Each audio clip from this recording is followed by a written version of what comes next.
That's right. There is more to silver than just its price. Many of you have heard me talk about that and mention that time and time again. But silver remains constant except for the changing supply every year that is introduced from mining. And that's really the foundation and basis of which this video we're going to give to you as part of a series called The Debt Clock and Silver. Let's take a look at the debt right now. It is over $37.4 trillion. Staggering. By the way, it's a bipartisan problem by any measure. Yes, indeed. You can't just blame a single party for it. And nonetheless, people are so used to government spending, and even Elon Musk says that it's easier for him to get to Mars than it is to cut spending in Washington, paraphrased. But this is what we're dealing with here, folks. And this seems like a crisis to me, but for most politicians, they don't seem to care. Maybe it's because of what's going to be happening down the road. More than likely, we're going to come to a head at one form or another. Now, recently I posted a video about hedge fund billionaire Ray Dalio said about gold and what to do during a crisis. Because it could end just like that, a debt crisis or an economic crisis, like a heart attack. It could come and sneak right up on you. That's certainly something that could happen at any moment. It seems like the powder keg is there. When and how will it happen? Well, people have been predicting that for ages. One thing we ought to look to get an idea as to what's going on in the health of the economy is not the price of silver, but the ratio of silver. That's what this series is about. This is a way to measure silver against the money supply, because that's a more telling tale of what's going on in the world today. And right now, it's at $1,221. That's these Federal Reserve notes for every ounce of silver mined, divided by the world production of silver in ounces. That's right. Those are the measures that we're looking at here. So in other words, this year-over-year increase in the U.S. money supply, the M2 money supply, divided by the yearly world production of silver in ounces. Let's take a look at it. This is the Fed, the Federal Reserve St. Louis Fed, that tells the tale of what's going on. We can see here that it is rising yet again. It stopped for a little while, very briefly. Quantitative tightening really just was a quantitative pause more than anything, and the money supply barely went down during that period and then paused here, and now it's picked right back up, more so than where it was at its peak in June of 2022, which is when inflation was at its highest. Of course, the Federal Reserve is going to be cutting rates very soon, no question about that, but will they continue to print money? More than likely. And then you compare that with USGS's report about the amount of silver that's mined year over year, here in the United States, but also look for other areas around the world, and we can see what's been happening here and how much has been produced. That's where these numbers come from, and that is the ratio of the year-over-year increase in M2 money supply divided by the yearly world production of silver in ounces. They can only mine so much of it, but they can literally just digitize dollars out of thin air, and they do it. In fact, it's much harder for them to show the print. That's a lot easier. A lot easier for us, just run up the presses, but they can just digitize, which is infinitely easier than printing it. And so there's nothing at all. There's no material cost involved for the most part. Whereas for silver, to mine an ounce of silver, takes a whole heck of a lot of time and effort to make that happen. Hence why we have the ratio where it is. And that goes to show you really the true value of something, even though we don't really measure that by the price because of all the derivatives and the complexities of the silver market. Like most anything else, there's futures, there's options, the ETFs, the like, all that complexity is just exposure in one form or another to investors in the market or to the metal, to the price of the metal, but not for the metal itself. Which is why it's good to have physical silver on your person. It's incredibly paramount to have this in your stack, and it's worth paying a premium, in my view, to have it. Which right now, we're starting to see the price rise up even more, or well above a $4 14-year high as of recording this video.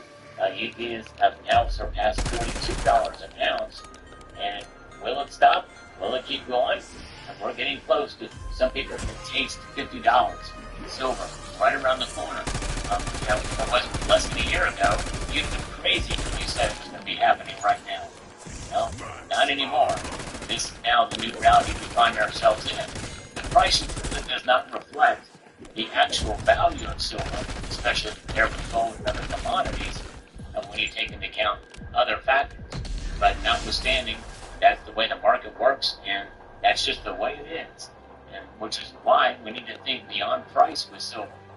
But I think that if you are buying or selling silver, it's good to do your research and know who you're dealing with. And the channel sponsor here is Summit Metals. They're a great company. They have excellent customer service. They sell silver, and they also will buy it from you as well. So check them out. Next time, look at their Sell to Us page. They have the prices listed there. Check out Summit Metals. But when you think about silver, we think about something that's solid. We think about something that does react to the environment. That's right. Sulfur in the air will cause it to tone.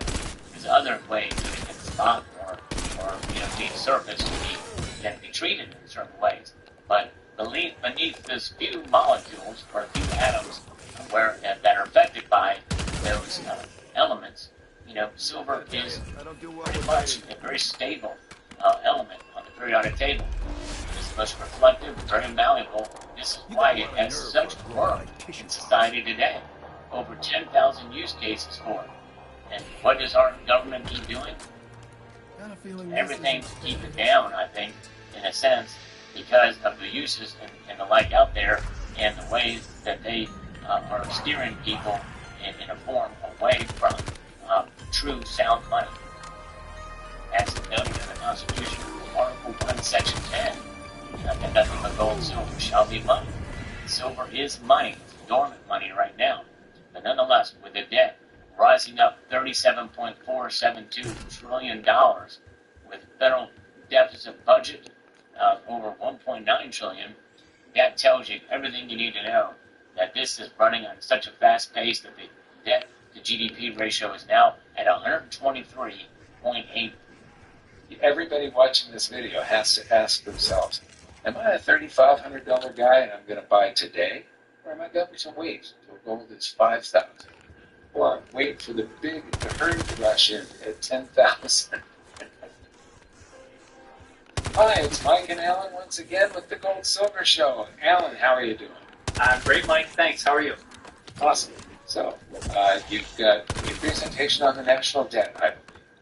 Yes, exactly. I've been looking into the national debt, trying to wrap my head around just how big it is and how we're going to get out of this problem. And I want to present some facts and figures in this video that show just how insurmountable the debt really is. And there's really not going to be any solution other than to inflate it away, because we could never pay back the real value of it. So there's one solution for people. I think that's going to become clear by the end of the video. Wow. Okay. Let's do it. Yeah, so let's start here with the usdebtclock.org.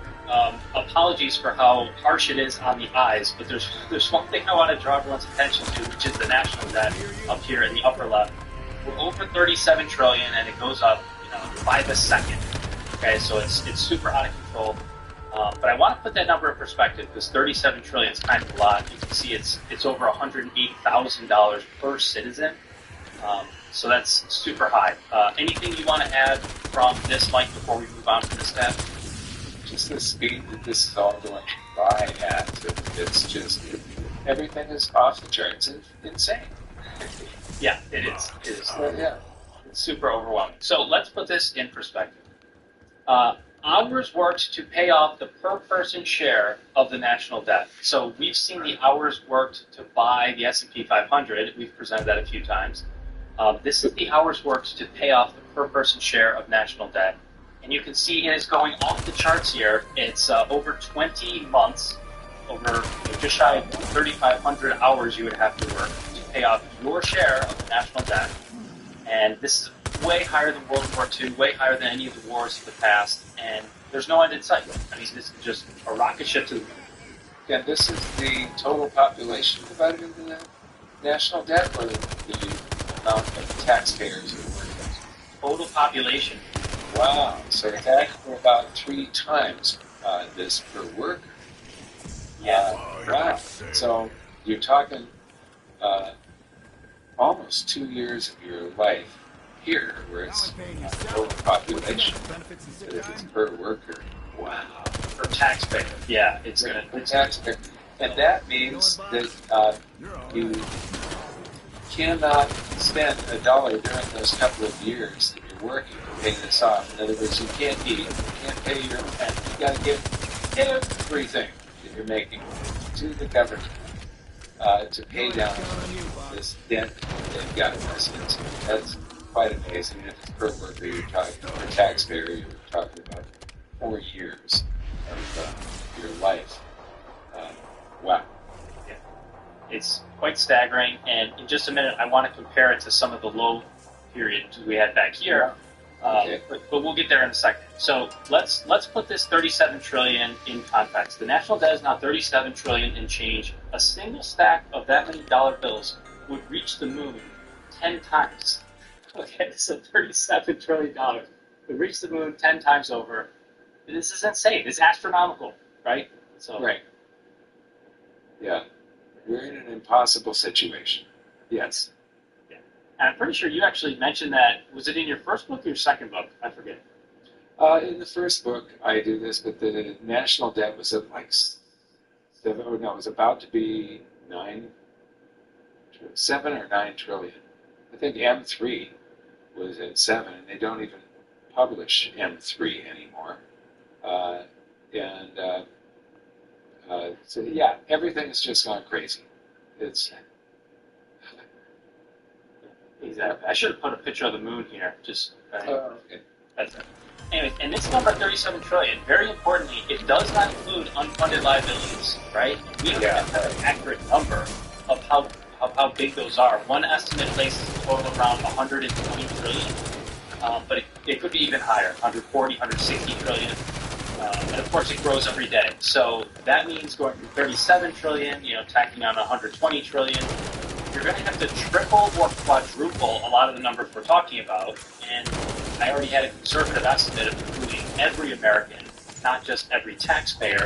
So that probably needs to double, and then we're talking another tripling or quadrupling for unfunded liabilities. So that's like almost a 10x, plus minus, almost a 10x from all these numbers that we're talking about. I mean, this is just unbelievable. Yeah. Yeah. Wow. And so the low point in our nation's history was 1835. This is when we had the lowest amount of federal debt. And the population back then was just shy of 15 million. And by the way, that's smaller than New York City today, about 19 million. So that was the entire nation. Today we're up around 344 million. And the change in nearly 200 years was 23x in the population. Okay, so you might expect the debt per person to grow by 23x. That might be a reasonable growth. No. But no, it grew from 33,000, which is like roughly like student loan debt. Like that's basically what I had when I graduated college. That was the entire country in 1835. Now we're at 37 trillion. So the growth factor there was 1.1 billion x. Totally insane. Wow. So the debt per person back then was less than a penny. It was like a quarter of a penny per person. Wow. Which is kind of incredible. And nowadays it's over 108,000. And again, that's per American. So if you do the math per taxpayer, this is going to roughly double or maybe even triple. Triple, and then you got to triple it again if you include the unfunded liabilities.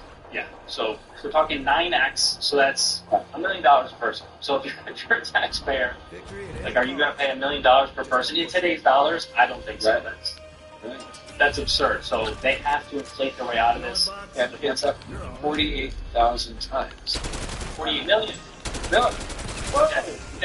Debt per person is 48 million times higher than it was, 190 years ago. Wow. These numbers just don't even make sense. I've got one more fun fact. Back in 1835, each American would have to work 2 minutes and 43 seconds to pay off his share of the national debt. 2 minutes 43 seconds. Today, to pay off the same share of the national debt just as quickly in under 3 minutes, each American would have to earn $2.4 million per hour. Okay. So, how much did people make back in 1835? So this special worker earned 5 cents an hour. 5 cents an hour. Wow. So, earning 5 cents an hour, it still only took 2 minutes and 43 seconds. Yes, because And here's the thing. You know, this was under gold and silver. That production work could support a family people could feed off of 5 cents an hour. yes, yeah, and there were no federal income taxes. So Right? Wow. yeah. Yeah. So yeah, oh my gosh, this is just unbelievable. imagine a production worker. By the way, the equivalent production worker today earns about $37 per hour. Back then it was 5 cents. So imagine, if you're earning $37 per hour, in order to pay off your share of the national debt just as quickly, you would have to make $2.4 million per hour. Like, Wow. literally, As quickly as they could have paid it off in 1830. yep, in under 3 minutes. Earning a nickel. Yeah. This is staggering. Unbelievable. It is staggering. Yeah. So let's revisit this earlier graph. And I just want to highlight the low point here, 1835. The federal debt, like I said, was about $33,000. Population just shy of 15 million. Debt per person less than a penny per person. So the average production worker was making about 5 cents an hour, and it took 2 minutes 43 seconds to pay off each individual's share of the national debt. And there was actually a time in 1835 when Andrew Jackson reduced the debt to zero, but it was short-lived, right? They took on more debt pretty much right away. Yeah. So, One of the things I want to point out here is ever since we introduced the Federal Reserve System and debt-based currency instead of using money, each time we have a war, we go deeply into debt, but then we pay it down. However, when we get down near the bottom there of those troughs, each one of those troughs, those roads, is higher than the last. It keeps on marching forward. Part of this is just the math of how a debt-based system works. You can't pay off the national debt because if you do, all of the currency vanishes. There isn't any. And so we live under a system that is ultimately impossible. And there's only one way out of this, really. It's default. But there's default for the government, for the individual. How do you escape this? So, you hold real money. You hold real assets. You get out of dollars as quickly as you can, and you hold gold and silver. yep. Just like this. That's our meme of the day. Yeah. When I started down this road, gold was $315 an ounce when I first started buying, and I would recommend it to people. And then I'm doing these big conventions, the Learning Annex Real Estate Expos with Robert Kiyosaki, and I'm speaking to 10,000 people, 20,000 people, 30,000 people at a time. And people would ask me, but they really didn't want to buy them. And I look at them, if they say, yeah, but I'm sticking in real estate right now, or it's 2004, 5, and 6. Yeah, but real estate never goes down. Always goes up. And I'd look at them and I'd say, I wouldn't say it to myself. It looked like a $5,000. No, you're going to wait until it's $2,000 now. So you're going to wait until it's $5,000. And then, we had the global financial crisis back to $700. People bought at those prices. So many people didn't. So, everybody watching this video has to ask themselves, am I a $3,500 guy and I'm going to buy today? Or am I going to wait for gold that's $5,000? Or wait for the herd to rush in at $10,000? And so, right now, what we are seeing is very, very few people buying. Reminds me of that one time in Verdansk. Take Canada back around today in Parliament Hill. I cannot wait. We are telling this from our party no longer is on. man who has been installed as our Prime Minister in Canada, Mark Carney, is the most corrupt man who has ever risen in this country. That's saying something after a decade of Justin Trudeau, the charity scandal, the SNC Lavalin scandal, the two biggest scandals arguably in Canadian history up until this point. Now we have a man as a Prime Minister in Mark Carney who has spent his entire career in service of the WF, Davos, and Brookfield Asset Management. He dodged, and this is an NDP accusation, he dodged nearly $5 billion in taxes in Canada from Brookfield Asset Management, while he was co-chair from the years 2021 through 2025. Brookfield Asset Management made $26.3 billion in profit in Canada. Meanwhile, they paid only $2 billion in taxes. At an absolute minimum, all experts say they should have paid at least $6.5 billion in taxes. Mark Carney played a massive role in this con of the Canadian people. CBC, CTV, our national news media, was and reporting on this. The NTP, though, the only people clearer than lips who even came out saying this is blatant tax dodging. One other thing you won't hear in the case is that Mark Carney is currently under investigation by the U.S. Judicial Committee. This is not a joke. The U.S. Judicial Committee is currently looking into Mark Carney's company. Global G-Bands is the acronym for the company, a leading company for colluding and trading a green cartel to force policies on countries and companies tell citizens in European countries how they're going to keep their houses so that Mark Carney and his buddies at the WF Davos can get rich as hell. This is the exact opposite of democracy, and what we see from global elites time and time again, like Mark Carney. Again, he is currently under investigation by the U.S. Judicial Committee for creating a climate cartel and acting like an absolute gangster to force people to spend more money to heat their homes so him and his buddies at the WF Davos can make money hand over fist. This is elites over middle. Carney is the perfect representation of elite interests taking precedence over people trying to heat their goddamn homes. It's what we're seeing in Canada every single day. The Liberal Party announced 10 major projects yesterday. LNG, they refused to take advantage of our incredible liquefied natural gas because Mark Carney doesn't make money on that. Our government is literally When's the next train coming? operating the same way Mark Carney did while he was at the WF, while he was at Brookfield, while he was at Davos. He is looking after his own pocket. This man owns 507 different individual companies, over 90% of which are in the United States. The idea that this man cares about the Canadian people is stuck to Mars. He cares about his image. Look at his dead eyes. Look at his, one of the greatest tells of a liar. He's a man. This is calculating his life. He's just non-stop in the party. Dodges $5 billion in taxes in Canada.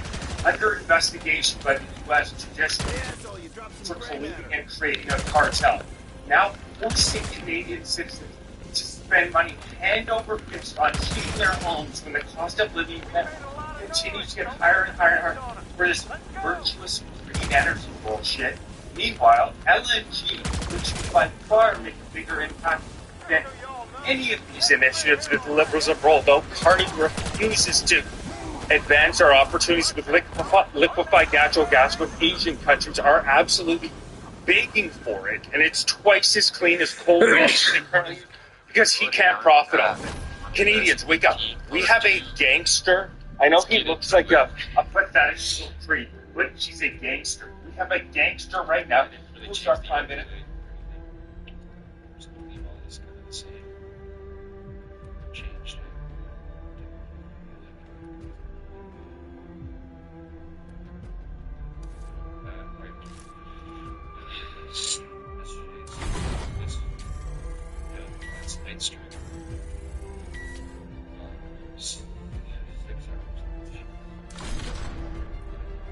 The RCMP have lost more than 200 guns in the last 4 years. The questions still remain on where have those guns gone and whether the Mounties will be held responsible.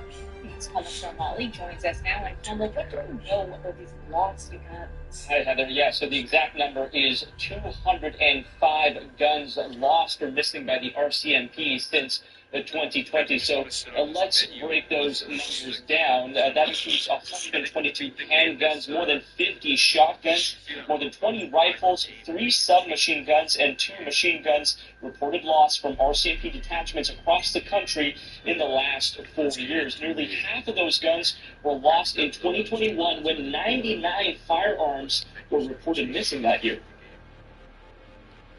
If I were in charge of the RCMP, I certainly would launch a criminal investigation on every single one of those missing firearms.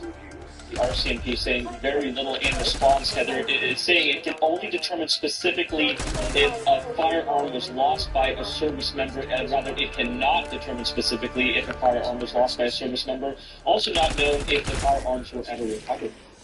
Gun control groups urging you to act swiftly on election promises on firearms. Meantime, Alberta Premier Danielle Smith went on the record at one of her recent Alberta Next town halls. I'm sure you've been briefed on it, saying that all levels of government and police within the province, including RCMP, have been instructed not to participate in any gun confiscation. What do you intend to do on the firearms file specifically, and what do you make of Premier Smith's position? I'm not going to.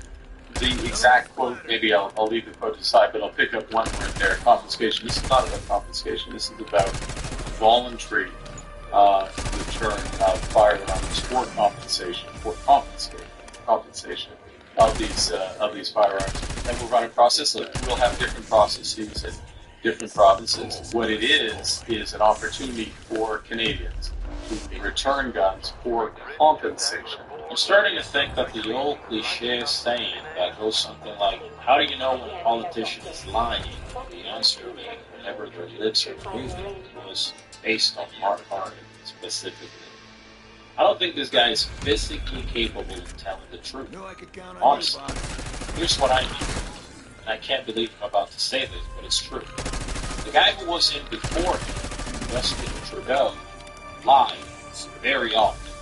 But every now and then, because of his stupidity and out-of-control narcissism, he would unwillingly tell the truth. Or the truth would just kind of come out. That ain't the case with Carney. This guy's as methodical and calculated as a literal snake. 5 seconds in front of this thing feels like an hour. How could the gun buyback program not be considered a confiscation program when it is mandatory that you sell the guns to the government at whatever price they determine, whether you want to sell them or not? Explain that to me. How is it that the government of Alberta had to put in place an order to its police telling them not to implement any sort of confiscation order from the federal government if the program is supposed to be voluntary? It's pretty obvious that he's lying to Canadians, but that's just part of the course with liberal politicians.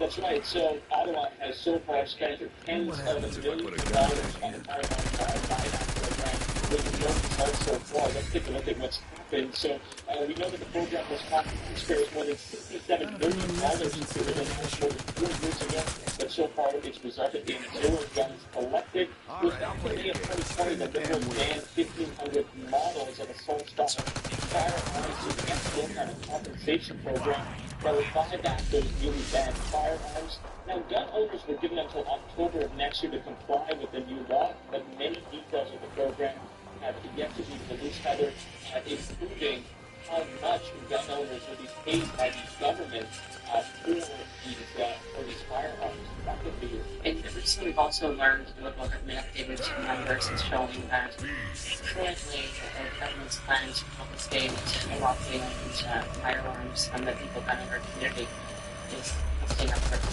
$75 million. That's all. It should be the zero impact on crime. And yet the Liberals continue their efforts to confiscate and take away legally obtained firearms from law-abiding citizens. That's a big red flag if I've ever seen it. when you even have law enforcement telling you that your efforts to criminalize local donors are having zero impact on public safety and to be worried about, one can't help but wonder what your true motives are. In today's video, we're going to be looking at Canada's obsession with disarming its own population, from confiscation efforts to the so-called buyback program. You're not going to want to miss this. Let's get into it. Very quickly, if you enjoyed this video, please do install it and subscribe. It's free. You can always unsubscribe later if you need money. Thank you, and back to the video.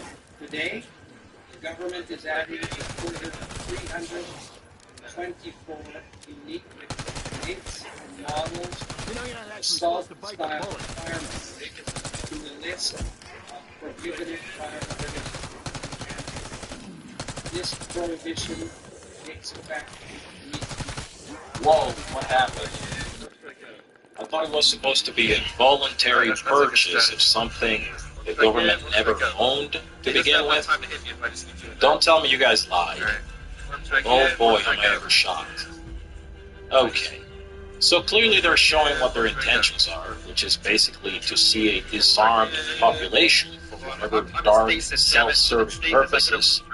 I'll leave it to you guys to drop theories in the comment section below of what you think they're trying to do. But if history is any indication, it would seem that Canada is taking a page from Soviet/communist regimes.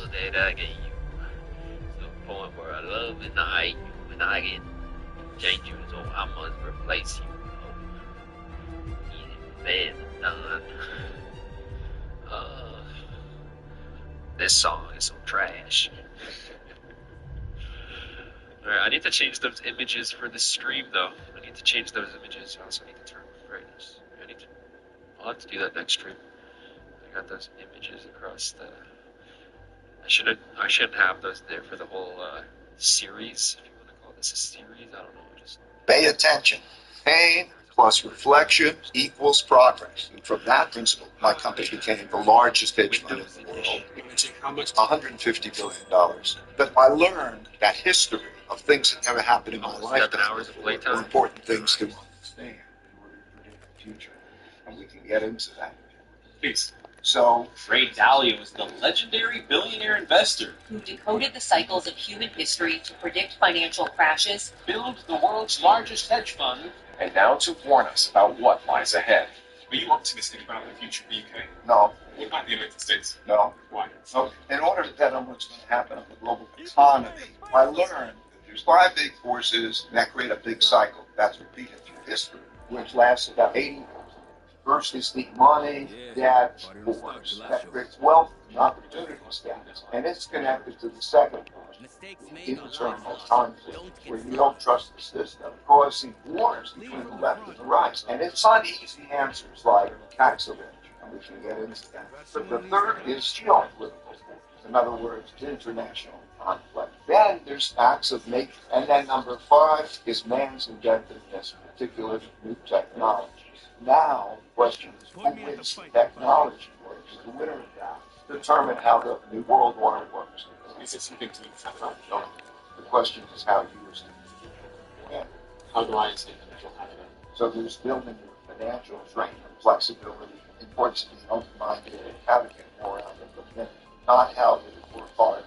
And I really urge the audience to work on this. So first of all, I see messages all the time in the comment section that some of you didn't realise you didn't subscribe. So if you could do me a favour and double check if you're a subscriber to this channel, that would be tremendously appreciated. It's the simple, it's a free thing that anybody that watches the show frequently can do to help us here keep everything going in the show in the trajectory it's on. So please do double check if you've subscribed, and thank you so much, because in a strange way you're part of our history this journey with us, and I appreciate what you have to say. Thank you. maybe my laptop is not. Right. I want to describe to you who's listening right now. And the question I have for you is, what is the most important thing that this persona of person should be thinking about at the highest level right now? So the person that's listening is someone who is intent on improving their life. They're really interested in business, intent to start their own business. They care about where they're investing their time and energy, and and also others think their home based on, in terms of geography, they are aspiring to accomplish some goal. They're probably between the age of 18 and 50, predominantly. And they are very, very interested in understanding what's happening in a world that feels incredibly scary, fast-paced, and uncertain at the moment. This is a very difficult question, but if anyone wants to what's one of the first things they should be considering at this moment to safeguard their future, their family, their finances? I don't think I think it's very clear. They have to understand how the life cycle works. They have to understand how it works. Just look, in the book, you will see arc of the life cycle, right? And you have to understand that you're on an adventurous journey, okay? And you have a certain nature, those qualities that make you have your preferences and so on. And then you're going after the things that you like, and you're learning to have the ups and downs and so on, and how you approach that. So you ask from a higher level of looking down, like that life cycle, that arc. What's that journey like? How do you approach it? What do you increase? How do you even learn how to approach it? That's why you're having these conversations, right? So that's clear. What's your nature? How's the journey? How do you find the path suitable to your nature?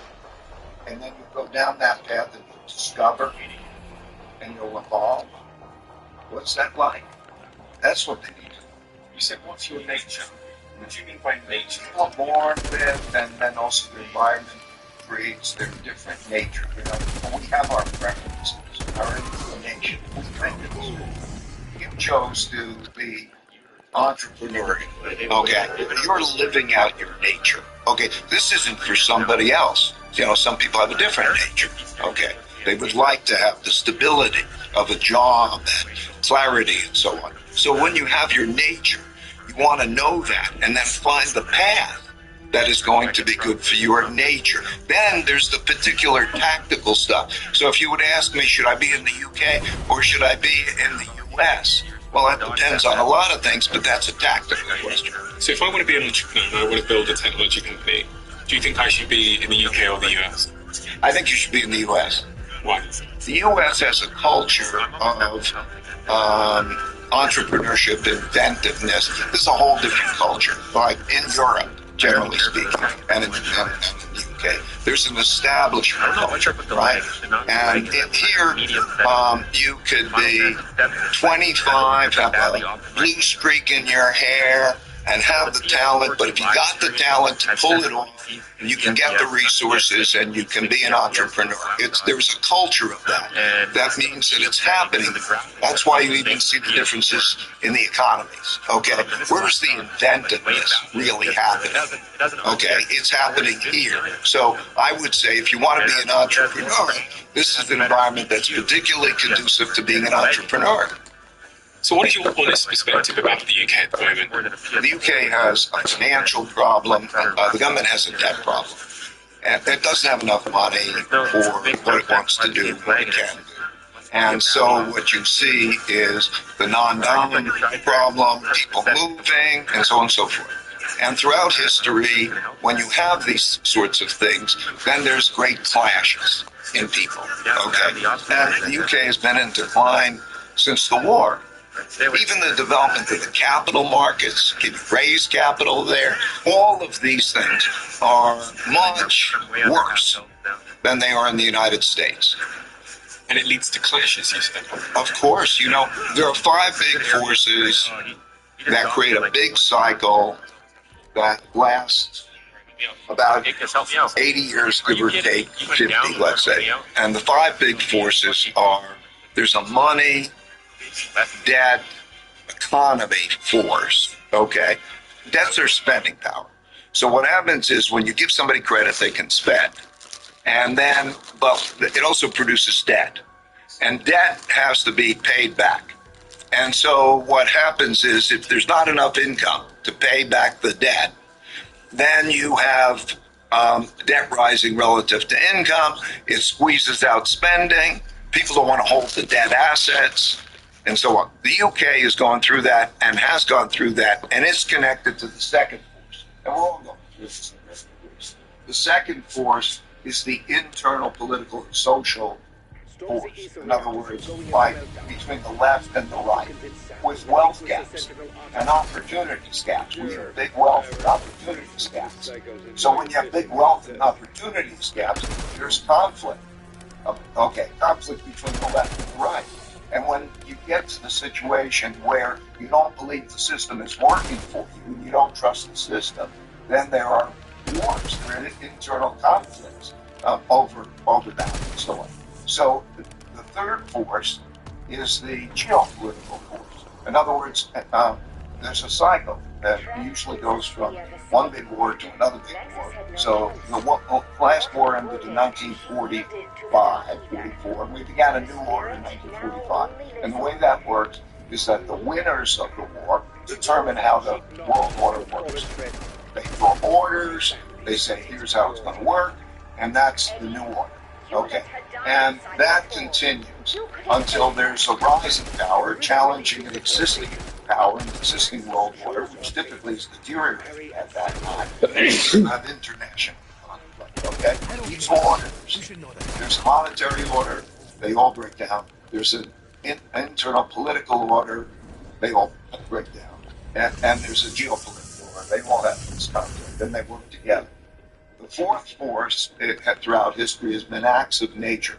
Droughts, floods, and pandemics, for example, have killed more people than wars. And acts of nature. Nature has a big effect. And then number 5 force is man's inventiveness, particularly of new technologies. Okay, because if you see that inventiveness, that has raised per capita incomes, GDP per capita, any measure of living standards over a period of time.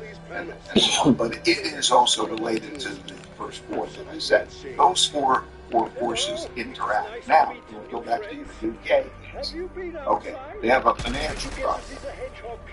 They, at almost every country now, is dealing with more of that internal political problem. The same reason.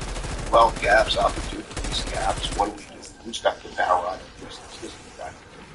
Okay, number 3 is we are certainly in an international great powers conflict, right? And it certainly affects Europe and the UK because we're dealing with not only the Ukraine situation, but the Russian situation. And what does that mean?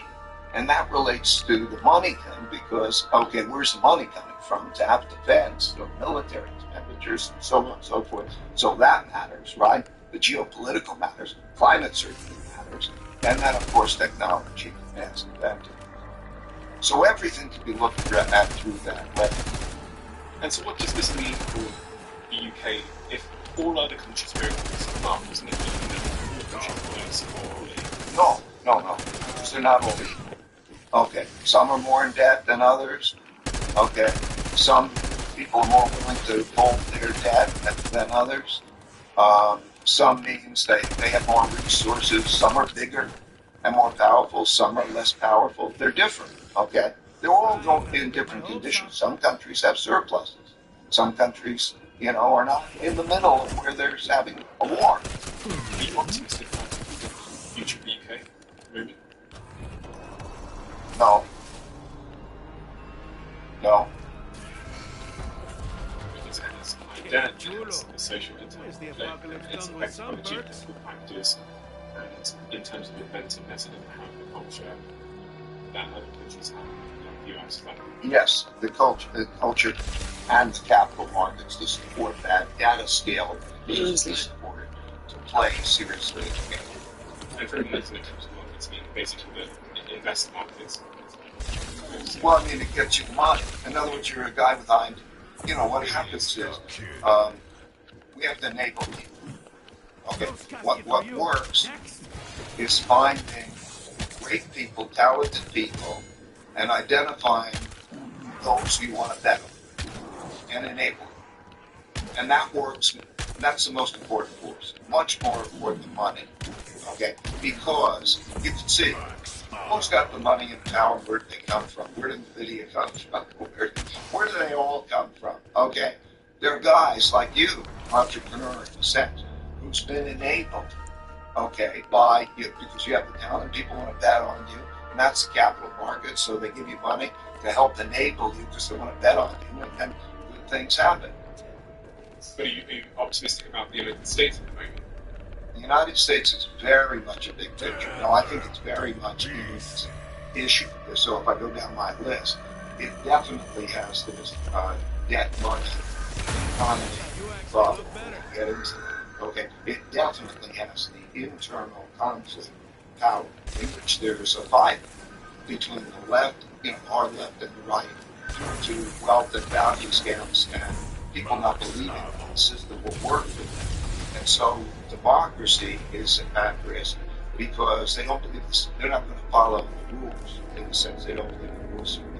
And number three, it's of course the leading one side in this great power conflict of the world, right? In other words, yes, between the United States and the one side, let's say, and China and the allies, their allies on the other side. I mean, the news, you just saw the meetings of Xi, Putin, Modi, and that group over there walking down, and okay. So now it should be pretty clear how the sides are fighting. Okay. It's always better to be in a place that's not in one of those wars. Like, stay out of wars.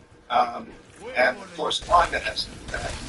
And of course, then we have technology. The United States and China are the big technology competition. The others are really not in the game. They have running this innovation talent, in a sense, to play at that scale, and so on. So we have a great, technology war, which can be used to great advances, but at the same time can be used to great conflicts. And so now the question is going to be, who wins the technology war? Because the winner of the technology war is going to win all wars. Okay? In other words, they'll win the economy. They'll win geopolitical, those technology. And I'm not saying anything that hasn't repeated through history. Give me the historical context. The technology, for example, nuclear won World War II. And just this point, go back to that and just... Oh no, it goes back. That book. Okay. In order to understand these things, because I have to bet on what's going to happen in the global medical investor, I studied the last 500 years of history, and it happens over and over again in all cases. Okay. So I could take the British Empire, I could take you through all the empires, with the Dutch Empire before that, and all this. It happens all the time. I watched all the videos about this, truth is amazing how predictable this stuff is. What that's what from history. It's a big book to repeat and watching the evidence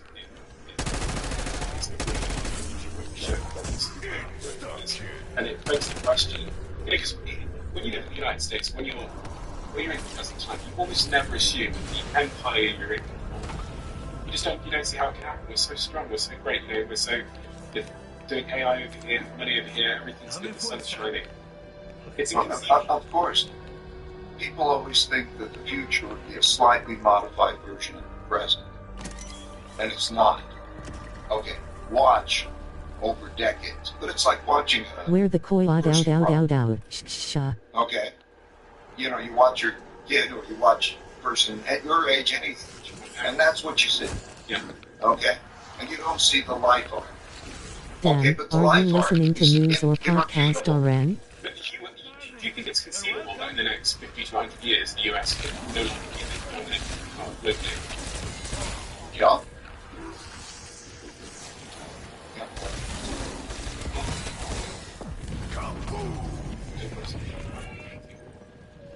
I mean that these evolutions always take place, and they take place in a certain way. And if you look at probabilities and paths and symptoms, there is a challenge the United States is facing, a number of those challenges, and we're at a moment where it's a question of whether the system and and get control of the situation and deal with it strong and well in a way where they are not fighting to the point of damaging the prospects for the future. But I mean, you can take a break into it's great into yeah, but you can't make generalizations about the states. You can't make generalizations about what you see is 1%, a small percentage, 1% of the population. If you're looking at the breakdown of incomes and also you're looking at the innovation, the stock markets, which stocks are doing well, who owns those companies, and all of that. About 3 million people in the country, 330 million people, are really unbelievable. You can take inputs they're in and what they're doing, and then there's the top 10%, let's say, which is the people around them, and they're really doing great in that world. At the same time, bottom 60%, Americans have the most 63. And that population, in terms of the basic you have to be productive and be prosperous. What you need to have a sustainable, successful society is to have broad peace, productivity, and prosperity. Okay, and that's a problem. Okay, so which America are you looking at? And are you watching the war that's happening between these? It's a little bit complicated for me. It's a bit of an outside. I see Trump saying he represents those people, but obviously Trump is a billionaire class himself. So, I mean, is he a savior for inequality? Is he reckoning? I think he sees a lot of the problem, and I think he sees the debt problem. I think he sees the internal conflict disorder problem. I think he represents the red, let's call it red states. I mean, look at the map. It's red and blue. See where they are? Okay. He represents that, and they're united behind him in terms of doing some things. Okay. So he represents, let's call it the red side, which is located where the map shows red, and then there are the blue.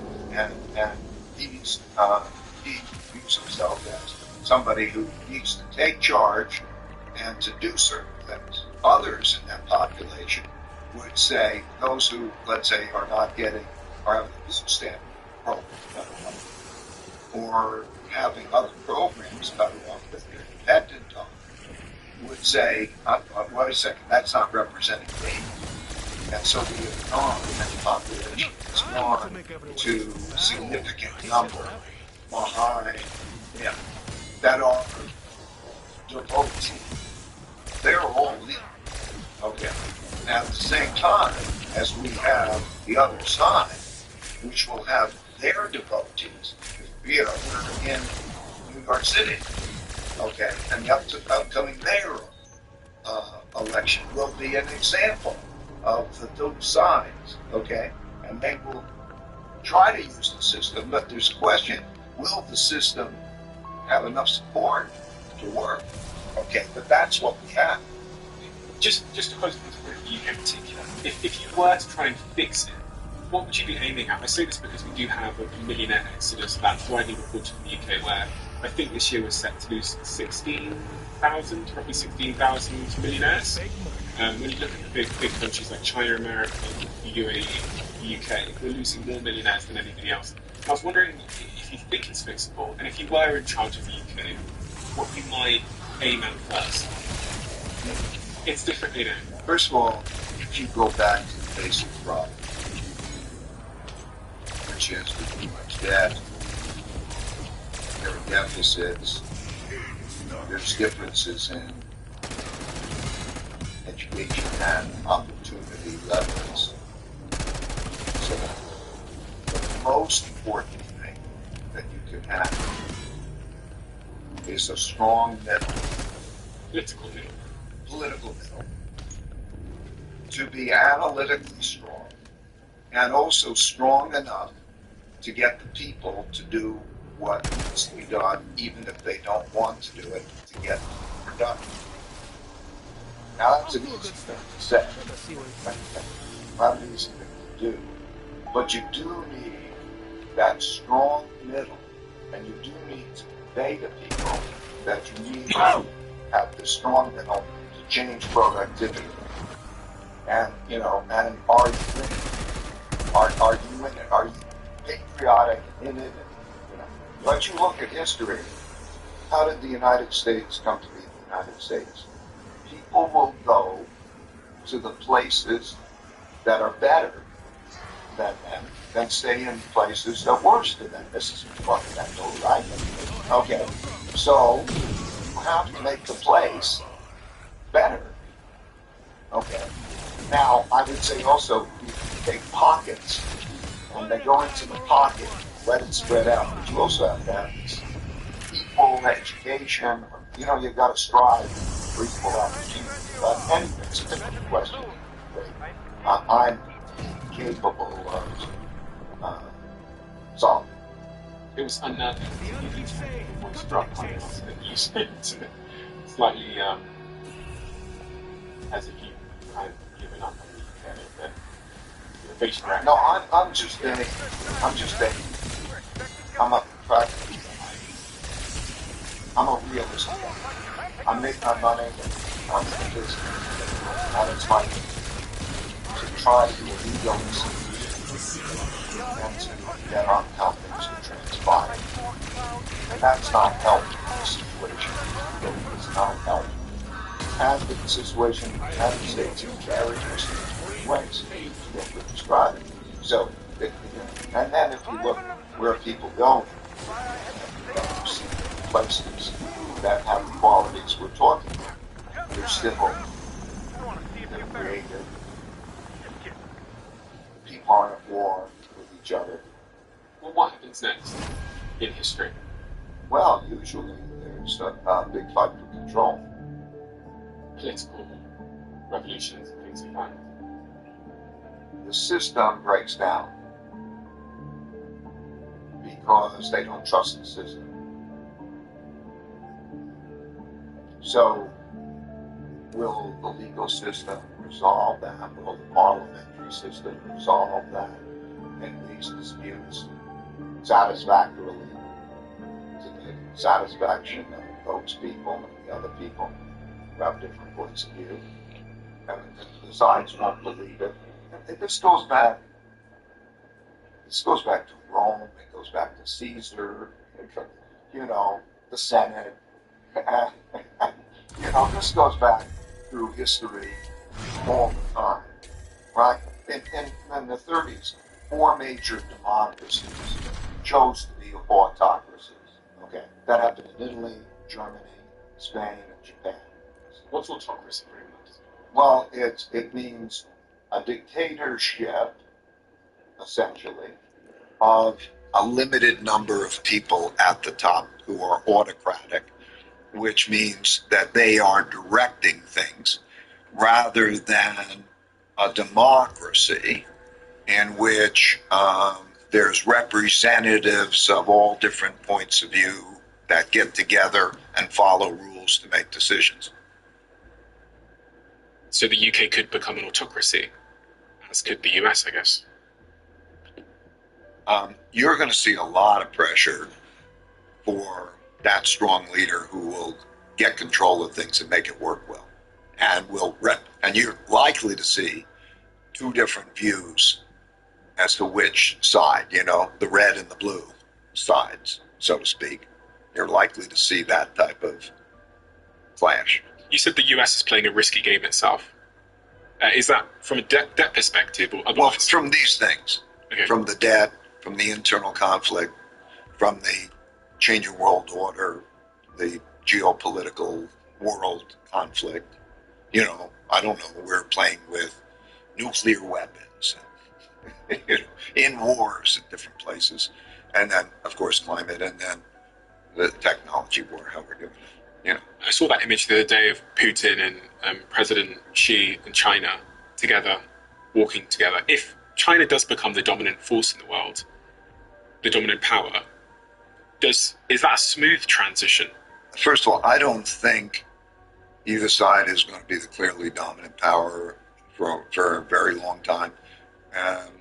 And the quickest way to have it is some kind of a war, and that's a dangerous thing.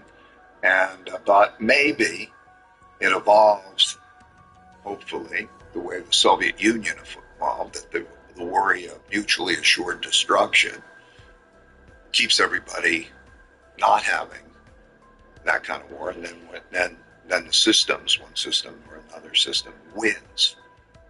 But that's an evolutionary process, and I can't say. Do you think much about timeframes? Because when I was going through the changing world order, there seems to be somewhat consistent or predictable timeframes when these transitions happen. Do you think about where we are? Well, they're long-term big cycles, right? It's like a life cycle. On average, they are about a life cycle, about 80 years. But it's not predetermined, just like your life cycle is not predetermined. Like if you take care of yourself and you don't smoke, eat well, exercise, and so on and so forth, then you will probably have a longer life cycle than if you don't take care of yourself. And it's kind of like that, and so you see them in history, they evolve, but you can see the symptoms. Okay, you can see the actions and the symptoms, which, like taking a physical, then gives you a sense of where they are in their life cycles. We're 80 years from World War II. 80 years from World War II, yeah. And you're seeing the symptoms? Yeah. Symptoms are clear. They're all in that book. You can see the charts of all the systems. Is it something to be worried about, concerned about, if you're in the United States? No shit. I mean, yes. And then the question is how you as an individual handle it. How do I as an individual handle it? Well, first of all, I think you have to be aware of the situation and the risks. For me and my family, though, in terms of risks and how I should counteract those risks, is it a case of me saving for a rainy day? That's part of it. Yeah. There's a saying in Hong Kong, a Chinese saying, which is a smart rabbit has 3 holes. And what that means is you can see, is it the UK or the US, and I can then move to the better place and get out of the place that's a terrible place. So can I successfully be an immigrant or whatever and change my location? Throughout history, that's been important. So the ability to go to good places and away from bad places, so that's part of it. Secondly, building your financial strength is important, which has to do with how you earn, spend, and save. That will determine the amount. And then what you do with that amount is invest. And so how you invest is also important. So if you have your financial ability and you can make the move, and then you have knowledge, about what's happening so that you can change things, those are the things you need. So on that first point about a smart rabbit having 3 holes, is it therefore a better decision at this point in time to not buy a house? Because a lot of people end up buying a house and it anchors them to a place. And it means that they then have to pay into a mortgage. So a lot of the financial advice most of us have growing up is when you get enough money to buy a house, move in, pay that mortgage for 25 years. But if I'm in a new economy, in a new world, and flexibility and the ability to get up and go and move, there's value to that. The ability to move capital matters. And if you look at history, this has been an important consideration. Yes, so it matters. So if you're nailing yourself down and that's your primary capital, and it's nailed down there, then that does limit your flexibility. And on the point of earning, spending, and saving, wonder what you're a father, aren't you? Yeah. What advice are you giving to your children about earning money in the current world? Where they should set up their shop, the skills that are most valuable to acquire, the technologies. We talked about the US being one of the better places to build your career for all the reasons you described.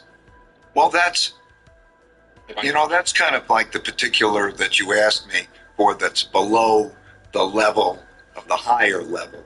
Okay, the higher level is I have a principle. Make your work and your passion the same thing, and don't forget about the money part. Okay, if you make your work and your passion the same thing so that you're really enjoying your work, you'll have an enjoyable, satisfactory life, and you'll probably be better at your career. That, as a result, you probably advance and so on, so you have a happier life, and you will have a probably more successful life. But it is true that the careers that you choose will have financial implications. And if you say, I want to be a poet or something along those lines, you better consider the financial implications of that. That doesn't mean that you have to go make a ton of money, because I think a lot of people fall into that trap, that they think the money is like vast amounts of money is vast amounts of success, and that's not true. In other words, is your work and your passion the same thing? So I think that what brings people happiness is meaningful work and meaningful relationships. Okay, if you have meaningful work, that you're into, and your passion, your work's the same thing, and you have meaningful relationships, whether through that work or beyond, you're going to have probably a great life. Okay, and so you have to keep that in mind, and it doesn't have much correlation past a certain level of money. It doesn't have much correlation with that well-being, with the amount of money you have. And if you see studies across societies, and you'll see that past that certain basic level, there's no correlation between the amount of money they have and how much happiness they have or well-being. Okay, that the highest level of correlation across societies and studies of happiness and well-being is community. Do you have a sense of community? Do you have those around you who are your community? You'll live longer that way. You'll have a more joyous life, and it'll be a better outcome. But anyway, so thinking about those things, I think, is important. Based on your life cycles in this book, Principles, Your Guided Journey, create your own principles to get the work and life you want. Do you think you have to play different games in different seasons of your life cycle as it relates to generating wealth? And what I'm talking about here is really like risk profile, or what I should be optimizing for. Should I be trying to hang around with Ray Dalio, or should I be focusing on the job that pays me the most? First of all, the answer is yes. And the second question you asked, the answer is that you should be around the people who are the best people to teach you, to operate by the mentors and the learnings and so on. You should be around the best people. And when I say best people, I mean people of good character and good capabilities. Okay? And so you should be around the best, not the job that pays you the most. And I could explain why that is. And yes, in terms of that arc, you will play it differently at different parts of your life cycle. So in the early part of your life cycle, what you're going to do is, the more learning and experiencing is the most important thing that you can do in the learning in the early part of your life cycle. It's like you're going to make your choices. What direction am I going to be in? And so on and so forth. So learn, okay, that's most important. And then what you're at the end of your life cycle, you're pretty much relieved from all of that. You're not going to be working to earn, okay? You're going to be free of all of that. You're going to have, and you have freedom of choices and so on. And you're going to be thinking about transitioning. How do I transition well-being, or how do I transition my wealth, or how do I transition, and so on. That's where you are. Still, learning is a joy, but at the same time, in terms of trying to accomplish, it's not the same at your late part of your life cycle as it is in your early part of your life cycle. So I want to ask about your early life cycle and what the most important strategic or wealth-generating decisions you made that you would encourage everybody to consider if their nature is aligned to yours. Okay, my nature was I hated school. I didn't like the whole thing of remembering this and then give it back to me. And there were these, history like there's William the Conqueror in 1066, and what did he do? And, like all of that was what education represented.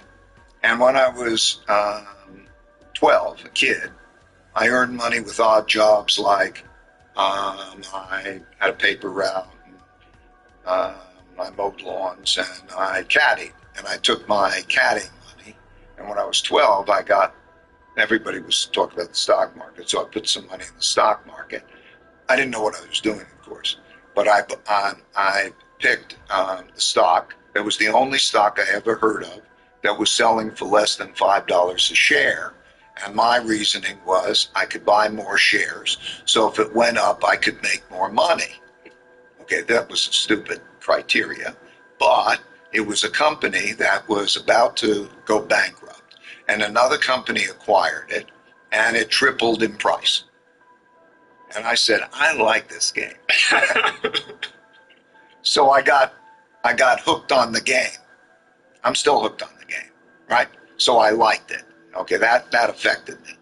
So I barely got into C.W. Post College, and then I went to Harvard Business School, and that opened my eyes to the world in many ways because of who were there and what it was like and all that, the best and the brightest kind of thing. But I always still traded markets because I always played the game. I can tell you stories. Do you want a couple of quick stories? 100%. Okay. So I'm clerking on the floor of the New York Stock Exchange between graduating from college and in the summer between graduating from college and going to Harvard Business School. And that is summer of 1971. And on August 15th, 1971, Richard Nixon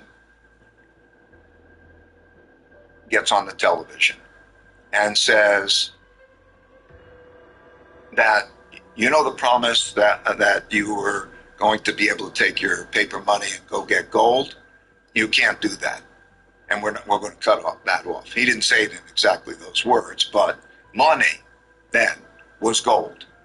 And what we think of as paper money, fiat money, was claims on the gold. So I walked on the floor of the New York Stock Exchange that summer, and I thought the market was going to go down a lot, and the market went up a lot. And I didn't understand why, because I never went through a devaluation before. And I studied history, and I found that in March of 1933, Roosevelt got on the radio and made the exact same announcement that you're not going to get your gold and they're going to print the money. And when you print a lot of money, you wouldn't have that. Okay, so I learned that history of things that never happened in my lifetime before were important things to understand. Okay, I went back then to Harvard Business School for 2 years. And 2 years later, as a result of all the printing of money and the oil shock, because of all of that, we had the, in 1973, oil shock. And now,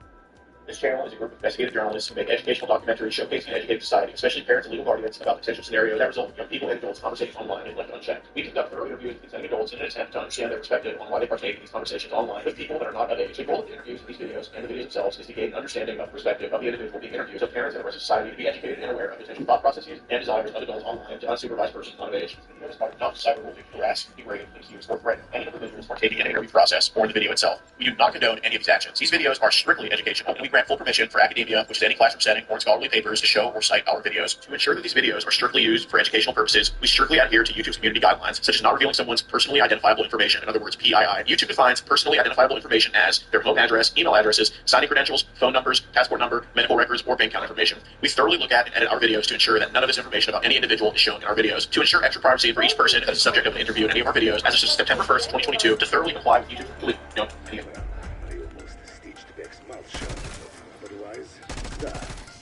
I only hope it was worth dragging the Sentinel artifact halfway around the globe.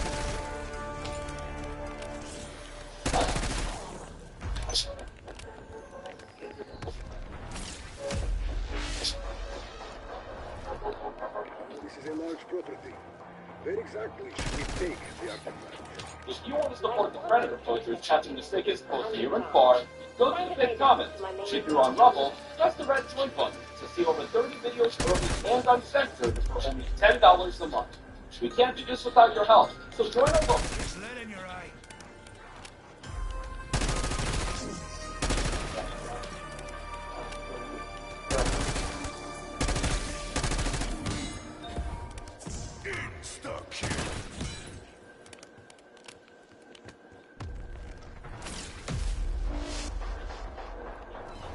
I had every confidence you would recover the Sentinel artifact. Therefore, I am also certain you will be able to charge them. Come. I knew it would not be as simple as merely leaving the fingers and So this is what I've come to? Begging a fucking box?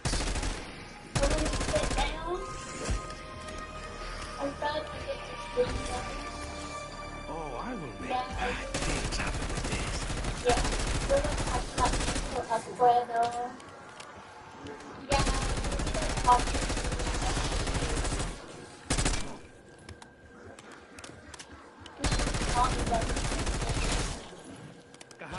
I'm just here with my stress ball. Almost bug. Now you will see what Toro My does mommy bought best. this for you.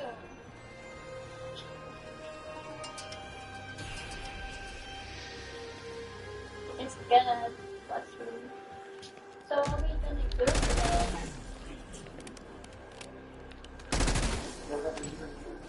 It's what is it doing?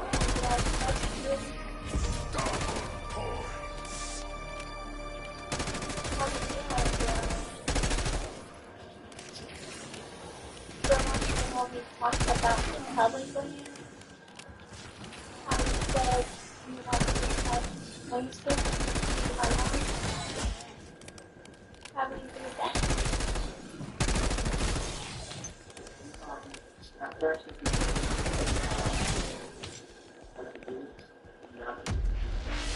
Yeah, then what happens when I don't in? Sounds like a drunk ice cream truck. What do you mean? Fantastico.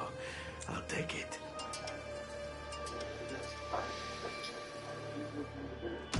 Yeah, I'm so excited. Are you? Yeah. I mean, it's been helping to make flowers for like 5 minutes. You know, yeah, it's this stuff for you. Hey, John, man, just, if you don't mind staying with you, I just want to have a conversation with you, dude. Yeah, you're a good dude. I think we're trying to get together and everything. I just want to talk to you. I didn't want to like this. I know we're trying to get together, so I just want to talk to you, okay? I don't think you're a bad guy or anything like that, but, you know, I know we just made a slight misstep in our road to success, so, okay? I'm showing you grace right now, I promise you, okay? I'm sorry this has to happen like this, but I just want to make sure you don't. Okay. Okay. But like I said, I have to go and start to chill this shit. Listen, you might as well get into it real quick. I'm going to look at you right now and say I don't think you're in trouble. It's probably just an advice in the right direction, okay? Do you agree with that? Okay. So, look, if we can just talk this out, just get knocked out, I see no issue, because you're how old? Okay, you're 32. You got a whole life ahead of you. If you were 50, you have to change it, be a little bit different, alright? But you're 32, you're still young. You're a few years younger than I am, so I know at 32 I didn't necessarily have any completely right? So I've been dealing with that. Okay. So obviously you know I'm here to talk to you. So you're gonna be upfront because I know you want to get this taken care of. You just want to get the stuff done so you can move on to your big thing. You know what I mean? So let me just ask this. I'm just going to say this. I think the internet is dragging you. Probably you don't want to be a part of it. It's hard to stay out of it. Am I right about that? Okay. So, how did we do that? Before anything else, is the stuff on Telegram? I mean, your name is. I'm not going to ask you what's on there. You don't know what's on there. But is any of that stuff that you made yourself, or is it stuff that other people were just given to you? That's pretty interesting. Okay, so if I'll just second in. Okay. Yeah, that's what you got a promise. I appreciate that. Did you make enough to share that you made yourself? Okay. So when I do that, that's way to do that. You know, you're more so falling into peer pressure rather than just trying to be the kingpin. You know what I mean? So, when did it start up again? Yeah, like, was it immediate or did okay. What do you think we'll do?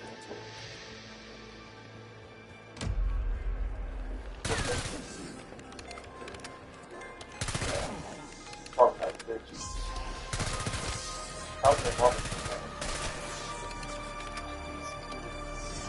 Yeah, learning how to do some good stuff. I would tell them how to do that. I don't have to get that. Not too hectic and for her. I don't want their friend. Yeah. See, I can't remember what it was, but maybe one day. But what do you want to do? You want to open up your own shop or work on something?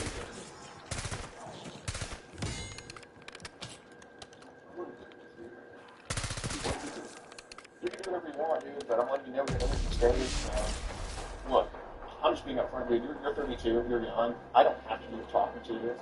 If of course you can leave, but I would say no to myself is probably the worst thing you could do because I'd rather find the people that are actually ahead of this from a line, okay? I don't care. I'm not going to care, but I'm not going to worry about the guy who's splitting up the internet stuff for people sending this to you. Get what I'm saying? So, if you're not doing something bad, that's a whole lot different than just being, some monster. I really don't think that. I think you need help. And have you ever received help from anyone else before?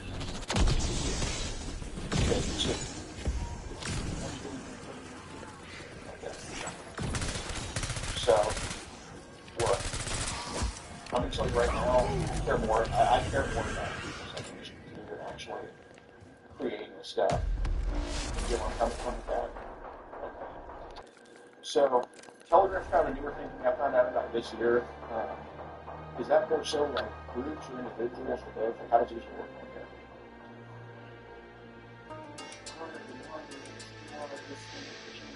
Okay. How do you think they found you to send that your way?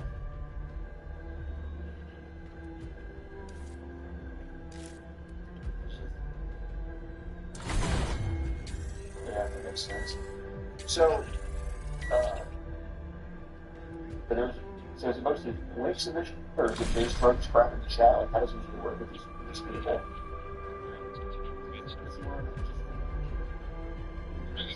Okay. So, what what are the agents that they try to dissuade you?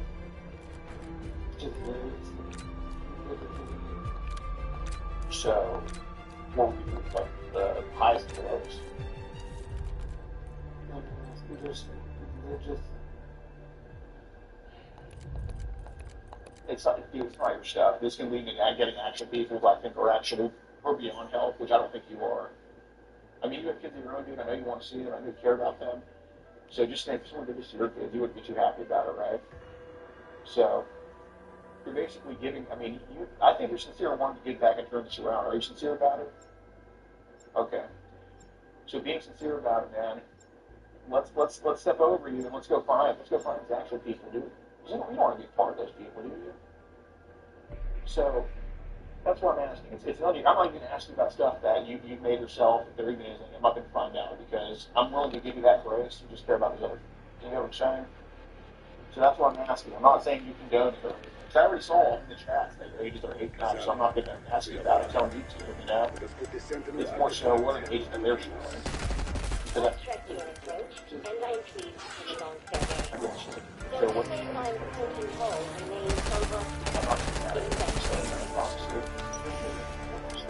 Five or six. Okay. Are these like videos, pictures, or both? Okay. So I know I'm not going to ask you about what happened in video with 15-year-old because that's like puberty age. You know, most men have a thing for that, and that's normal. So I'm not going to get us off here. I'm not going to go sticking out of our pants or anything. But I'm just going to ask you what happened in the video with 5-year-old because I know you don't like that stuff because you even sent the message yourself you don't like that stuff. So this is purely like, hey, I want to find a guy who's bad, you know what I'm saying? So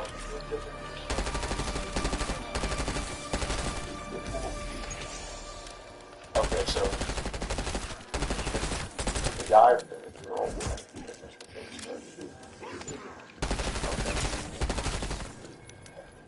Do you know like what race these kids are, or like what part of the world's kind of like? Sam, what are some everything in place to deploy the Sentinel artifact? Almost there. Okay, probably less than 2 years. Short of our shared goal. But let's take that. Thank you for telling me everything. Shows your theory about this. Is there cost to these videos? Is there sound? What are the sound videos?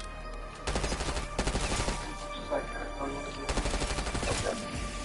How long are these videos? Is it like 5 days?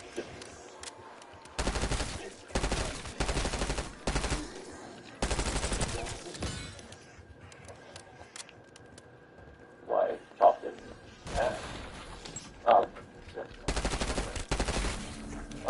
How often do they fix up like infants, 2-year-olds, 3-year-olds? This is no way to run a supply chain. It's just really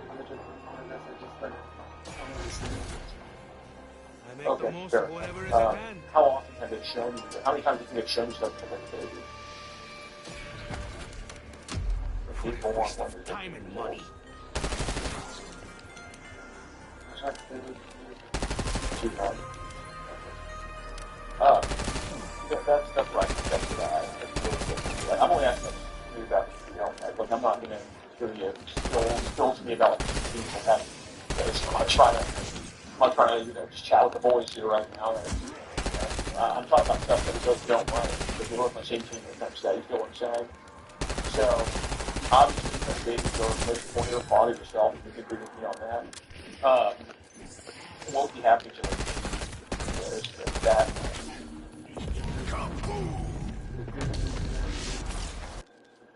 Okay. Well, I know you don't like it, but there's a difference between not liking something or seeing what it is, right? Like, you see the house burn down next to you. I'm not going to say, hey, man, you're a arsonist or you burned this house down or anything like that. We'll be like, hey, man, what happened? Because we're right next to it, right? So I know these percents very young to you of that age. So it's more so, I know you don't like it. I wouldn't ask you about it if you did, but what's going on in the video with baby? And I'm not going to even ask you if you do, because I know you did not. I know you wouldn't do that, okay? But it's more so what happened. Because I want to try to track this kid down. You get what I'm saying? So what would happen in the video with baby? I'm not judging you.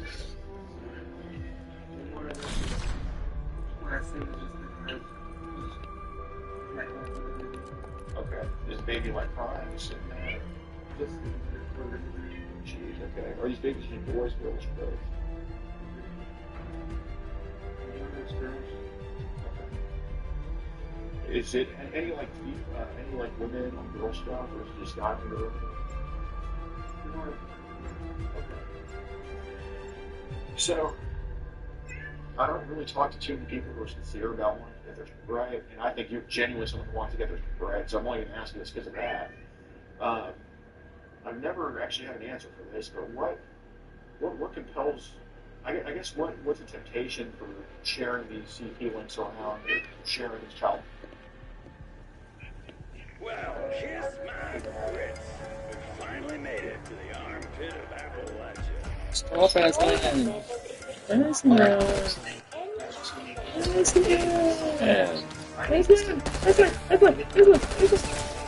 happening with precious metals? Waste wrapped up in shiny YouTube videos, so you don't have to see Enter the main house you and can screen descend it to the 2 hours main recent per chamber. day. Subscribe with the bell so you get notified when I If you have a sense of smell, also, go ahead and switch it purchase off. some of these None of us have taken a shower in weeks. send an email to info@wildflame.com. Chris Slayer sends you, helps me out. Also, if you like the face cam, let me know down below. If you don't like the face cam, let me know down below. I'm trying to test it out. You got a face cam, obviously. But I didn't like it. Let me know. Usually I just show my face when I do the podcast for 30 seconds, by the way. I'm assuming. But if you think I should on my normal videos as well, just let me know. I kind of like it.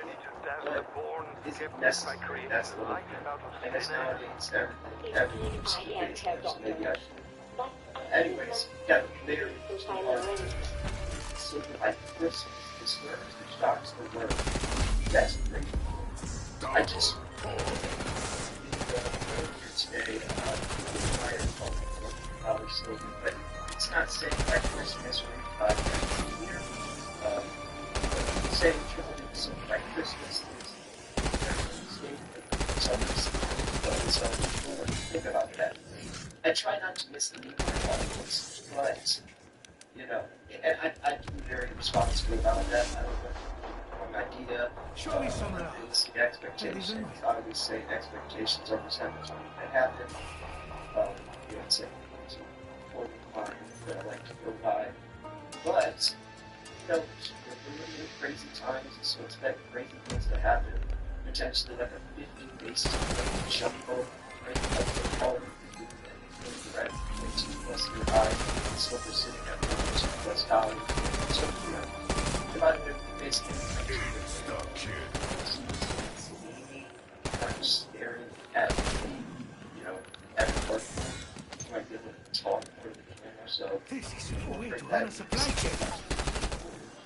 So anyways, so with the soaring industrial demand, none of that is great. Now you will see what Toro does best. If local like labs got every balance or 2 night rallies to $100 by Christmas. $50 by Christmas, you got This is $100. where I get thrusting feet. I don't know. If you wouldn't want it to jump to $100 by Christmas, that's way too fast. That's extremely skyrocket up and then skyrocket down and stay down because their prices are being stabilized. That's now get up even more. Open monetary for many reasons. Give me 2 that I can do. 1, prices can't stabilize. Open monetary, everyone's buying my price. 2, a lot of people are going to jump in when it's at that very high price, not realize that it is open monetary.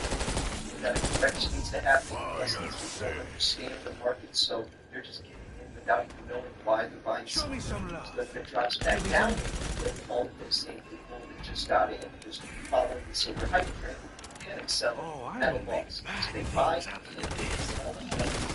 crazy price to buy away.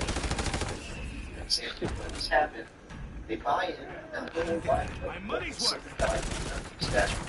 We can't, so as soon as they can't sell it at a lower price. One mistake that should have done this, and then it goes back back to the bathroom. Like, wow, why did I do that? Why did I sell? Most people buy high, sell low. Most people buy low, sell high. Buy the dips, sell the tops. I wouldn't even recommend selling the tops, but you get what I'm saying. You got to know why you're stacking silver before you start stacking silver. So, the United States, big patterns lead to big moves. Getting in before the general public is always key. I was there as well. Get in before the curve. When the average everyday person buys, you miss the boat. You miss the boat, it's too late. You got to get in before anyone knows about it. And less than 1% of the population of consumers, I think we're still there. We still got time. Now trying to break above line, you can see $60 to $70 in the breakout. The mother of all the shit looking property coming hands. This is a 40+ year coming hand, by the way. This is insane. You see this chart right here? This is a 45-year chart. You can see 1980 silver at $50 from the Hunt brothers. And then you see in 2011, silver did the same thing. But if silver's hitting its head against this $50 silver ceiling over and over, then that's just like a volcano building up more magma. Decades, not just decades, but silver not very fast, but it does very fast. And flights shortly after that. During the very fast when it breaks past 50 to extreme overbought territory, then it will pull back. Oh, the example, by the way, from that I mentioned out here from people doing that earlier was Wall Street Silver Group in February 2021. Their silver went like $11 in 2020 to $28, $29. It's going to get into February 2021. Silver most Wall Street bets GameStop into silver. A lot of some still stick around and have stuck around, but they transfer all of their into silver at $28, $29. Drink right now. Why?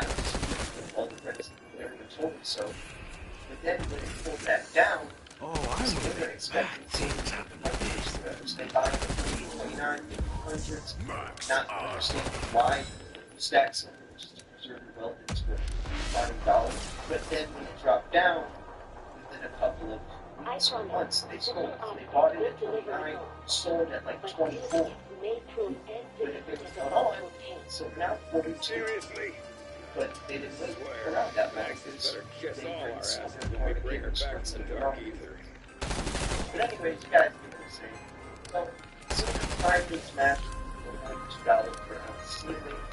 Explosive that has utterly changed the investment landscape, the cyclical global financial shift of this sort of energy. So, 9% by the risk handle.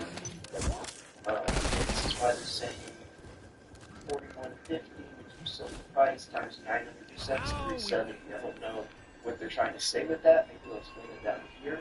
But there is, instead a cup of handle with several dentines. So silver's finally smashed the $42 per ounce ceiling, an explosive move that has utterly changed the investment landscape and signaled a global financial shift of historic proportions. This tidal wave isn't simply a speculative surge.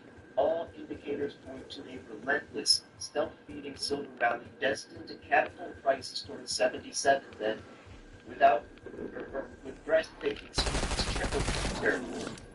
There's no stopping it. The time for women's hope, the silver shortage is now in crisis, and only action today will preserve and will multiply tomorrow's wealth. Paradigm shift, silver's movements that surge unmasked and collapse. For 2025 alone, the spot price of silver soared by 41%. That's insane. Silver is up 41% in 2025 alone. Breaking 14-year highs, trouncing analysts project. And that's, I just talk about, and let me know if you guys like the answer the base, maybe you guys think I should just stick to this. Every grant I do has a very specific purpose, though I'm not one of those ramblers who talks about something great. I don't care what you ate last night, later today. I like to talk, if I'm going to rant, this purpose. it's like the guys that, like, let's say last year, you would have asked one of these silver trader guys with naysayer, the ones that call me a silver not goldish. If you asked them what they thought silver's price would be by September 12th, 2025, when silver back then, last year was nowhere near this, right? It's already 41% up this year alone. If you told them that you think silver would hit $40, they would have called you a silver market. They would say, you're in this just trying to sell silver or whatever, you're wrong markets, you're a person. But we're just looking at timing, value, dollar, scarcity, shortage, all of these variables put together. But they don't care what your reason is. It's just things. Ow! Don't bite. Looking at all the evidence that I found on a daily basis. They just don't listen to that. Pulling numbers from your ass. They're just trying to mislead people. They're just hypes of hypes of. No, this has been a long time coming. But it's just crazy to think what those people would say back then, or how off they would be. They would probably still be saying silver's in here would never break past $30 by this time. And now where are they at? They're all silent. And I say that just so you can look out for those types of things as well. Right? You never want to be too bullish. There are always but also, guys, you got a guy who comments on my video saying, "Oh, silver's never going to hit $100," or silver will never break past 40 again. You know, I'm talking about something say that, but silver will never break past 40. Guys, negative answers. But anyways, by the way, I've read it. Shout out to and she likes my channel. So, it's up 41%. The cause, it is urgent as it is a catastrophic mismatch of the world's equivalent physical silver supply and its stationary. Remember, the London verified silver use rate is blasted above 5% on September 4th. The LBMAs, or GMAs, I don't know, let's talk about the London Bullion Market Association, something else, typo, news, biggest move, whatever. Release rate rocketing to an extraordinary 6.4%, skyrocketing release rate signal the panic, uprising deaths, funding events, and desperation in the heart of London markets. Yeah, that's it. That's the LBMA. So, couple of questions on giant solid ones and investment scramble. Thanks, guys. So, it's supply and demand management. Supply, channel, we already know about all this. So, the end game of the systemic is that private investment range LBMA falls, private lease rates to all-time high, this works shortfall to make a move this moment when the physical stock market shatters the supply, the world will witness about revaluation of the asset. And that's really, why people are extreme bullish where they say it could hit $1,000. The only reason and the main reason why they say this is because the price is being held back by Western price aggression. The COMEX, and you'll see Trying not to get my hopes up. Like it says right here, infinite supply. But consider all these paper contracts, which are also backed by physical metal. And the effect of this because nobody turned those paper contracts into physical. They always stand for cash. Right? They take Now cash. you will see what Toro does best. But nowadays, more people are starting to deliver or ask for delivery, right? Stand for delivery. And expose this facade of all of that being backed by physical. And that would actually collapse the market. The Hunt Brothers almost did that in 1980. They bought up all the silver from COMEX, like 7 days say that they have like 70% of the working 3 billionaire brothers all, not all of them, but a lot of them, all contracts in the physical delivery. Well, the COMEX and the government wasn't going to have that, right? They're like, whoa, whoa, whoa. So you know what they did? It was legal to do that. So you know what they did? They made it illegal on the spot. They just made a law on the spot called Silver Rule 7, saying, you know what, you guys can't do that. We're actually going to ban trading of silver on the COMEX right now. No, you guys can't do that. No, you guys are evil criminals trying to corner the market. We're going to say that so the public doesn't know why you're buying silver, which is because it's a preservation of wealth with a declining dollar. We don't want them to know your real reason, so we're going to bring you guys evil criminals so they won't listen to you and won't take you seriously. It worked though, and they got in a lot of trouble actually, but they did do some of this. That's a good rapid go down. So, next stop is $77, then triple digits, prior to 25. Every chart has broken every technical seal. $42 is just the launching pad. Resistance evaporate. The next 15, there is still resistance now, so it's easier for it to go higher and harder for it to go lower.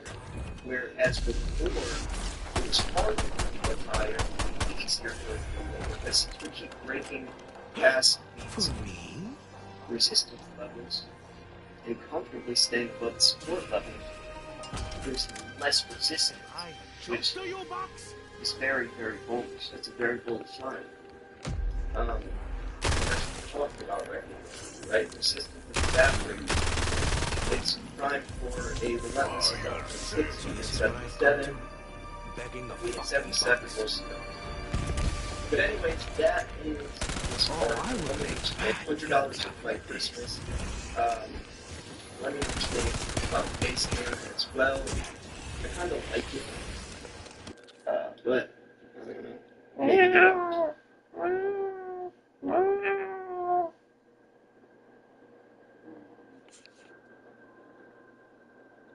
One of the best things about the fact that purchase was so consistently over the last 2 or 3 years, I wanted to be so much. Is that simply because this work with those consistent games with precious metals, consistent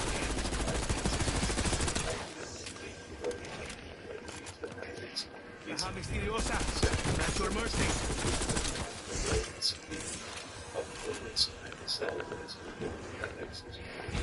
If you want to channel mining, that's currency.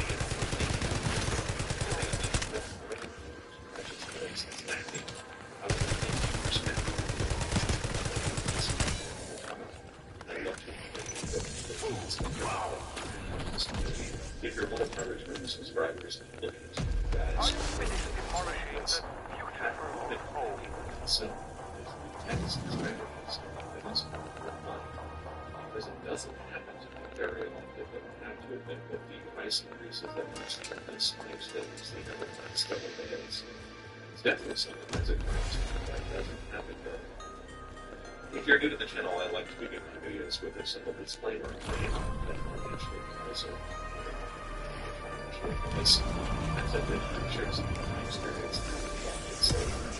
It's better not to talk to my show. And in this case, I really want to take a step back away from that disclaimer because I'm going to share with you some examples in Bentley Restaurant would not let you fly. Share with you things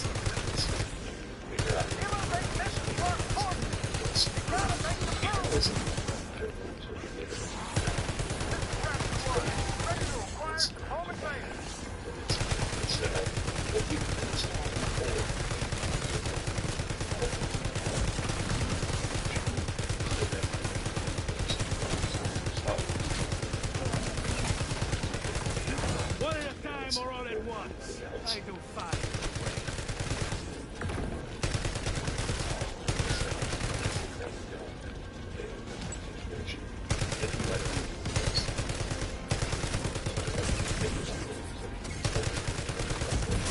We cannot stay here. You want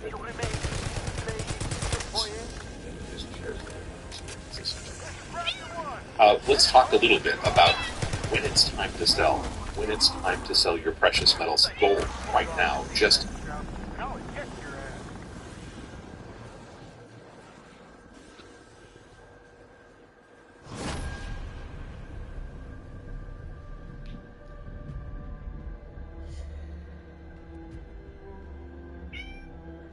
So, that was definitely a direct. I'm recording this directly after the direct finished, so I'm kind of going to get some things online while I'm doing this. And so far, the only thing I see is that you can pre-order Super Mario Galaxy for the Nintendo Switch standalone digitally for $40. I'm guessing Super Mario Galaxy 2 is going to be the same price, maybe. So it might be one of those situations where if you buy them separately, it would be $40 each, but if you buy them together, that full package might be $70.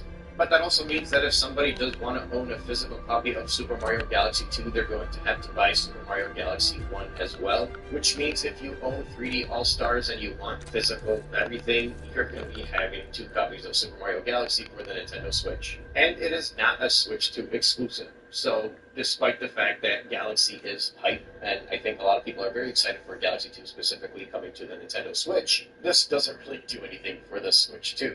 I actually kind of predicted some of this, but I expected Mario Sunshine to be coming on the Nintendo Switch Online. I wasn't expecting Galaxy 2, but I guess it ties in with the movie, which they briefly showed in this direct as well. But I'm kind of getting ahead of myself. Let's kind of run through this. So, 66 minutes is what I saw this whole thing. I think it was closer to like 66 and a half minutes. The first 20 minutes alone was the Super Mario Brothers 40th Anniversary Direct. The first 8 minutes of that alone was covering the museum, the movie, and the marathon. You know, the quick stuff you want to just get out of the way. After that was the Galaxy 1 and 2 announcement. That was probably the most hype moment of the Direct, I think, for most people. They wanted to see Galaxy 2, and now it's on the Switch, finally. And actually, as I'm recording this yet, Galaxy 2 is up on the pre-order as well for $40. And the big added bonus here for this whole package is extra pages for Rosalina's storybook, and you can buy a physical version of that. Cool. Aside from that, the big brand new Nintendo Switch 2 3D Mario game that's coming out for the 40th anniversary is going to be Mario Tennis Fever. Now, I love Mario Tennis. This looks like it was just built off of the Tennis Aces engine, which I guess was also built off of the Wii U one. But that being said, I initially thought this was going to be a Switch 2 edition of Mario Tennis Aces. It looks very much like it took that game and just built off of it. For me, that's a great announcement.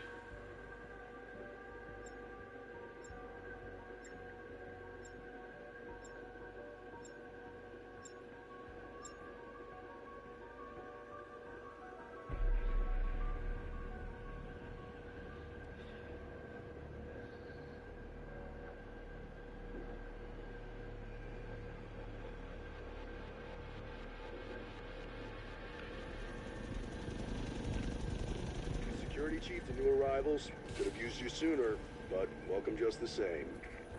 I'm in the man. From breaking Dr. Now's toilet because she was too fat to use it, reading through a hole in her neck and her body shutting down due to her massive weight, Lupe's journey is one of the most shocking in my 600-pound life, and is made even more shocking after her disgusting partner cheated on her and sabotaged her weight loss journey while she was fighting for her life.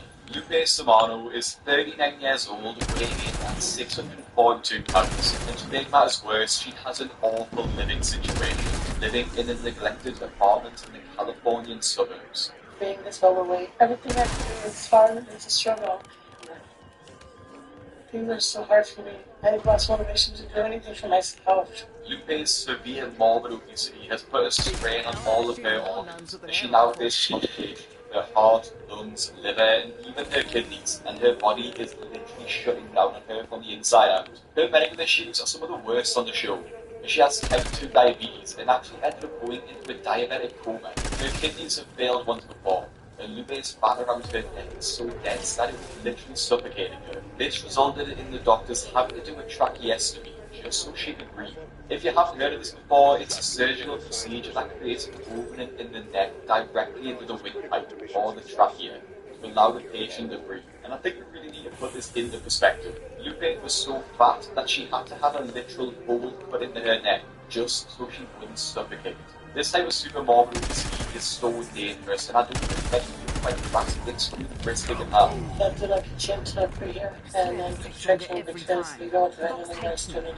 And it's been 10 years since my Coleman. I haven't walked around since then. I walked into the yard and then walked out. To make matters worse, Lupe hasn't set foot on the ground in over 10 years. This is honestly one of the most extreme cases that I've covered on my channel. As typically the stars can walk a few steps or so, but for Lupe, she's completely bedbound and has been for over a decade. Due to being bedbound, Lupe has to do everything lying down. That means eating and bathing and even going to the toilet. Or kind of explain how much pain in this bed. They need to be taken care of 24/7. Because I can do anything myself. Yeah, the husband Gilbert is my caretaker. He can't have a full-time job because he takes care of me all the time. It's a hopeless. He taking care of more than us having a marriage. I guess you could say intimacy is impossible. This is way harder than I thought it was going to be. But, I love her, and that's what she's becoming. I feel unworthy of him to take care of me and love me the way he does. It's not a normal life living this way. The pressure on Gilbert is immense, as he's her full-time carer, used to be able to have a life outside of taking care of her. But it wasn't always this way for Lupe, as she's had a pretty normal early childhood and didn't really have any issues with her weight. Everything changed though when Lupe was 5, as her dad left and abandoned the family. Immediately, he started resorting to food. I just as much as I wanted, and I just started eating and eating. After my dad left, that's when I noticed the books were serious cooking. That was when I should have had a time she was on this 6 years old and nearly 100 pounds, and he was planning really high. The trauma of her dad leaving at such a young age left Lupe with such terrible feelings that no child should have to endure. Food was something that was always available to her. It was a constant in her life when other things changed, so she kept going back to more and more. Now you're probably thinking, where is Lupe's mother in all of this? Well, after her husband left, she had a nervous breakdown. Unable to cope with raising the family by herself, her mother did attempt suicide, but she survived the attempt. She then turned to drugs as a means to cope, eventually landing herself in prison when Lupe was 8 years old. At this time, Lupe started to gain weight rapidly. She moved in with her grandmother after her mother went to prison, and by the time she was in the 9th grade, about 14, 15 years old, Lupe was already 400 pounds. Unfortunately, Lupe's grandma died, leaving Lupe completely heartbroken. Besides her siblings, she had no family left, and so she was gaining weight. Life was hard for Lupe, as her excess weight meant that she struggled to walk around and leave the house. This meant that she had to drop out of school, giving her even more freedom to eat whatever she wanted. This continued until Lupe was in her late 20s to get to over 500 pounds. Things didn't get any easier, as she was just gaining so much weight, she had medical emergency. Things got worse 10 years ago. When I went into the yard, I had to go wrong and fall into a diabetic coma. Since then, I've been mostly trapped in my bed. It's been 2 decades and a quarter step on the couch. Exercise is the only life I've known. After her incident, Lupe required round-the-clock care, which eventually took the fall from Gilbert. The couple met 8 years prior to the show's premiere and in a chat room, where they talked for 6 months before moving in together, and it's pretty obvious what they bonded over. They didn't have donut holes. What'd you get? Don't get mad, but I had to get the other one. Which one you want? Look. I don't know. Good. Go ahead. Give me a plate. Please. I lied to him. I told him I was like 200 pounds. But we got really close. And I told him, I'm going to send you a picture of it. I understand if you never want to talk to me again. Normally, I'm not attracted to big people. So when I saw the picture of Lupe, I was upset. But I'm really starting to care about her. I had doubts about us being together. Until she told me something that really hit me in the heart. She said that she was praying to God that He would send somebody to her that would be there for her and would take care of her and be by her side. And I wanted to be that person for her. It's always difficult to watch scenes like this where the star's partners just feed them so much food. Gilbert brings her an entire box of donuts, which she eats almost immediately. While Gilbert does bring the food to her, he feels like he has no choice. I really try not to give her as much food as she wants. But if I don't do it, she'll find her knees herself and I do it for her. Yeah. Can you go to the Sunday? Yep. Give me 2 super nachos, the carne salads, 2 lengua burritos, and maybe chocolate lettuce.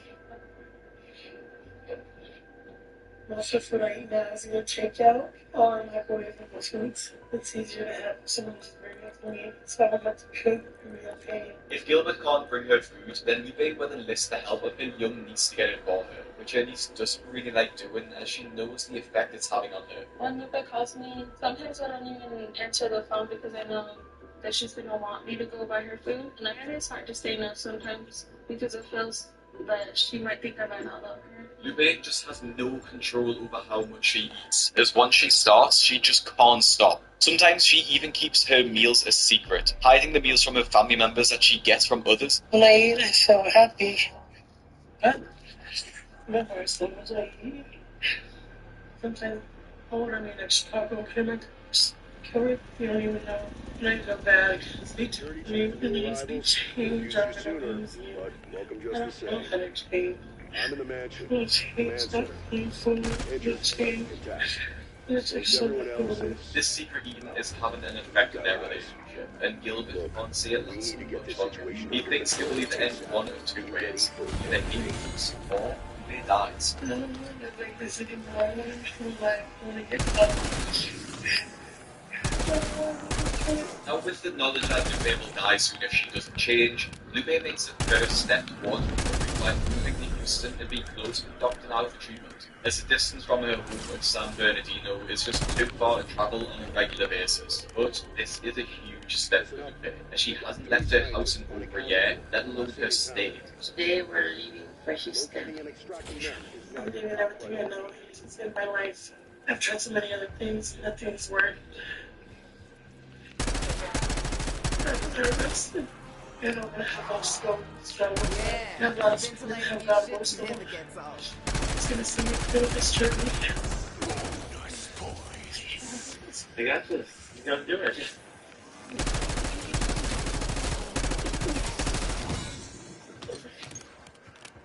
Putting my bet in. I'm gonna put my money on a three-legged race. Change is scary. Once on their way to Houston, things would set off to a great start, as they hard out in California before they reach their first drive-thru. Just give me a shake or something. Sure, you can eat I don't want you right now, I can't. Thank you. When I get stressed, I just have to find something that works. Quickly as possible. But I know these have to be my last results. Once I get to Dr. Now, I have to give up all this. I'm ready to fight for my life.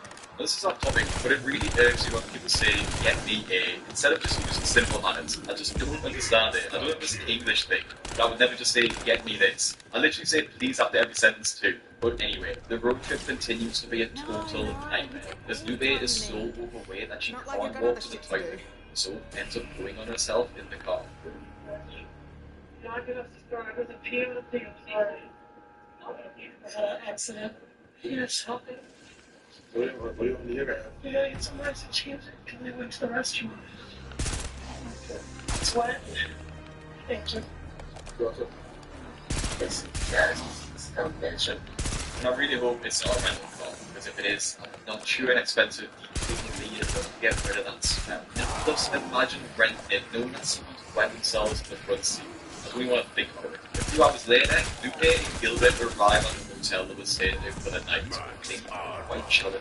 A few more days left of travelling, things aren't looking too good for Lupe, especially as the long journey is starting to have an effect on her legs, which has already had complications with before, the excess fat and swelling in them. I got you.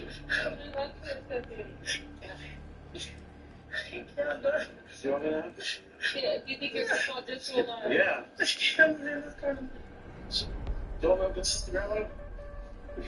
Wait. That's everything. The chair here. I know, right? It's just calm down. Not the chair. How many you oh my gosh. Bravo Zulu, one less stealth fighter to worry about. Whatever you go.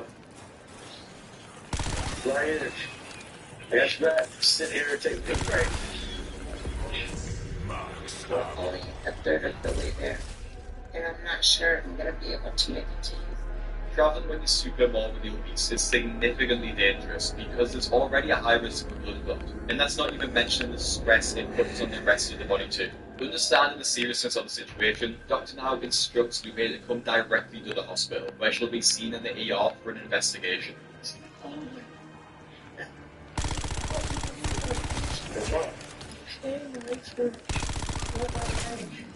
Except where it hurts.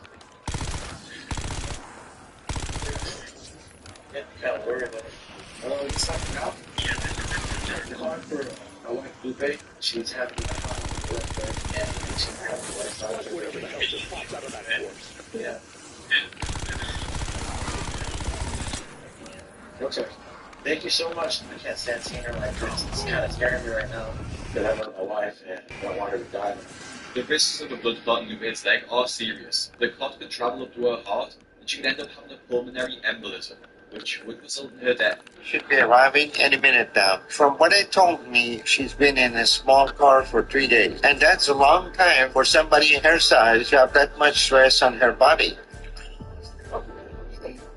She may have developed serious medical condition that we need to address immediately. After a few hours of medical tests, Dr. Now rules out a blood clot, but the actual cause of her symptoms is much, much worse. Lupe is experiencing severe heart failure, only functioning at about 35% with normal capacity. If her car ride was just 2 to 3 hours longer, she probably would have died. I think this just emphasizes the risk of being super morbidly obese. A typical healthy person should feel uncomfortable after a day or two in a car journey. Maybe having a stiff neck at worst, but definitely not heart failure. The risks are life-threatening and it should never be normalized. Her heart is literally being smothered under the weight of her body. What seems to be your biggest challenge with your eating habits? I'm an emotional eater.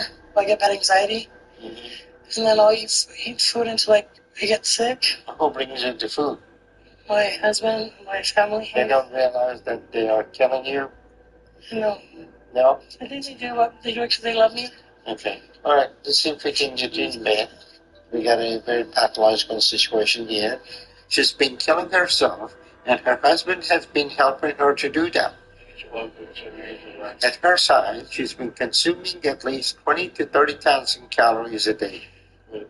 So we need to get her health under control immediately and turn the situation around with her husband. This experience should be a wake-up call for Lupe. As she is so unwell, she may never even fully recover. Arriving at the hospital should be the first step towards her recovery, and the only way to heal her heart properly is to lose weight fast, stopping the pressure and the extra strain it's putting on her heart. Dr. Now keeps Lupe in the hospital on a 1,000 calorie a day diet, mostly because of her severe health complications, but also because he knows if he allows her to start the diet at home, it's likely she won't stick to it. Lupe is used to eating 20 to 30,000 calories a day, so the drop to 1,000 is definitely going to be a shock to her system, but it's needed to save her life. I've been in the hospital for a couple of weeks now, and I'm trying to adjust to the new diet the doctor has me on. But the food portions are really small, and I feel like I'm starving all the time.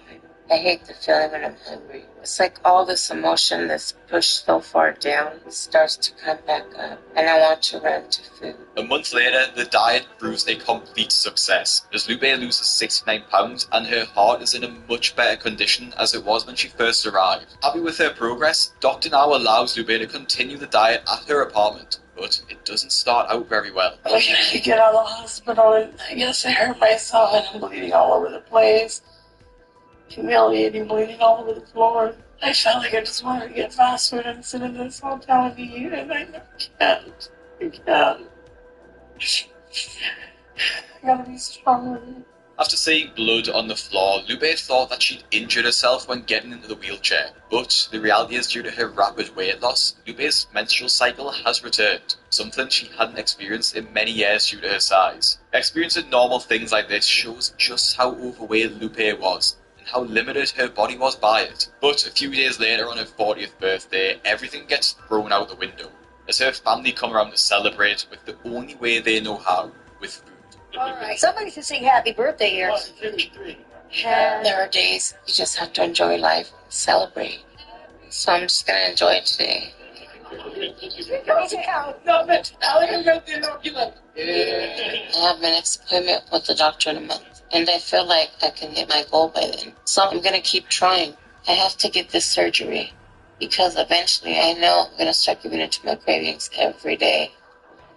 Right, guys. Now, I totally agree that you should treat yourself every now and then, and I can't lie, I love a Five Guys milkshake every now and then too, but my life won't be at risk over it. Lupe's life, however, is, and she's completely risking that by overeating a huge meal and excessive portions of cake. It's not even the fact that she'll go over her calories for that day, but rather that it becomes easier to get into the habit of eating bad again once you start slipping on the diet. It might be the first time she's slipped on the diet, but after a day, it won't be the last. Just before her next appointment with Dr. Now, Lupe encounters a huge problem, as she tries to quickly use the bathroom, but instead gets stuck on the toilet. Make me fall, ready?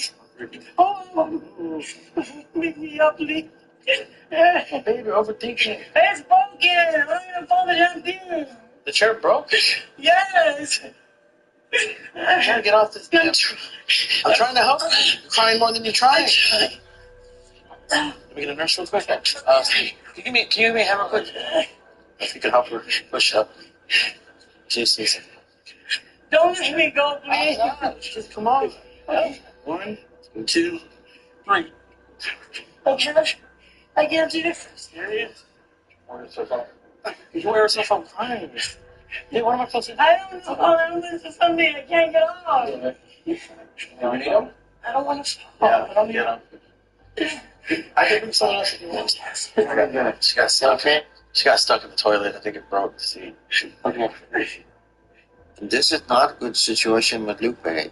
We'll figure it out. She's putting a lot of strain on her heart right now. So we're calling an emergency crew to help her get up immediately, because she can easily go to cardiac arrest and there'll be nothing we can do about it. So they need to act fast. How's it going, ma'am? Did you fall down? Got stuck in the toilet. I don't want to fall. Okay, then we're going to go ahead and get the fire truck out here, okay, just to help us out. Just get me out the toilet. What we'll do is put someone on your back, get you up in an upright position. Need more slack? Oh, God, my legs. The truck just arrived, okay? And once we get you up, you'll be all right. Don't let me go inside. Chair. Can you hold this up? I got it.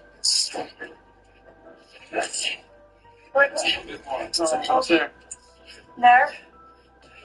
Sit. Yeah, sit. You got it. There you go. There you go. Breathe. Hey, you did break the toilet. Thank you guys so much. You're welcome. God bless you. Is that all you needed from it? This is very disheartening to witness. Lupe got to the point that she won't tolerate any physical activity. She is less mobile now since last time I saw her, and took a whole team to get her up and put her in the wheelchair. But right now, I'm very worried about how much strain she just put on her body. Like I mentioned before, a person of a typical weight, or even someone who's obese, would have no problem getting off the toilet. But the fact Lupe broke it clean in half and needed the fire brigade to get her off shows just how dangerous her weight is. The situation gets Dr. Now concerned too, as he thinks she's gained weight back, as she looks even larger than when he first saw her a month ago. He doesn't even continue with the normal appointment, sending her straight to hospital for checks, as he thinks that she's put even more stress on her heart. And Dr. Now was proven right, as he discovers that her heart condition has in fact deteriorated since her last hospital stay. But what really puts the nail in the coffin is that Lupe gained 82 pounds in just 1 month, gaining back all the weight she lost, and then some. Lupe, this is ridiculous that you gained more weight than you lost in just a month. So you start over, because if you don't, you're not going to make it. I'm keeping you in the hospital to start controlled diet again. You're down to your last chance. You understand? This is such self-destructive behavior. And her husband, Gilbert, is helping to kill her. Back in the hospital, Dr. Now puts me on an even lower calorie diet than last time, with only 800 to eat per day. Not only this, but they also make Lupe walk around her room consistently to build up her mobility and to increase her exercise. 2 months later, an extra month than last time, just to be on the safe side, Lupe is up on the scales for her weigh-in again. That's 128 pounds you lost now. That's great. The first day she got here, she couldn't even stand. Now she's making progress. So I'm going to go ahead and send you home today. And for the next 2 months, I want you to lose another 75 pounds. Take this seriously if you want to get approved for weight loss surgery, okay? Okay. All right. Thank you. Her husband Gilbert hasn't been around very much, and I think that has helped her to stay positive.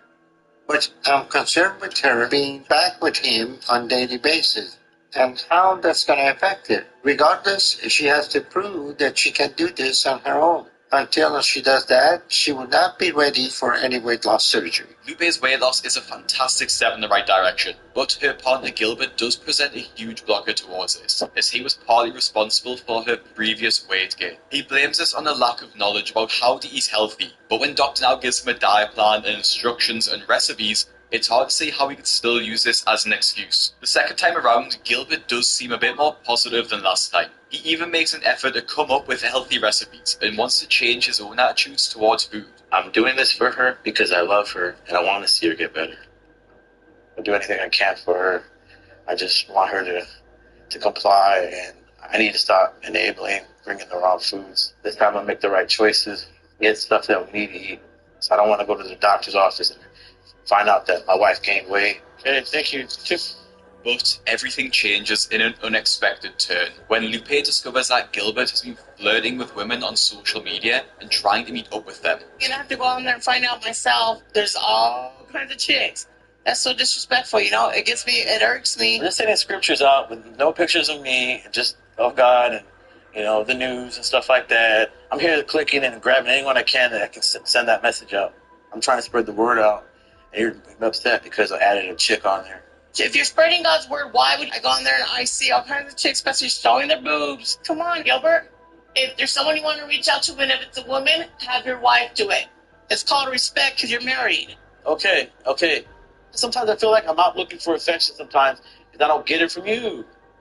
We all fall short. We all have struggles, And, I guess my struggles is chicks and stuff. I'm not going to just change overnight. It's a process.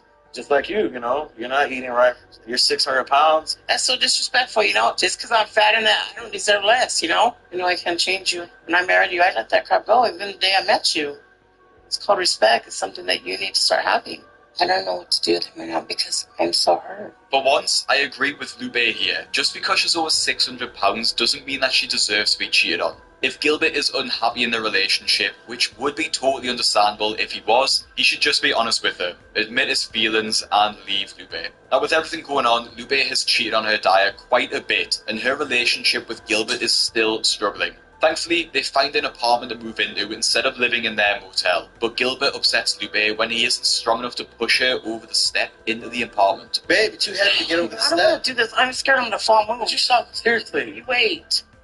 He still makes me feel really bad sometimes. I'm going to get someone over here to help me sit like a baby. Shut up. You're acting like a damn baby. I'm sorry. Care. You're a big-ass baby. You can do me a favor, bro? Dude. 1, 2, 3. That's it. Thank you so much, bro. I appreciate it. The pain is really hard right now. And I feel alone like I did when I was younger. Wait, oh no. I honestly feel bad for Lupe here. I do believe she wants to lose the weight, but Gilbert isn't offering her the support she needs, and speaking to other women behind her back and cheating on her has obviously thrown a spanner in the works. The My 600 Pound Life journey is especially difficult because it just can't be done alone. The stars can't get the surgery by themselves, and they can't make the meals and follow the diet by themselves either. Having a solid support network is crucial, but the intensity of it is so much to ask of someone. For Gilbert, this might be the limit. And with all this going on, Lupe is especially nervous about her next appointment with Dr. Now, as she knows she hasn't stuck to her weight loss goal, and snacking has been her only source of comfort these past few months. She also hasn't been walking at all either, decreasing her mobility, which she's worked so hard to improve on. There are no handles. Wait, you understand? I told him that. Because there's no handles and I'm going to sit out of bed for a while. All right then.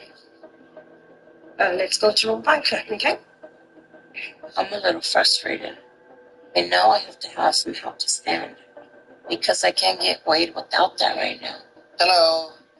How are you both? Good. So what's going on? You refuse to get weighed? I couldn't get on the scale. I couldn't stand on that scale without balance. Come on, you're walking in the hospital. You sure the issue is not you don't want to get on the scale? You've seen that since I got here, when I first got here to when I was in the hospital.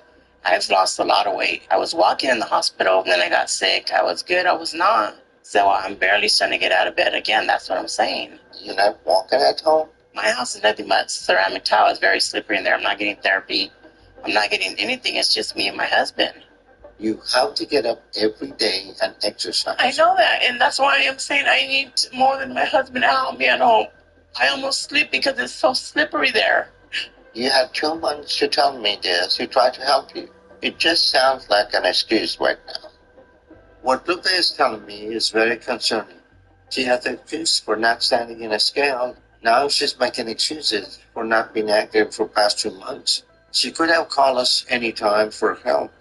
But if she hasn't been getting up, then there is no way she's making good progress right now. Until I confirm your progress, you're not getting surgery. I mean, I'm willing to go weigh in at any scale you want me to weigh in so you can see my weight. I was discouraged when I couldn't get on that scale because I want to show you that I'm doing what I got to do. Because I didn't leave California and leave everything behind to come here and not comply with what you want me to do. Okay, Lupe, I'm going to give you benefit of doubt. And I believe you're having trouble standing right now. This is not an emergency situation, so I'm not rushing you to the hospital. I want you to go there for follow-up in 2 weeks, and we'll weigh you then. This is your last chance. Okay. See you in a couple of weeks. Hopefully, Lupe will recognize the second chance as opportunity to try harder to do what she needs. Whether Lupe doesn't want to get on the scales because she really thinks she won't be able to stand, or because she doesn't want Dr. Now to see that she's gained weight, is up for discussion. But the truth of the matter is that both of these reasons aren't good enough, and are a major setback for Lupe. She's several months into the treatment now, and should be able to walk unassisted for at least a few seconds. It's really sad to see her regress like this, especially as now it looks like she's lost all motivation to even continue with the program. As Dr. Now doesn't believe Lupe's excuse, he gives her the opportunity to return to hospital 2 weeks later, where she'll be weighed on a scale with handles so that it will be easier for her. Those 2 weeks come around quickly, and the reality of the situation is about to reveal itself. And I'm so scared what he's going to find. It's going to mean I don't get surgery. If her heart is weaker than I thought, then there is no way that she will survive a major procedure like rectal surgery. So today I'm bringing her in to look at her heart internally with transesophageal echocardiogram. Before the patients actually undergo surgery, they have to go through a series of crucial tests to ensure that they're healthy enough to actually survive the surgery. With all the issues of her heart, Dr. Now is concerned that she won't survive it. As her heart is so weak, Lupe won't be able to get the normal gastric bypass surgery, instead needing to get a gastric sleeve, which will put a lot less strain on her heart. While Lupe's operation went well, her relationship starts to take a turn for the worse when she discovers that Gilbert has been cheating on her again. We can move on from this, Kay. Just like the last 2 times, I need you to get your mind off this. You can't let something like this just destroy everything. And I shouldn't let it continue to go on. Just because I'm over it, whatever. I don't deserve anything that any woman out there. I know that, love. Okay, then next time that happens, what I'm going to end up saying is, I'm tired. You got to go on your own way and leave me alone. Our sex relationship is difficult. I get sexually frustrated, and I tend to slip. But, I love my wife, and I know it's going to change. So, but the point is, let's just get over it. It's a good day, okay? When Gilbert comes back to the hospital, the couple talk it out. Things get pretty heated. I don't know what to do, because if I can't trust Gilbert, part of me will just want to give up, and I'm so scared right now about what's going to happen. If I give in and start to go back to food, then I'm going to end up dying soon. Since leaving the hospital, things have been really hard. Gilbert and I haven't been doing well. It's like this cloud hanging over us, and I'm struggling with staying motivated. Yes, sir. Well, I'm not eating. I've been trying not to be so depressed about everything, but I'm just so hurt by Gilbert. You hungry? You want me to make something? Hopefully we have some stuff. Cream mushroom? Yeah. It made me feel so worthless when I found out he's trying to be with other women because I'm not enough like this. If I'm not enough right now, then I don't think losing the weight would change them. I just feel like I can't rely on him right now. Things don't get any better after Lupe is discharged from the hospital either. You're just trying to throw anything easy out there to me just to eat. What are you so upset for, patient? Yes. Your soup's right there. I'll strain the rest when I get back, then we'll get a burrito. I'll be back. I'll look for it real quick. You sit there and pray God to change your freaking attitude. They don't know how to repair everything with Gilbert. And that makes me feel like giving up right now. And the strain on their relationship is having a major impact on Lupe's progress. 2 months after her surgery, her weight loss slows down dramatically, and she ends up losing hardly anything. She isn't trying to exercise at all either, even developing a severe bed sore that lands her in hospital. I just want to remind you, for Lupe not to lose any weight while at her current weight, she'd probably be needing to eat around 10,000 calories just to maintain that weight. Now, in the hospital, Dr. Now ends up having to admit Lupe to surgery to remove the bed sore, as the risk of infection was pretty high. But the issue is deeper than just a bed sore, as Lupe has become completely immobile again. So, Dr. Now makes Lupe see a psychotherapist to encourage her to get out of the bed, but Lupe rejects standing at every single point. Lupe, you've been in bed so long, this has been your stress, okay? You don't know, because if you knew, you would do something about it. Come on. I can't, my legs are numb. That's because you haven't been trying. Lupe is not dealing with the issues in her life in the right way. There's an element of Lupe being bedbound that forces her to be reliant on Gilbert. If she loses the weight and is able to walk again by herself, she won't need Gilbert anymore, and he will be free to leave her and go see other women, which is a big insecurity of Lupe's. As part of her treatment, Dr. Now forces Lupe to stand up and get weighed, because her life is literally at risk if she doesn't. If she never stands, it's more than likely she'll revert back to her original weight and start gaining again. Lupe is at a crossroad, and she's choosing a path that is going to lead her to her death. Lupe is refusing to get up and do anything. So there's nothing more we can do for her here. I'm so scared because I'm starting to feel like I'm never going to be able to get back up. Alright, Lupe. So I'm going to go ahead and send you home. You know that you got a very bad heart. You know you're diabetic. If you don't move around, if you don't change your lifestyle, your body is going to give out. Right now, the battle for Lupe's life is not physical. It is psychological. Last thing we're going to try is to send a psychologist to meet with you and Gilbert to try to deal with the issues that are keeping you in the bed. After surgery, when the patient hit the wall like this, a psychologist may be their only hope. You need to figure out what is the thing that is making you afraid to stand down, and how are you going to change the dynamic that is killing you before it's too late. All right.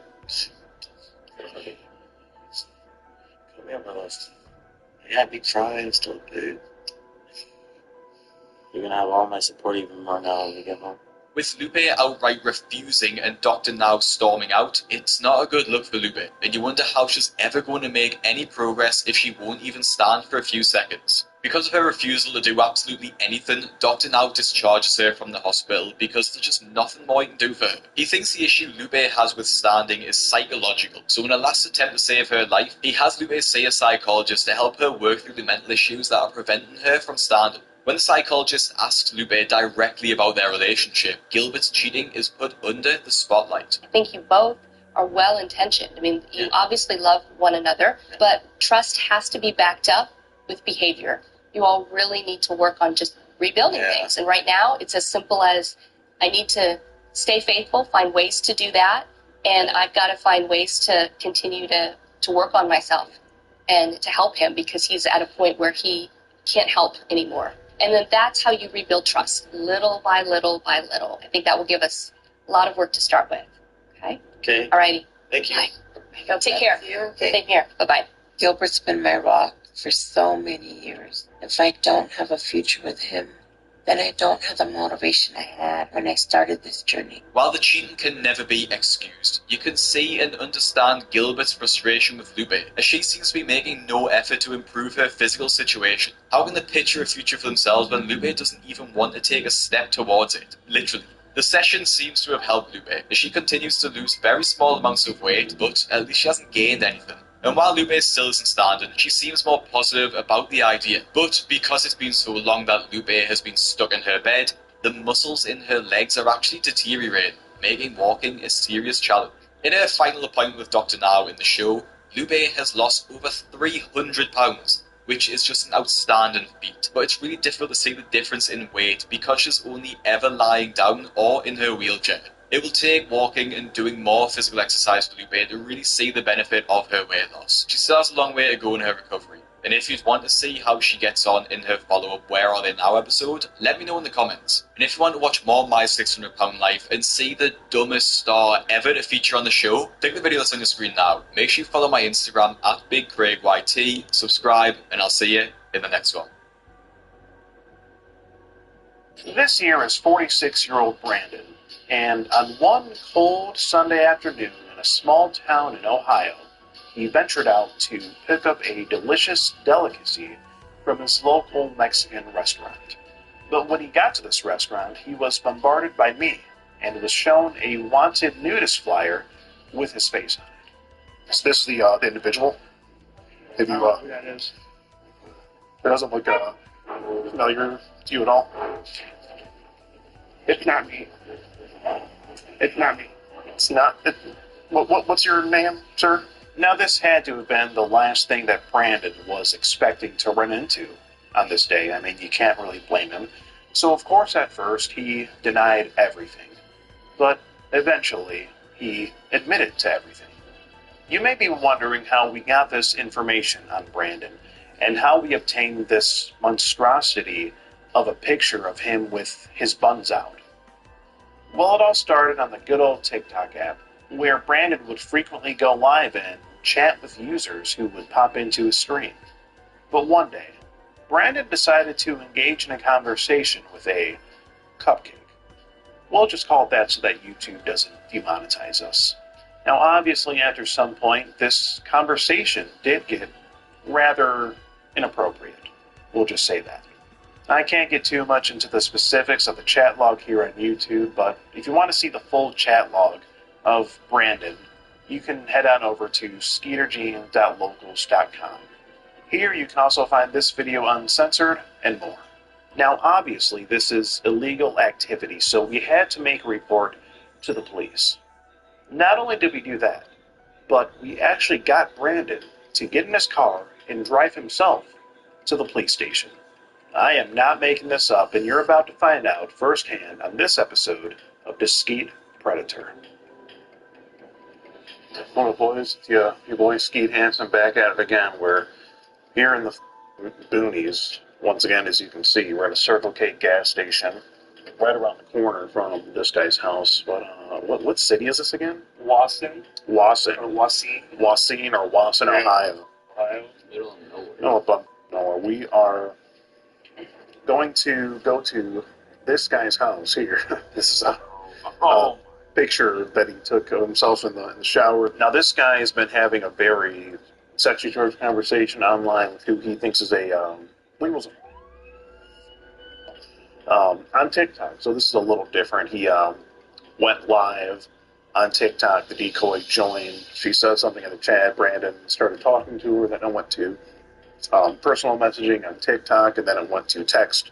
But the most essential part is that he sent this very questionable picture of his ass, basically. So he lays in bed on his stomach and goes like this, does one of these. He's completely naked. You can see his ass and everything. He sent it to the girl with his face in it. So I went ahead and made a wanted nudist flyer. And I made a few of them, and I'm going to post them all around this town here. This is what we're looking at here. It's right here. It says wanted nudist. It's kind of like an old Wild West type wanted poster. And yeah, there's the picture he took. We had a censor with a little cowboy emoji there, and there's his face, and it's his whole ass is hanging out in this picture. And we got a $1,500 reward for anyone that finds this this wanted nudist. Hopefully he's back home from getting his Mexican food. Jazz. Oh, I could put it like right here, like on the electrical lines. Like he's gonna drive out one day and see it. All right, we're just gonna post a flyer up right on this one. So like whenever he drives out of here, he'll see it. Just hold it up for me there. Good piece of tape there. We'll do one more. We'll do one more. We'll do one more like just over there. All right, we're on the hunt for a nudist, boys. All right, so that's one wanted nudist sign put up right there. Let's put this one right here. You know, people need to know that there's a nudist around here. And one more for the bottom. All right. And there we have it's not going anywhere, I don't think. All right, they're all over town now, so before he sent some verification photos of his property. Which one? Oh, yeah, it's definitely the house right there. You know what? So while we're at it here, while his page is still up, let's check him out a little bit. Yeah.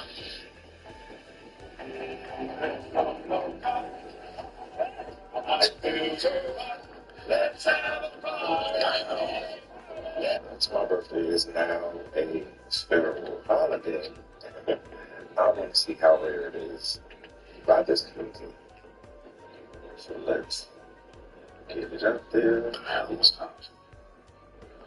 Okay. Listening to Toby Keith. Look at this. What the fuck is this? What the? He's not a smart guy. What is this? What do you? This is shit that like 12-year-olds do on TikTok. He's an idiot. It's fucking music. Because he's like the white trash.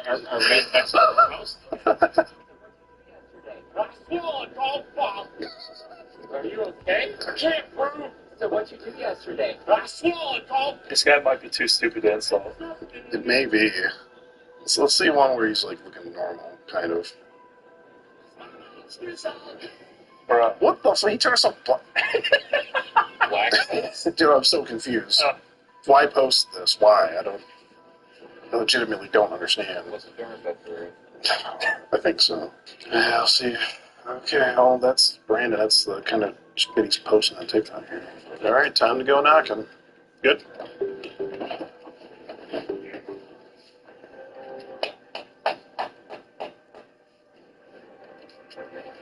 Maybe he's not back yet. Maybe he's not back yet.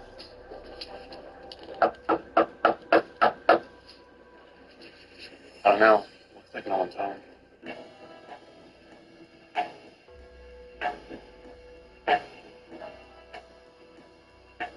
Alright, so he's still talking to the decoy. He's at a Mexican joint ordering a specific dish. And we looked up all the Mexican joints that are around here. There's only 3 within like a 2-mile radius. And we narrowed it down to the one that he's probably at. And the dish he ordered was what again? Arroz con pollo. It was an arroz con pollo. And we narrowed it down. Only one of the restaurants around here has that dish, right? Chicken rice. Okay, so yeah, it must be that one. So let's go. Let's just check if he's there waiting on his order. Pull him up to the Mexican joint here. Let's see if we see a Honda Odyssey anywhere from the records. Looks like that is the car that he owns. Oh, there's an order for Brandon. It does. Tell the guy to carry it out. Yes. Alright, so now Rick is going in to have a gander and see if he sees Brandon. Let's see what the word is.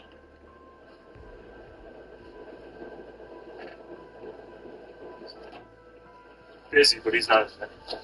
Yeah, she said he's watching TV. Let's see if we got any updates.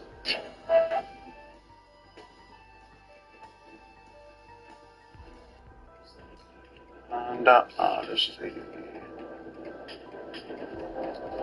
There we go. There's the Odyssey.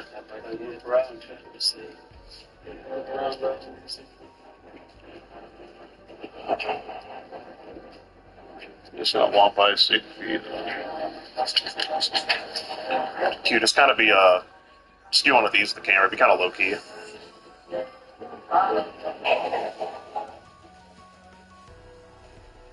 How you doing? Oh, we're more just here for information. We're part of the bounty hunting team. There has been reports of a wanted in this here. I don't know if you've seen this flyer around here. You've seen a gentleman that looks like this.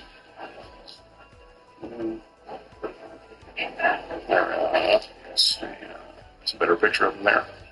He looks familiar. No. Hasn't been here recently. Okay. Okay. I thank you for your cooperation. Thanks. Appreciate it.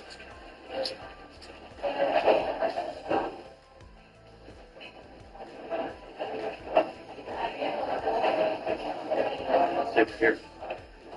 Hey, excuse me, sir. I know we're just part of the bounty hunting squad in the area. We've had reports about just a wanted nudist on the loose. We've been asking everyone in town here. What? A wanted nudist in the area. Have you heard of that? Oh. No. Okay, because we've been handing around the flyers everywhere. We post them all over town already in people's mailboxes. Just to make you aware, sir. This is the individual. Have you? That is. It doesn't look familiar to you at all? Okay, because his name is Brandon. He has a TikTok. He's been sending this picture to many females on the TikTok app. Okay. And we really need to find him. I don't know who he is. Okay. Well, I'll hand you the flyer. Okay. You keep it with you. Okay. If you see that gentleman, just make sure you report it to the sheriff. Okay. All right. Wait, hold on. Okay, good. Can I see that? Hold on. So yeah, if you flip it open. And just that face, remember that face. Okay. Hey, hold on. This. It's not me. It's not me. It's not. What's your name, sir? Charlie. Charlie. Charlie what? Brian. Charlie Bryan. This looks an awful lot like you. I don't have a beard. You don't have a beard. Okay. What? Do that thing. Your name's not Brandon. No. Okay. Because we did have reports of the individual coming to a restaurant, a specific Mexican restaurant, to receive a carryout. And it looks like your eyes. No, it's not me. So you didn't take this photo? No. Okay, so let me ask you this. Would this be your photo? No, that's not me. It's not me. It looks a lot like you. Your name's Charlie. Yes. Charlie Bryan. Yes. Okay. You live around here, right? I live in Archibald. What is it? Archibald. Archibald. Yes. Okay, so you don't live at... No, I don't. No. Well, would you happen to have an ID on you, sir? Just so we can verify, because we can still be in here. We're just at the door. Okay. Sir? Yeah, just so, because we do report all findings to the, law enforcement. We just want to make sure everyone we talk to is, that we get everyone. You can go down here if you want. Now, Charlie, right? No. I'm in big trouble. Can I see your ID? So your name is Brandon. Okay. So it's really not up to us to decide it, Brandon. Right now, I would just like to have a conversation with you, if that's okay. Okay, so you're free to, you can have a seat somewhere, you can stand there, whatever makes you more comfortable. And you can hold on to that, in case you see the guy.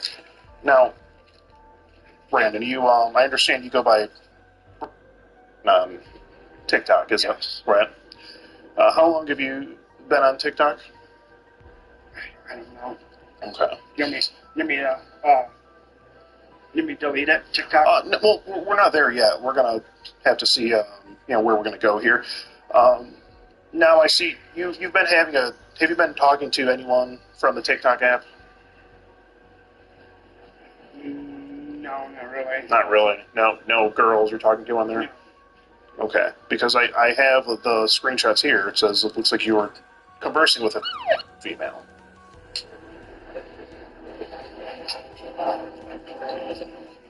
I have it right here. It says, how old are you? She says, and this is not on TikTok, and that's your username on TikTok. You say, I could be your dad. People always say that. People always say that they could be the dad we're talking to. Yeah, okay. Everybody says that to me. I'm like... Oh, they always say that? No, people on TikTok always tell me that I could be their dad. I'm like, no, I'm not. Well, that's something you said, though. You said, I could be your dad. That's your picture. You said that. I And don't. you say, how old is your mom? Is she single? Huh? You ask her how old her mom is. And this girl's name was... The girl's name was... On the app, the girl's name... Well, so on the TikTok app, I'm sorry, she goes by Nicole, but on TikTok, she goes by Ashley. Does that ring a bell, Brandon? Nicole, Ashley, Nicole. Brandon, you don't have to delete anything. You started on the TikTok app talking to a girl named Ashley, and then you moved over to a text messaging app, and you're talking to a girl named Nicole. Does it remind you of something? Does it ring a bell? Do you remember anything you were saying to this girl? No. No. Do you need a reminder then? You talk about how you want to keep it a secret. I didn't say that. Brandon, it's literally right here. You say, no, I want to keep this a secret. I didn't say that. She said. No, Brandon, this is her string of messages, and this is yours. You said this. So we have a whole conversation. Okay. Yes. Okay. And do you remember saying this right here? Does she, meeting the girl's mom, does she suck his... Does he lick her blank? Talking about the relationship between the girl's mom and her boyfriend. Why did you need to know that? I don't know. Okay. You ask her if she's in 8th grade or freshman. Yes, I remember saying that. Okay.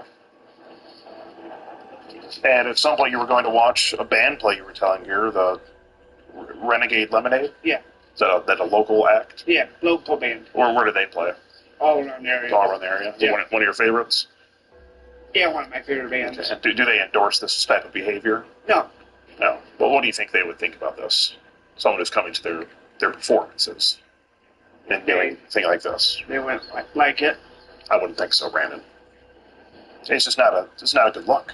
I know. And Brandon, how old are you? I'll be 46 in a couple weeks. 46, a couple weeks. Okay. Do you have any children? 2. 2. How old? This girl is right around the age of your kids. Your kids live with you? Every other weekend. Every other weekend. Okay. So I have to ask, Brandon, how would you feel if a 46-year-old man were conversing like this to you? I wouldn't like it. Right. So what makes it okay for you to do? I don't know. You understand that this is borderline illegal. Yes. And morally wrong. I understand that. And being with the nature of the conversation, I also have to ask, is anything going on with either of your two? No. Is it a son, daughter? I got a son and daughter. Son and daughter. Okay. Nothing going on? No. Okay. No. Okay. So what's, but you don't know better than this, so I have to ask, what's the interest here with another? Or, nothing. I don't know, Brandon. I mean, you talked about meeting her at Kalahari, going in the pool, and asking her what would happen if her panties slipped off. I didn't go. But what I'm saying is there seems to be an interest. I didn't. I had no interest going down there. Okay, but you just talked about it. Is it like what's the reason for it? Just joking around. Joking. Is it sort of a thrill you get out of it? No. Okay. And then you sent her this meme. You say open shirt challenge. Pop your buttons. I was just joking around. It seems like that means you wanted to see I was just joking. Her breasts, but it's a joke. How would you feel if an adult sent that to your son and daughter? You take it as a joke? Or? No, I wouldn't. So when you said I would hold you and rub your feet, then rub your shoulders, that was also a joke? Yes. Well, what's funny about that? Did I miss the punchline? I was joking around. Doesn't seem like a joke, Brandon. There any other girls you're talking to online? No, I'm not. No. Have you asked her if she's played with herself? You ask her if her blank has ever been wet inside. Oh, has ever been wet besides being in the shower? I just joke. I joke a lot. These aren't jokes, Brandon. These are sexual advances and borderline felonies. Okay. All right. I don't see a joke here. Okay. I mean, we're not laughing here, are we? I understand that. Okay. What do you think your TikTok fans are thinking? Yeah, you have what, a couple thousand followers, I understand? Give or take. Okay. Has anybody made you hot and bothered? You ask her that? I just joke around with people. Just joke around. Well, are we making you hot and bothered? No. Would you say no? Okay. No. And I have to ask the thing about the mom's boyfriend. Have you ever seen your mom's boyfriend in his boxers? And you said, I'm sure he's got a big dick. Yeah, and then you asked, does his bulge out of the underwear? What? You can't expect me to believe that was a joke. I just joke around with people. Okay, Brandon. Is this some sort of fantasy of the whole mom and the mom's boyfriend and the... I have no idea. No. Okay. So I have to ask you, in your situation, have your kids ever seen your bulge out of your... No, they've never seen that? No. Because it seems to be something you're interested in. No, I'm not. And being that you have access to... Seems you have frequent access to people within your household, it's a bit of a concern. No, I don't. But do you understand why it's a concern? Yes, I understand that. Okay, I'm just making sure you understand. And then, so were you joking when you sent this picture of you in your underwear to her? No. Yeah. That wasn't a joke. Yeah, it was a joke. That was a joke too. Yeah. What was the joke there? I don't know. I was just joking around. Just joking around. You said you thought, hey, let me send a picture of my underwear to this. Just a joke. Yeah, I thought it'd be a joke. Okay. Did anyone think it was funny? Huh? Did anyone think it was funny? I don't know. Gotcha. And you send her a bedroom play meme with a list of a bunch of different things. So you can only pick 3. There's things like cuffs, ankle cuffs, blindfolds, and the belts, and the list just goes on. Like I say, I just like to joke around. Is that basically your answer for everything I'm going to ask? It's all just joking. That's what it sounds like, yeah. Okay. Yeah, I just wanted to make sure on that. And Brandon, with the image you sent here, the nude image of you and your bare bottom hanging out there, was that also? Yeah, it was just that was a joke. Yeah, so it was a joke. Do you send this picture to a lot of people? No, I don't. Who do you send it to? Who's it reserved for? Nobody. Why send it to this girl? I don't know. Were you not? What were you looking to get out of it? Like, what was the motive? I'm not getting out of anything. I mean, just out of the picture, what did you have to gain by sending that? Nothing. I didn't have anything to gain for it. Okay. So why send that picture? I don't know. I'll tell you, Brent. You sent a nude picture of yourself to who you knew was a female. That right there is a federal offense. Okay. I understand that. Okay.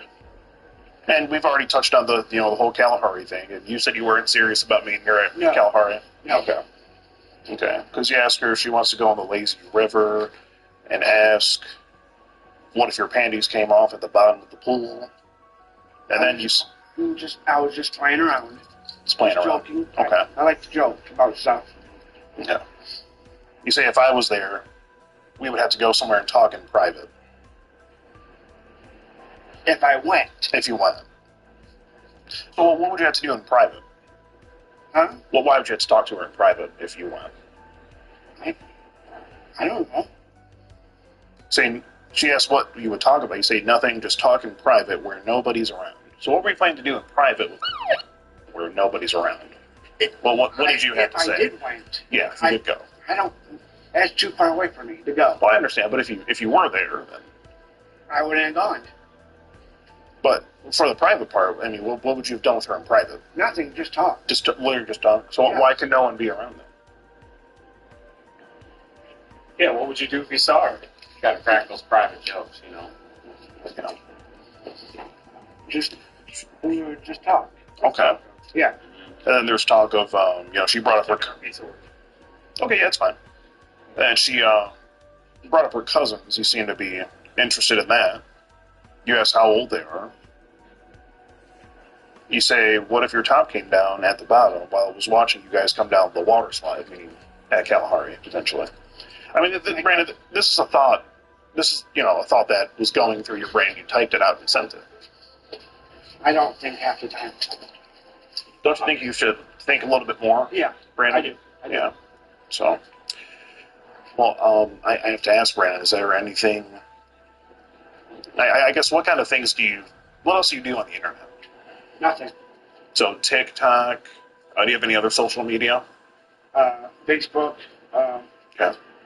Snapchat, Twitter, Okay. What do you do on those? follow sports teams. Okay. You talking to anyone on No, I on don't. those? No, I don't. Okay. Yeah, just go to your. If I can just see your following tab.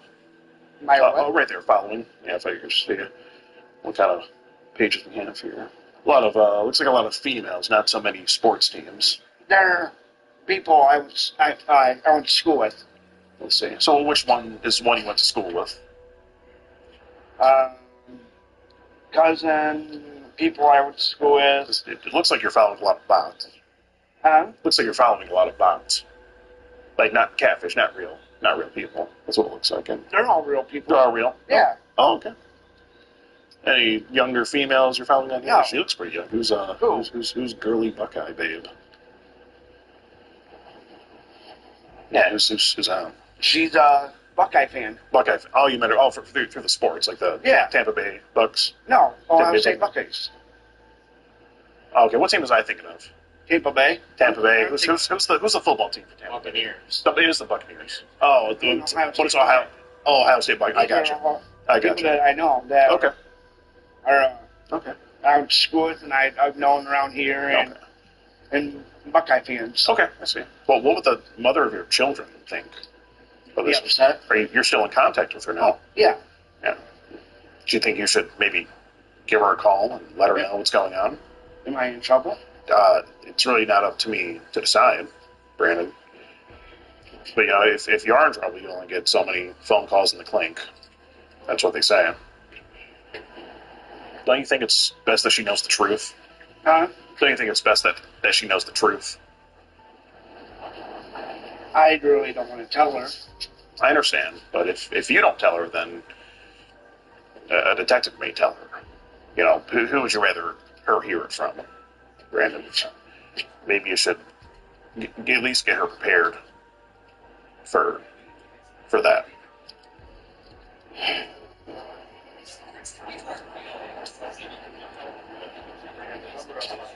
So, what do you think, Brandon?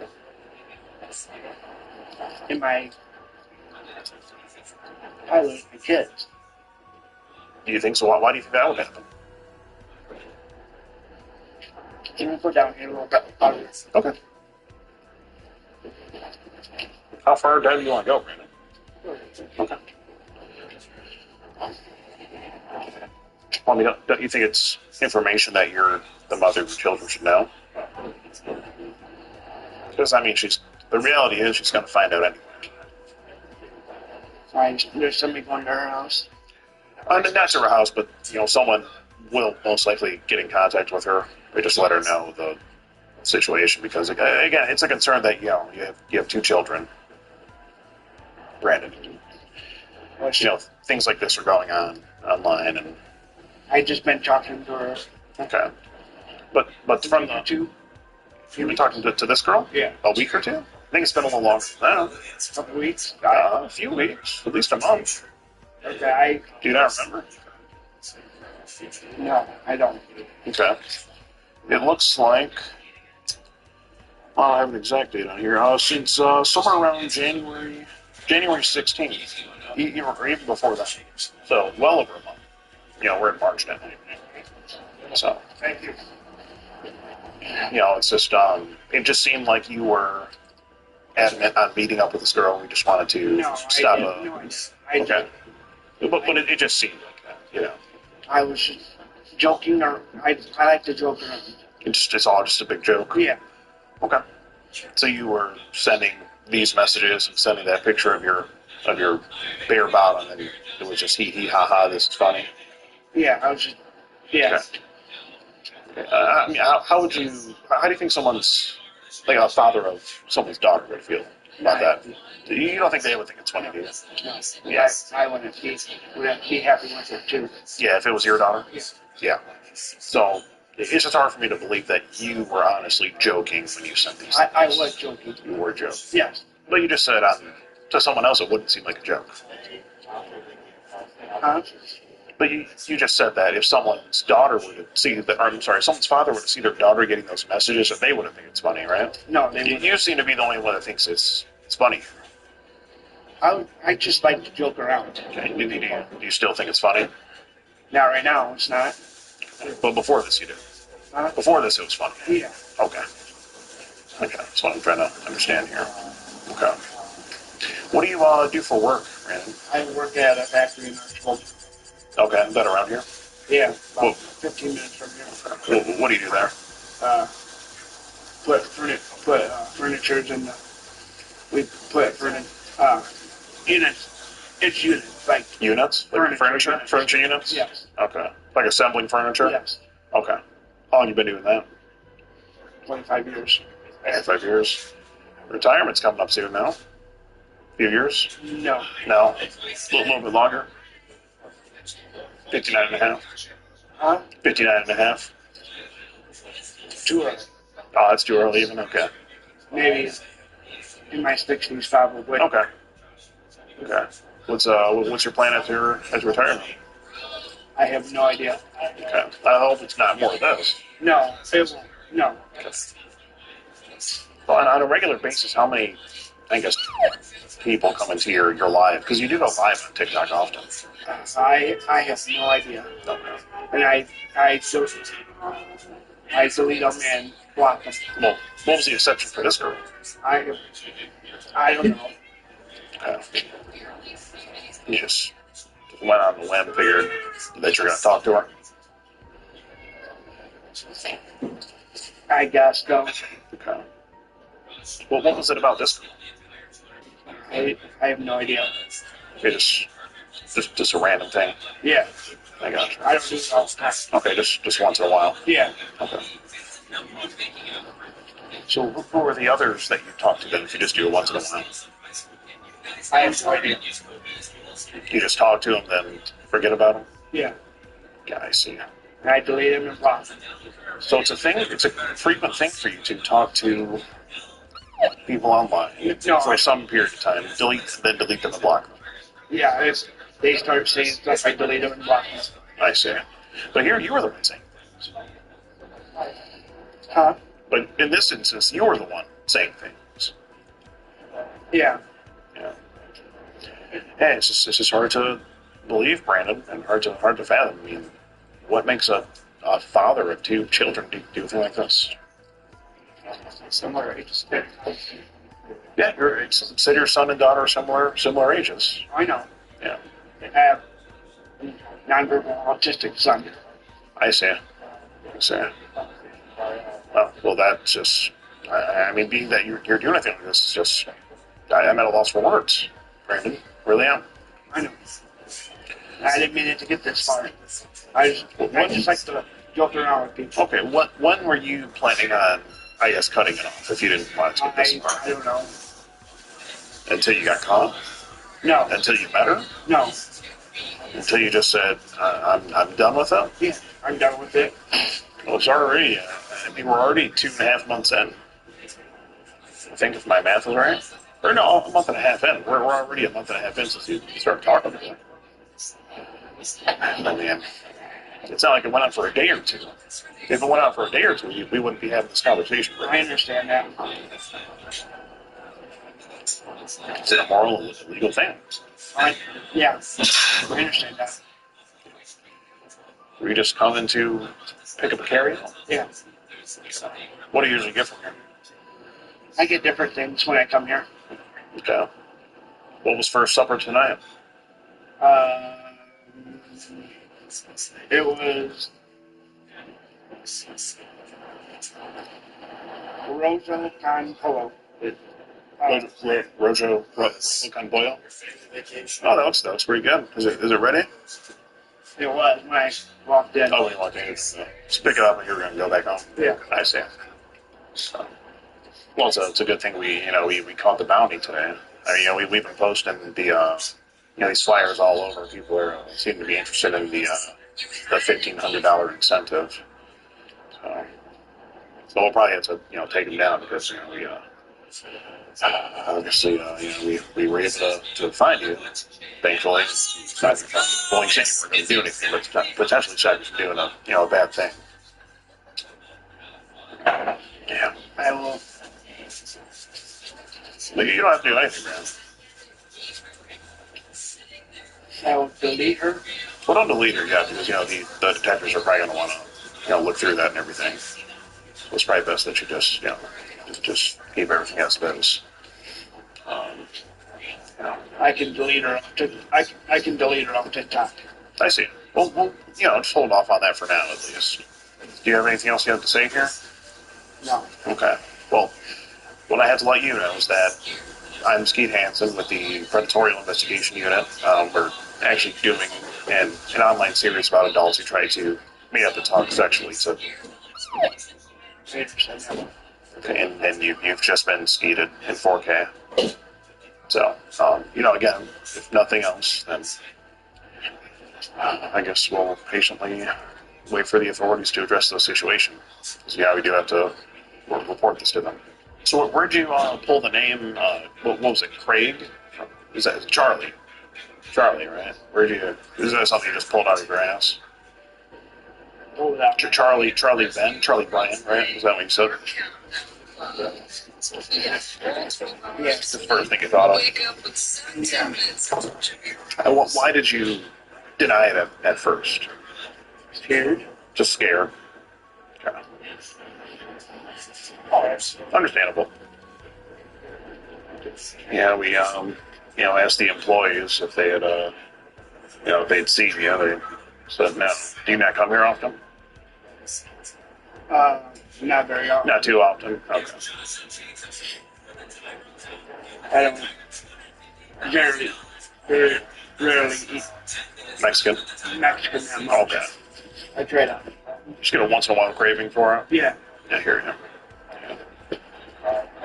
It's definitely one of my favorite foods. It's on.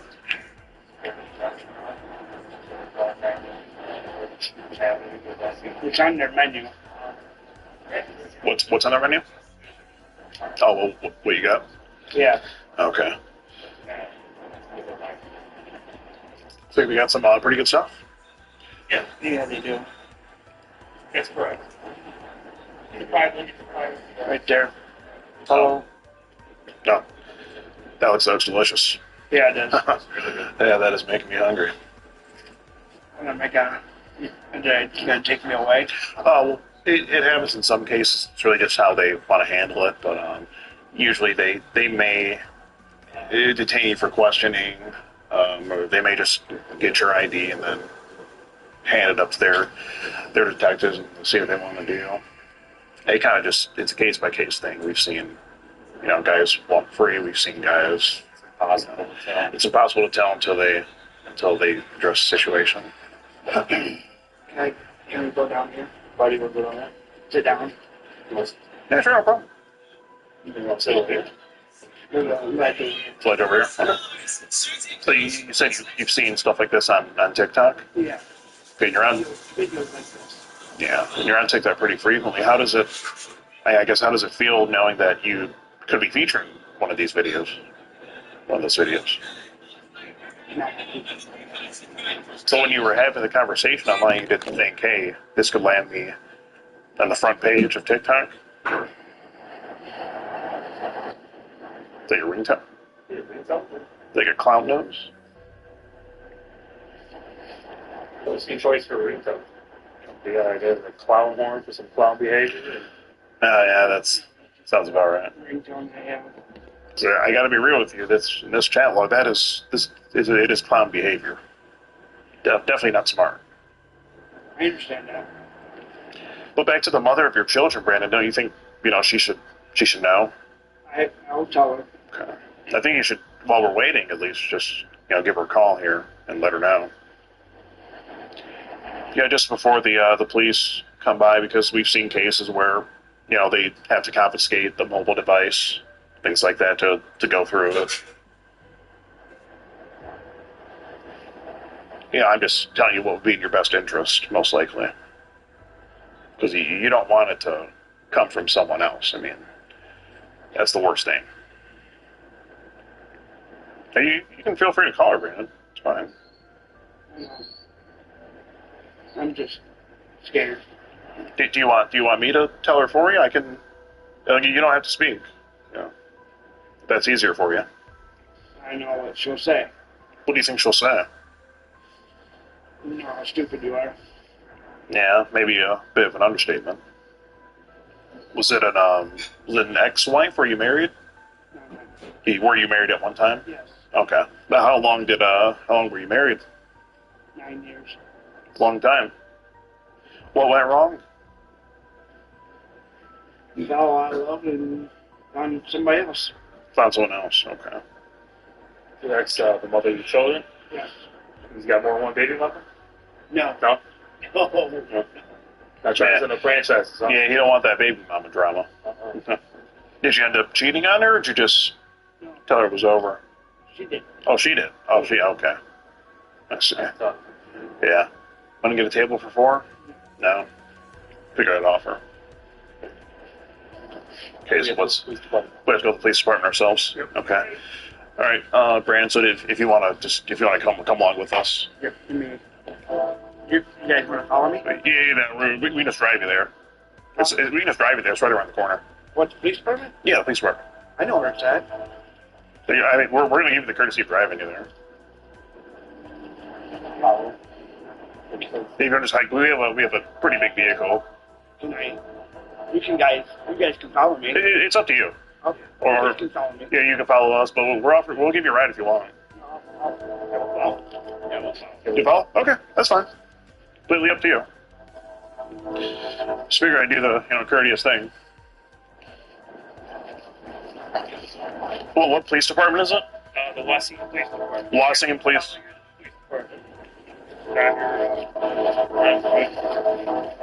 Oh, did you want to get your carryout from from Azteca? All right, well we'll be right behind you. If you want to put the address on for the police department for me. So fuck. Oh, yeah. It will not end. I'll put it in sport just to make sure.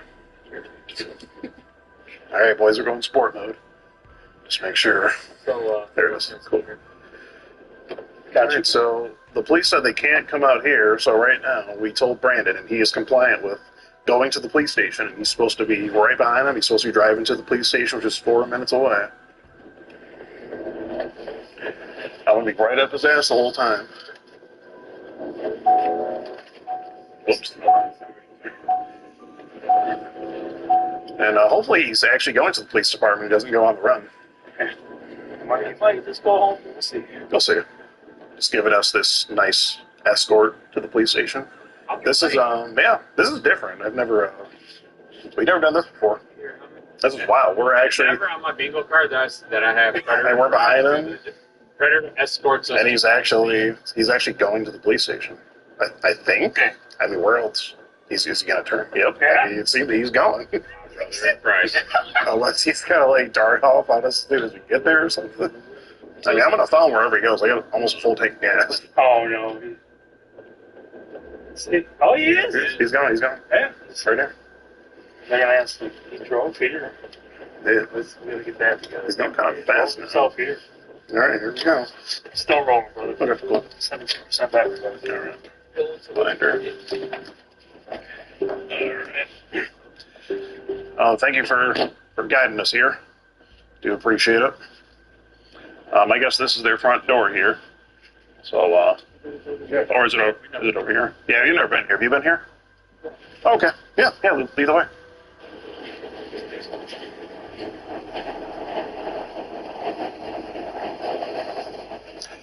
Okay, well, we're here. First time I've been in trouble. Never been to jail before. Never been to jail before. How you doing, officer? Hi. Hi. How you doing? Hello. Hi. So, I'm Steve Hansen. This is my comrade Rick. He was on the phone with dispatch. On the phone. Yeah. One moment, right? Oh, yeah. Yeah, sure.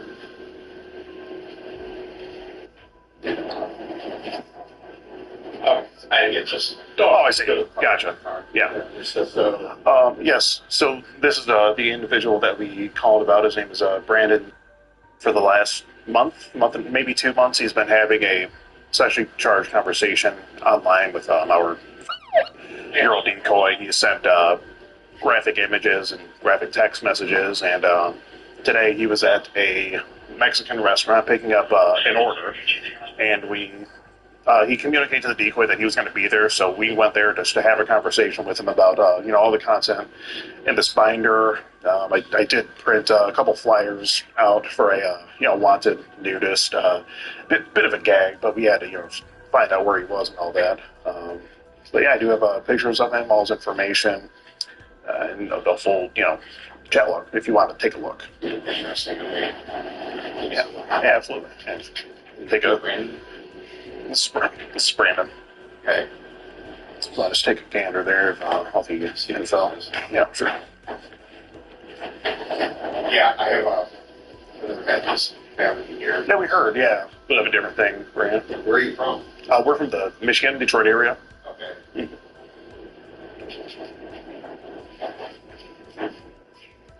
And Brandon actually kind enough to show us how to get your cathedral to the cathedral. We follow the leader. Are you here voluntarily? Huh? Do you feel that you are here voluntarily?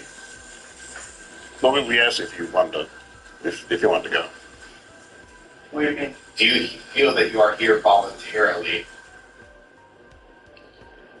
Voluntary, like. Are you wanting Basically, to be here right now?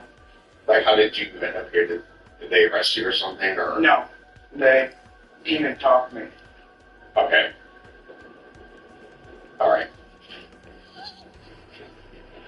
And I showed them the way here. Okay. Interesting. Yeah, when they came up to me, I was scared. Okay.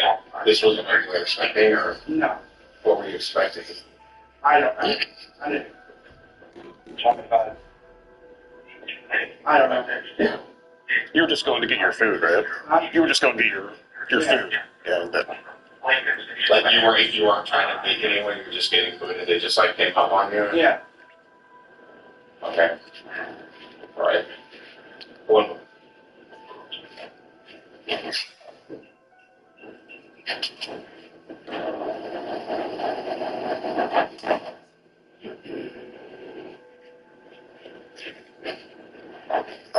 Shows that. Pretty much just all around town. We had what we print out like 100 of them. Sounds like that or the invoice. There's a lot of time. Yeah, we had them all like laminated. We had some laminated. We got them printed out. Yeah, we got them printed at FedEx, and yeah, we had to make sure we had enough for all that. A couple with these wood posts here, but the electrical. Yeah, we posted a couple on there, like tape and what was it? A couple of yeah, it was pretty windy, and a couple of people's mailboxes, pretty much like like pretty much every mailbox we could find. Yeah, we were asking around all day. Yeah, the last one was the Mexican restaurant.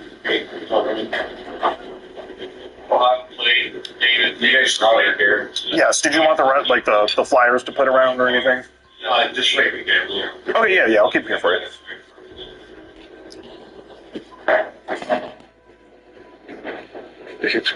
The officer can't even fucking keep a straight face. Hi. How you doing? Do you have your IDs? Yeah, absolutely. I see that whatever information you guys have. Absolutely. So, What's that? it's mine. Appreciate your assistance, man. Officer, no problem.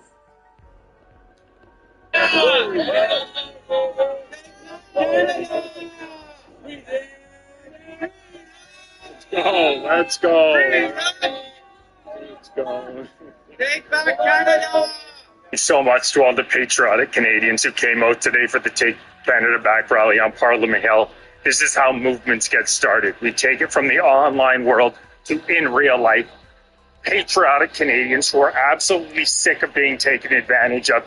The same issues that I've been highlighting on this channel over the past few months about how our traitorous government, whether it be through illegal immigration, whether it be through our corrupt policing system, whether it be the elimination of free speech in Canada, whether it be our Charter of Rights and Freedoms being absolutely trampled on, whether it be housing, whether it be healthcare, issue after issue after issue, patriotic Canadians are coming together and saying, enough is enough. I kept hearing the same things. 1.5 million immigrants in 2025 after 8 million in the past 10 years is unacceptable. Canadian citizens will not stand for it anymore. We demand a government that puts Canadians first, and the temporary foreign workers program and the so-called immigration mobility program. This is not a racist or xenophobic movement. This is a movement full of love that wants to see Canadians' lives improve. I kept hearing 7.1% unemployment among Canadians, 22% unemployment among Canadian youth, some of which were out today. It's about time that our government said that our first priority is the Canadian people. This has throughout history been standard process for any government. Your first responsibility is to your people. We have been betrayed by our government through an immigration system that literally advantages foreigners over Canadian citizens, and we have had enough. We are demanding an end to it. Second, policing. Hearing these disgusting stories about people who essay young children being put out on the streets time and time and time again to reoffend. Daniel Senecal, the most recent example that came up time and time again. A man who essayed a young child, was only sentenced to 18 months in prison, only served 12 months in prison after essaying an underage child, and then got out and did all-time high in Canada. Violent crime rates up 60%, crimes against women up 80%, petty crimes up over 100%. We have a crime system that literally puts the thoughts and feelings of our criminals ahead of the Canadian citizens. It is why we have skyrocketing crime rates under Liberal leadership. The inflection point in Canada was 2015 when Justin Trudeau was elected. See it time and time again. Everybody complaining about how dangerous our streets become. I heard tens of stories about people who have dealt with crime in their own life on a day-to-day basis. Over 50% of Canadians don't feel. Hi, welcome back to Joe Blogs. In today's episode, I want to talk to you about the latest developments in the Russian economy and the shock decision announced by the Russian Central Bank. Now, if you've been following the channel, you'll know that Russia has been struggling with persistently high inflation. And usually when you have a high inflation, you will increase your interest. Welcome to Liberty Falls. You've traveled halfway around the world. Now let's get this finished. First time in America. And it's just shagged out as expected. That's a better death than you deserve.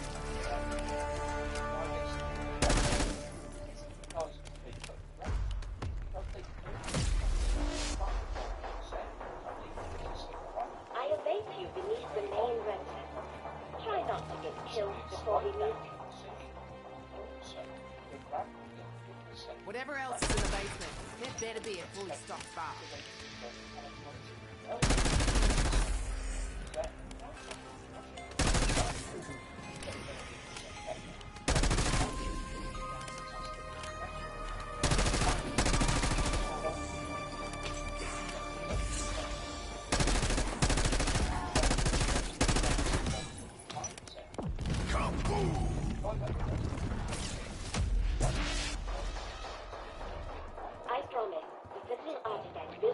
So we're seeing a rapid slowdown in the economy.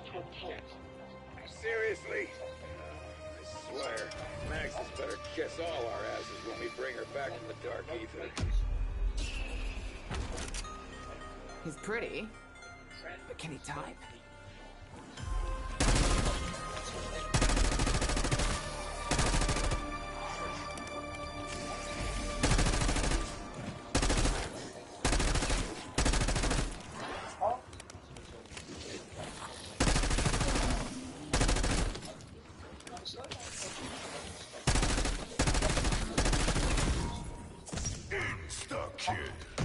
Things are pretty is.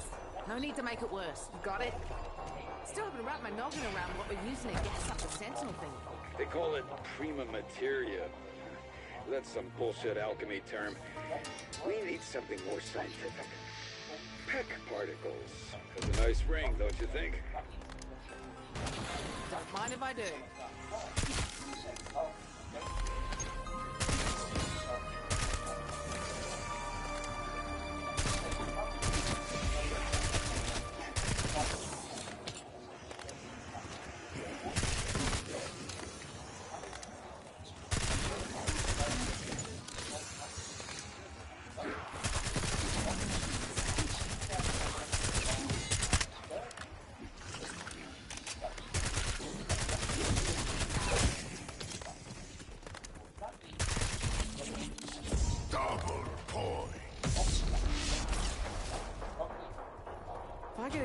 Because of you. Every cartel boss and arms dealer I ever met had a villa, plantation, or mansion. Might seem cool to some. To me, a house like this screams trouble. What, the walking corpses weren't enough of a red flag? You wouldn't try to unlock a knockoff on me, would you? Nah, you ain't that stupid.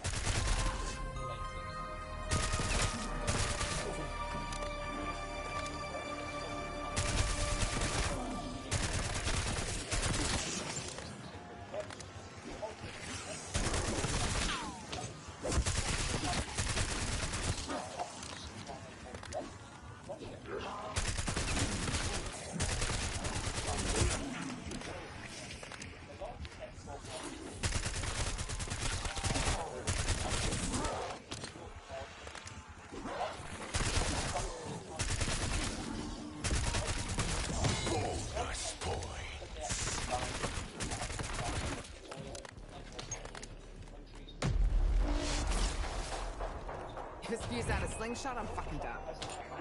Until today, the only reason I'd be caught dead in redneck territory is the barbecue. Stop right there. With all the dead meat around here, you'll put me off pulled pork forever.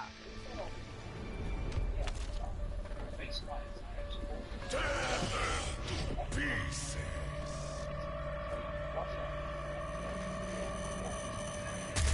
Quitting time for you lucky undead bastard.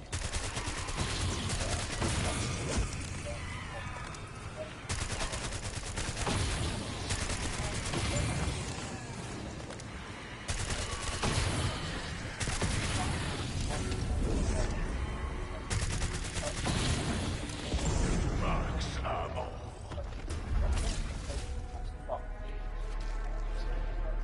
God, this place reeks of rich douchebag. You got a word for that in Russian? You're quite familiar with men who build wealth in the back of the proletariat. Ask the Tsars. You can't. We famously solved that problem.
We are far from home, you and I. So, what do you think of the decaying West? Is that some kind of Soviet put-down? Because I'd wear that on a t-shirt.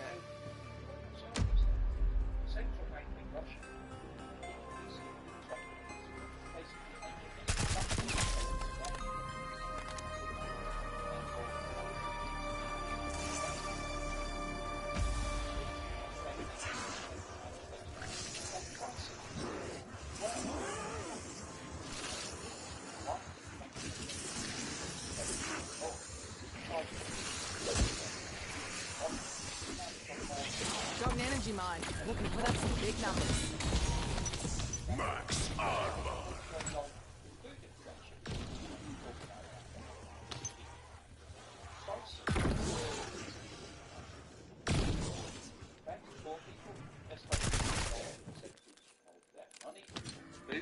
And you can see that we've got a similar trend to what we saw for general inflation. However, the figures are higher.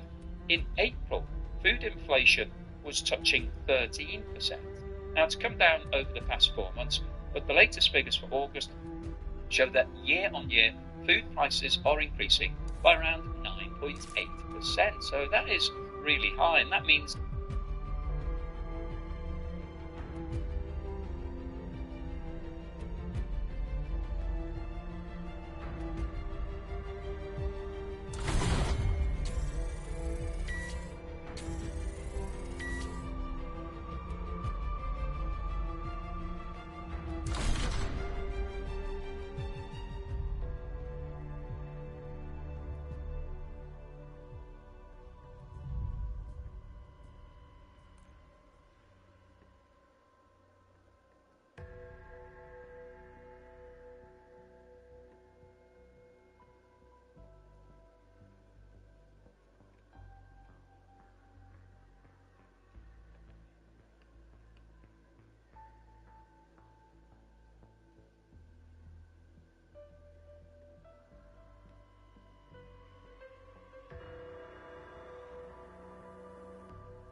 that it's becoming more difficult for the poorer members of Russia to be able to afford as much food.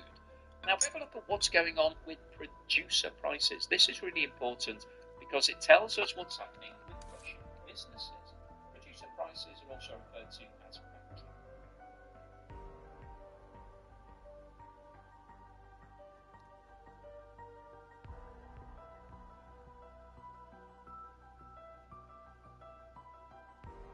Well, the corporate media, who has been saying there is no problem with the economy, has suffering all kinds of cuts, despite the fact that the government gives them every possible tax break. Welcome back to the Canadian Shield. My name is Sterling.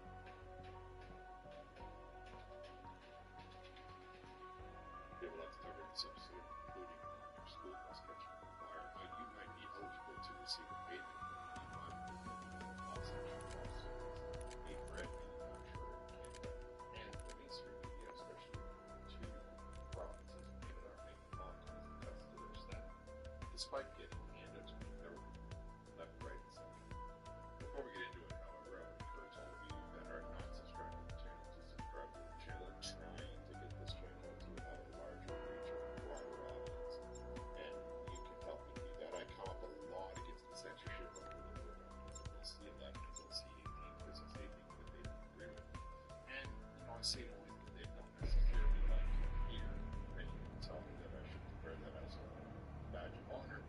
Despite all of that, I would like to have a broader audience. I would like very much to know how the world's censorship.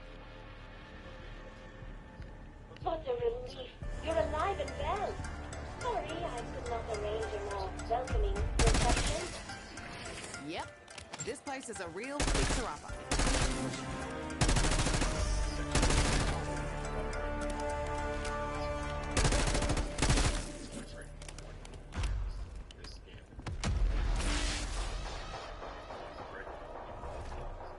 Once you get inside, make your way down to my mainframe chamber. I cannot wait to see you. Whatever else is in the basement, there better be a fully stocked bar.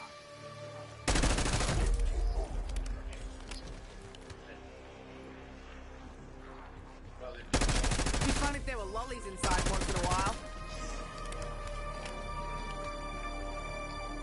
Better I gamble here than some dodgy warehouse poker game. These fuckers cheap. See, is that so hard? You don't always need to be such a massive twat. Eat the kid.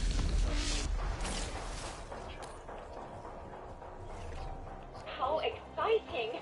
We are just a few steps short of restoring Nexus. Great. More mystic puzzles, yeah? Fuck me, Dan.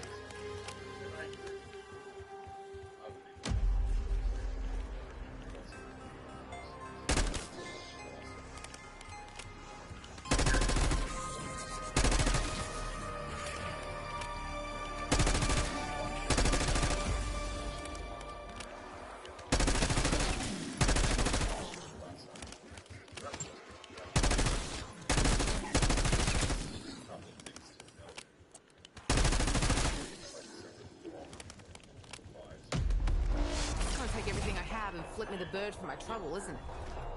Still haven't wrapped my noggin around what we're using to gas up the Sentinel thingy. They call it prima materia. That's some bullshit alchemy term. We need something more scientific. Peck particles. That's a nice ring, don't you think?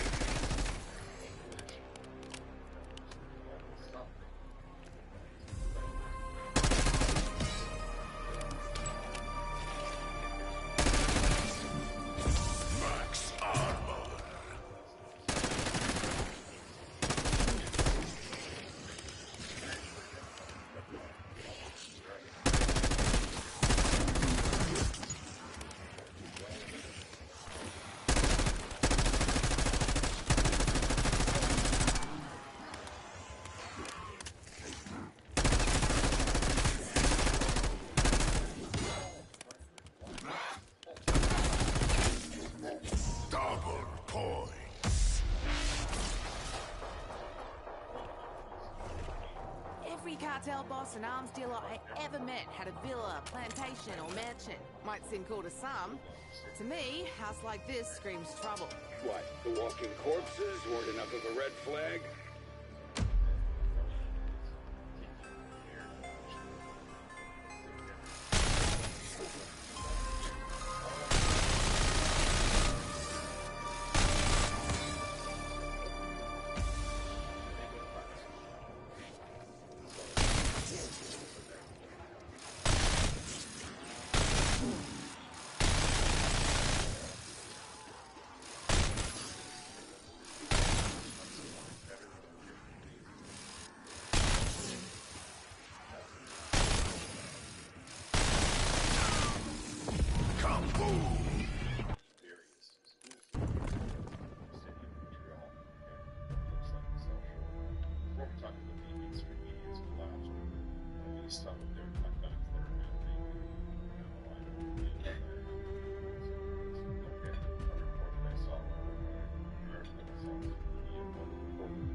Just under 60.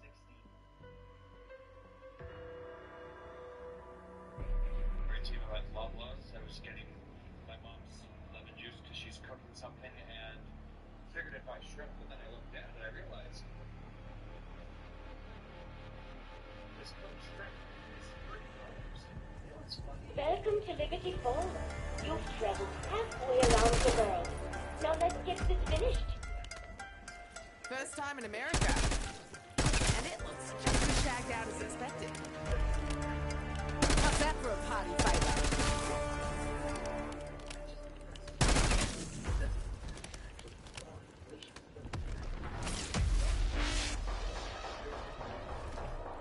I await you beneath the main residence.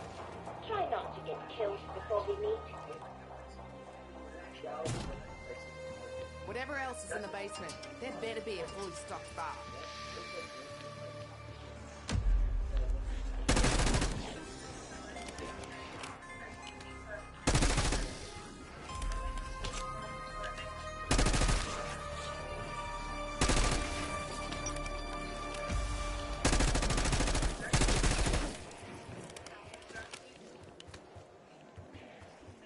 Wouldn't surprise me if this was the same one that Pandora chick owned.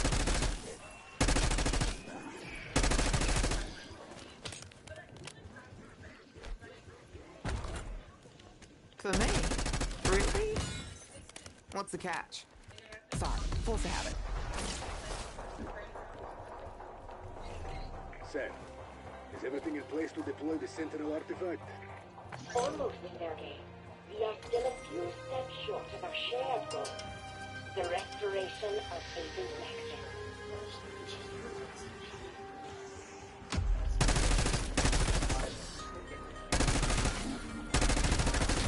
Double points.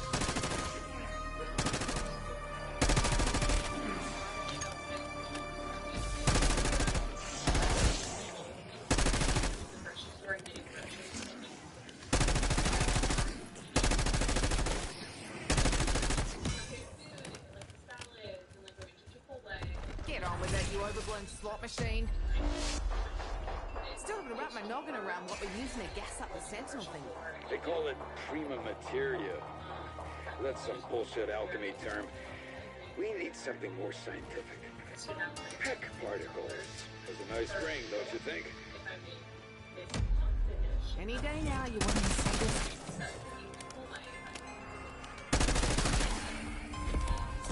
Max armor.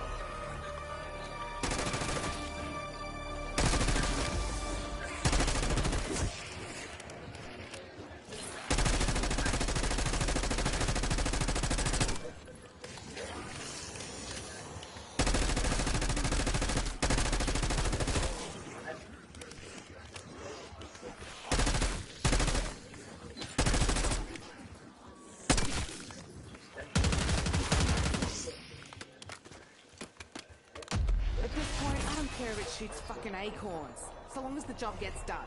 Every cartel boss and arms dealer I ever met had a villa, plantation, or mansion. Might seem cool to some. To me, a house like this screams trouble. What, the walking corpses weren't enough of a red flag?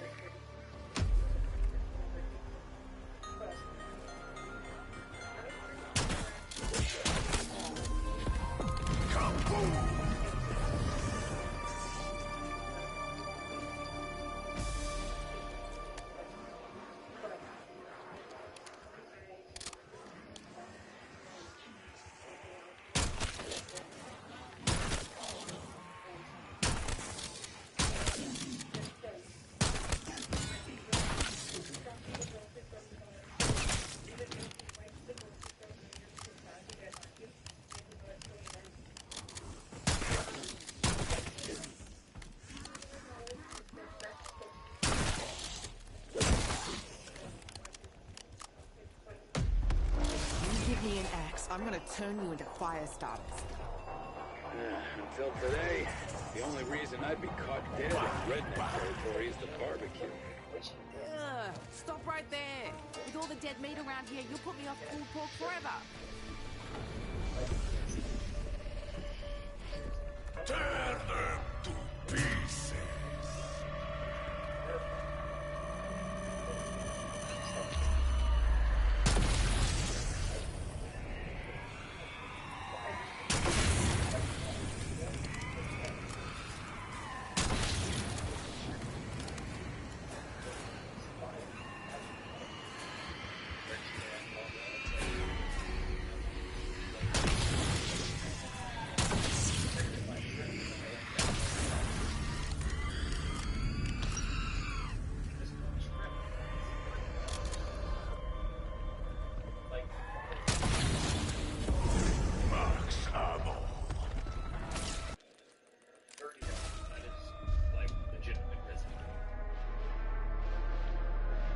Stuff here is so expensive. It's quite ridiculous. That's all I have to say.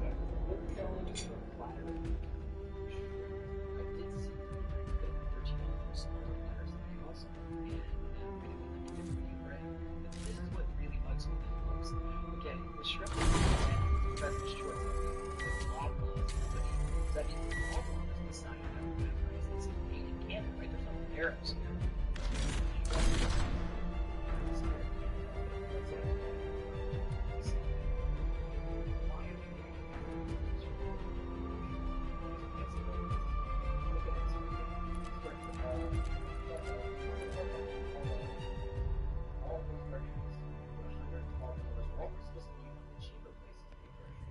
Expecting to spend $112 on 18 items at Walmart.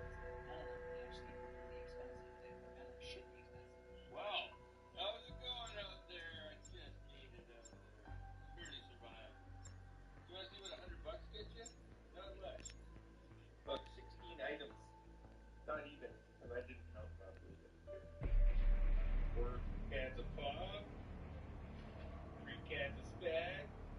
18 egg. Oh, what the fuckers is crap?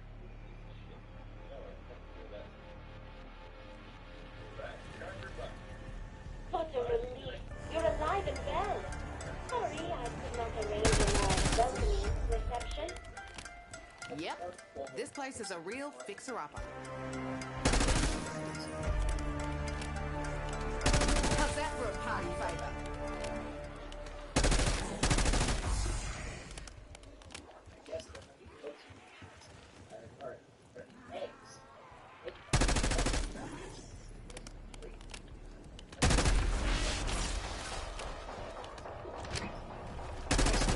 Once you get inside, make your way down to my mainframe chamber. I cannot wait to see you. Underground. Everywhere we fucking go, we end up underground.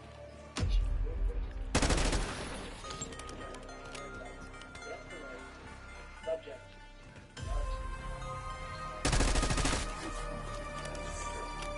Guys, stay vigilant and elbows up or down.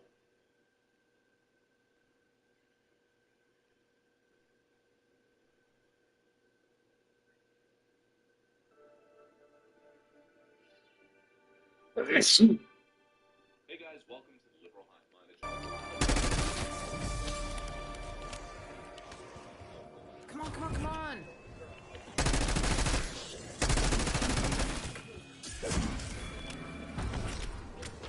Oh, boss. You know exactly what this girl wants.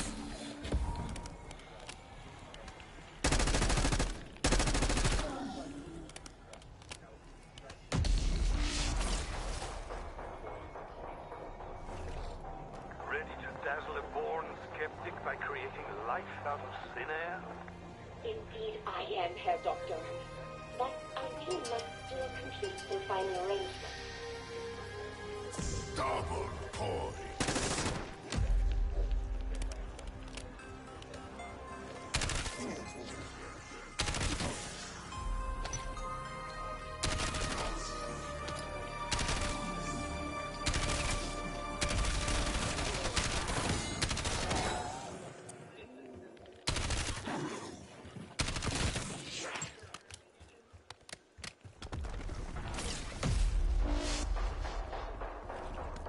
Still haven't wrapped my noggin around what we're using to gas up the Sentinel thingy. They call it prima materia. That's some bullshit alchemy term. We need something more scientific. Peck particles. Has a nice ring, don't you think?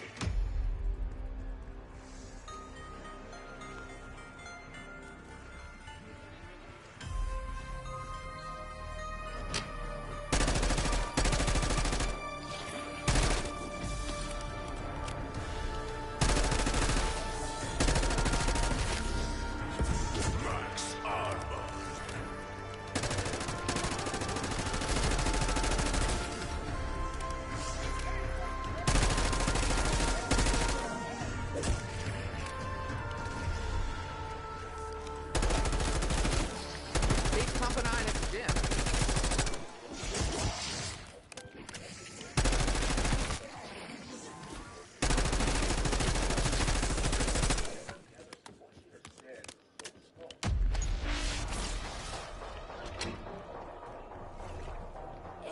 cartel boss and arms dealer I ever met had a villa, plantation, or mansion. Might seem cool to some.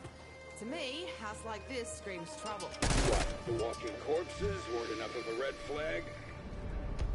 I'd give Weaver's left nut to get that fucking elevator working. Them to pieces.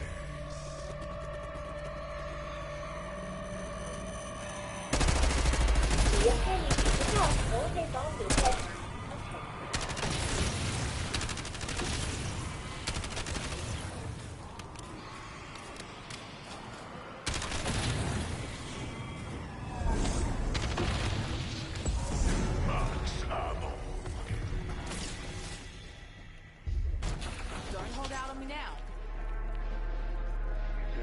Until today, the only reason I'd be caught dead in redneck territory is the barbecue. Ugh, stop right there. With all the dead meat around here, you'll put me off pool talk forever.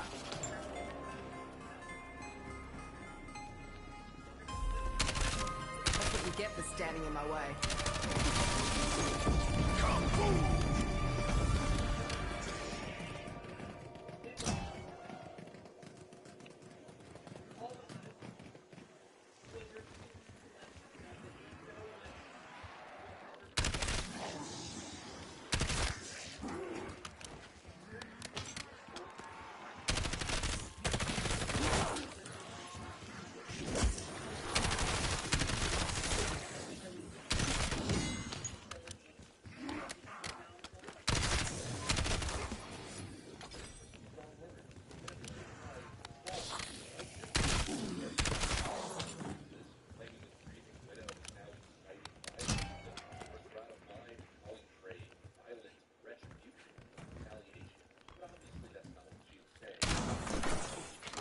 You have proven yourselves resourceful and resilient, even if I help the teensy bit.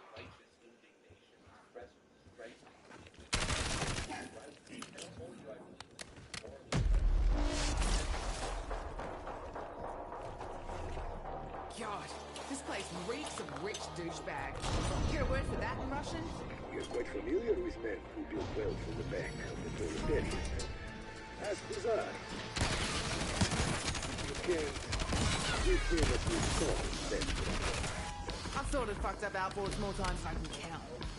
Changing views? Looking for the Artfake Convention. It's at another hotel.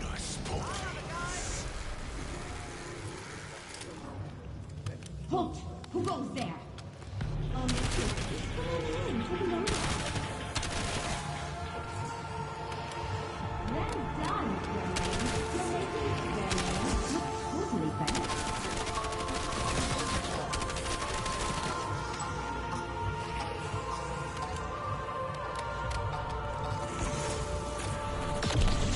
Reminds me of New Year's back in '87. Fun fact, Lumberknob and fireworks do not mix.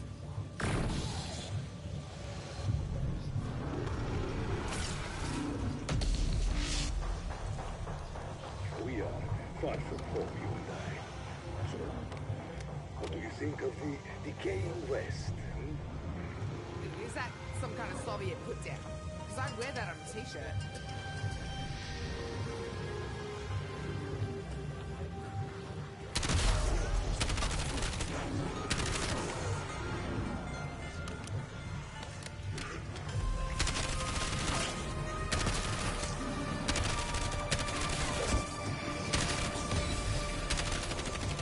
Is that similar to her?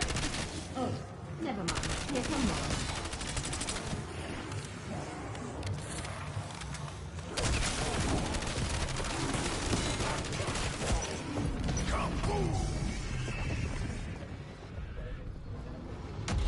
Steroids for me?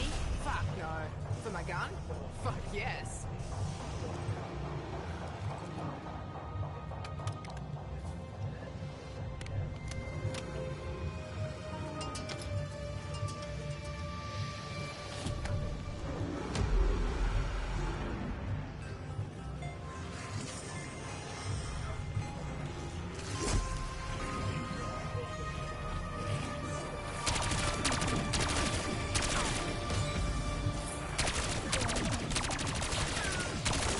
See that?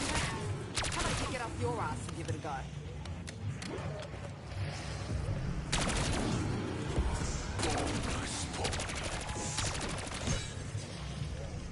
do it again. Many bloody times.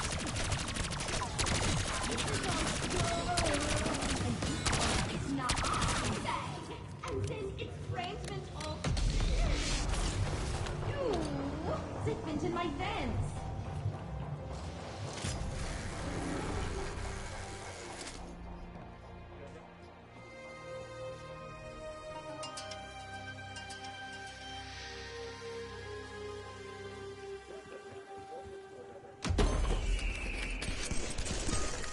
My dad's gonna hate me in the morning.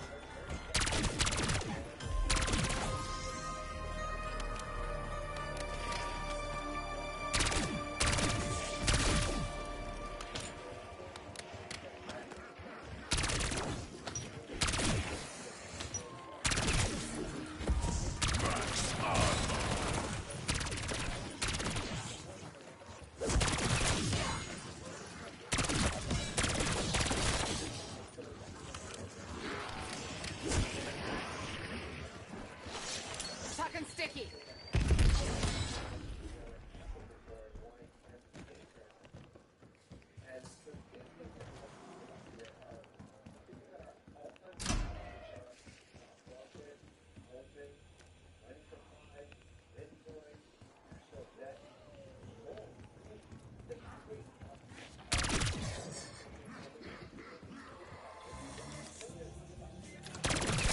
It's Friday night, fuckos. Time to get bombed.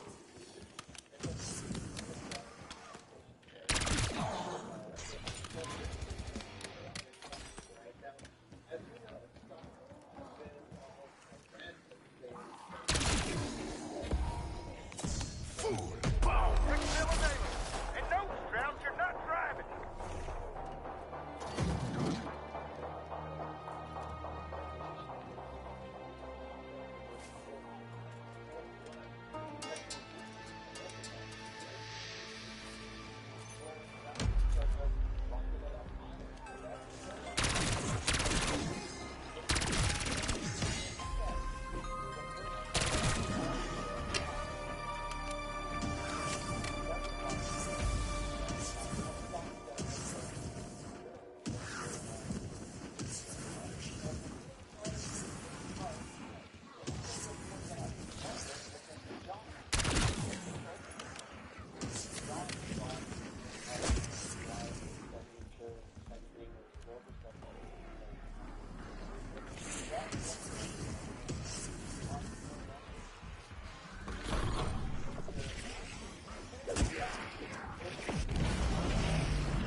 School's out. Come pick us up.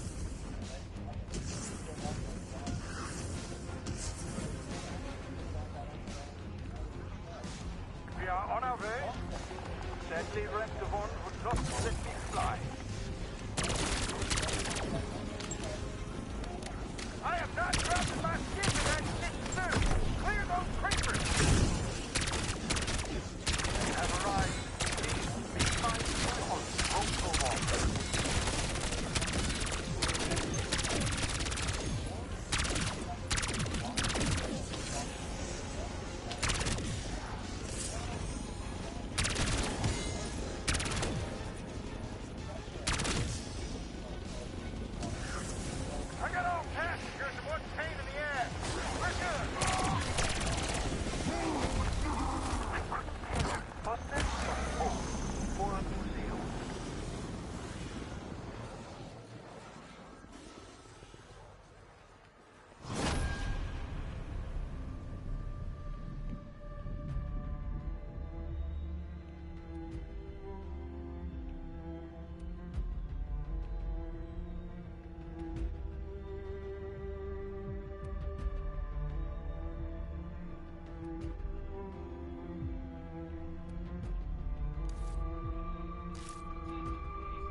Sam is in Tower 3.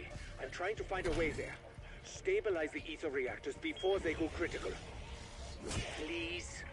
I want to stay alive long enough to watch Sam fry you.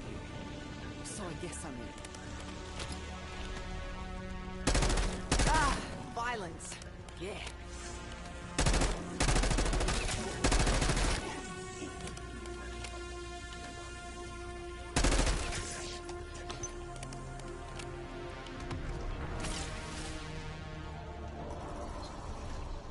I was afraid, Maya. I could not trust anyone, so I lied. Nexus is beyond even the Sentinel artifact's reach. I know how that feels, Sam, but this hurts people I'm starting to give a shit about. That's a problem. Richtofen was closing in on the artifact. I had to act.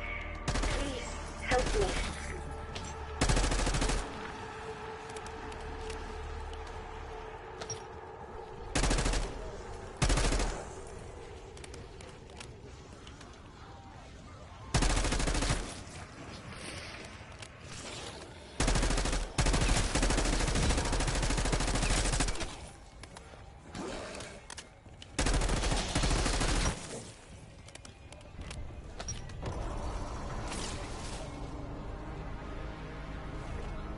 Name's John Blanchard. I need eyes on Dr. Panos.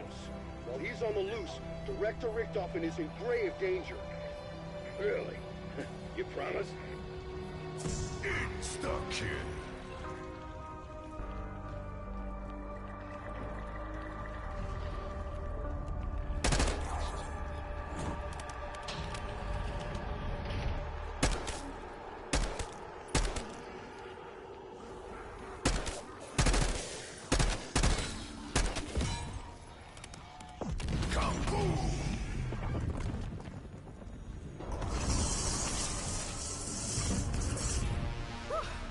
I was worried I might lose my skids. Hey, Peck, when we first met, never dreamed we'd end up here. With everyone who'd most like to see you dead. Well, I never dreamed you'd end up there, Rookie of the Year. But I'll settle for the fact that we're not pushing up daisies.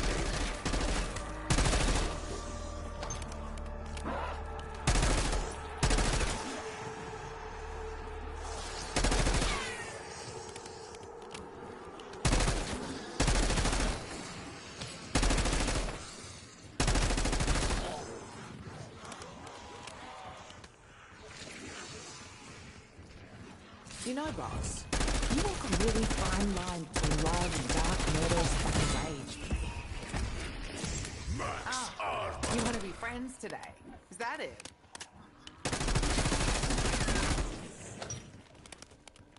Just give me something that shoots straight and we're gone. The one thing we both have in common is we're seen as criminals, loose cannons. People hate it when you live by your own rules. Yeah, but these folks took a chance on trusting us. Maybe we can do the same with Sam. Tear them to pieces.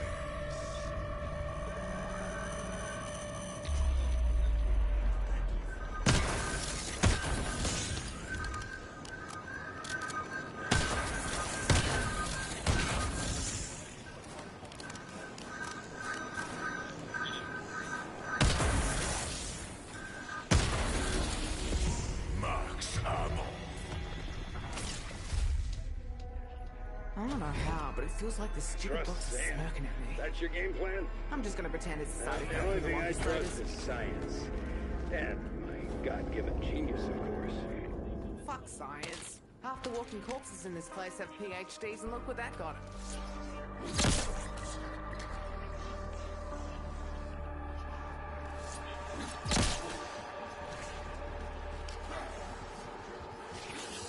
Someone go grab a mop and a bucket. We got a gusher.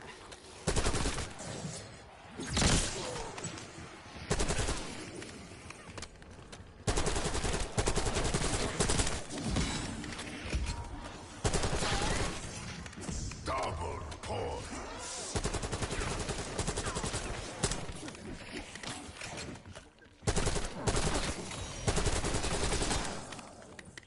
I'll tell you the same thing I told my ex during my last UTI. It'd be real nice to be safe screwing me for another day.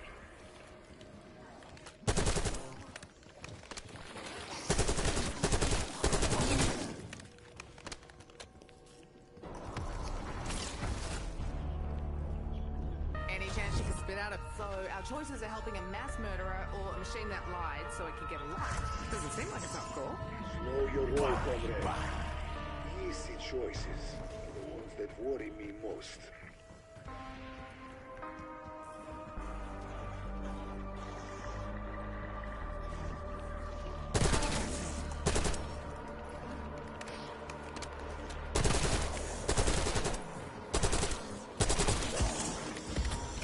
Bonus points.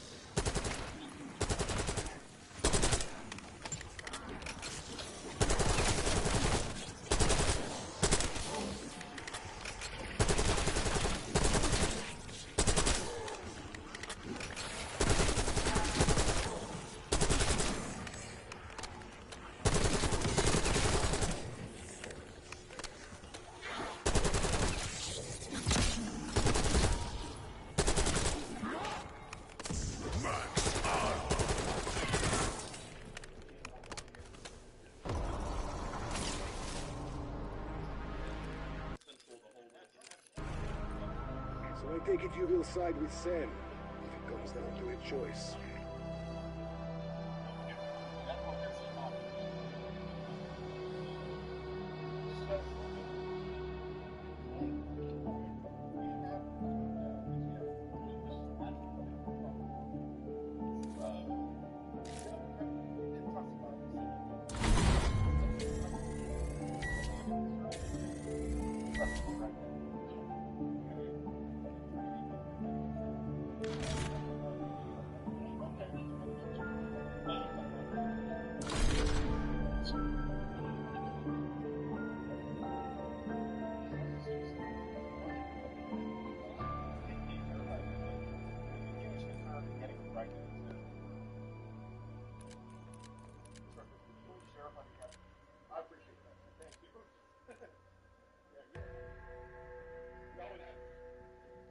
I mean, you probably already got 2 kids, man. It's not a professional. Yeah, so I thought you did, and then that's pretty cool. Thank you. I always watch that stuff on the TV, and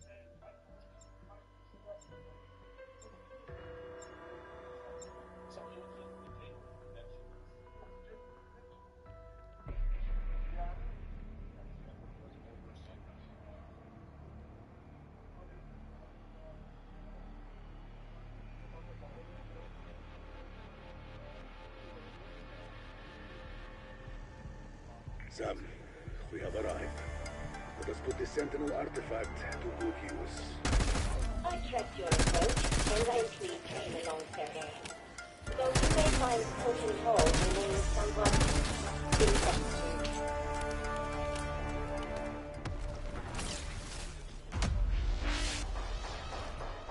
I await you beneath the main residence. Try not to get killed before we meet. Whatever else is in the basement, there better be a fully stocked bar.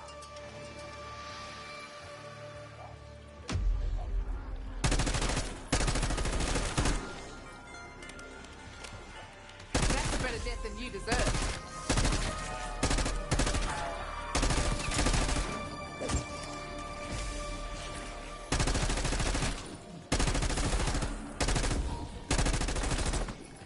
Double points. Everything is ready, but there is more work to do to empower the Sentinel artifact. Great. More mystic puzzles, yeah? Fuck me dead.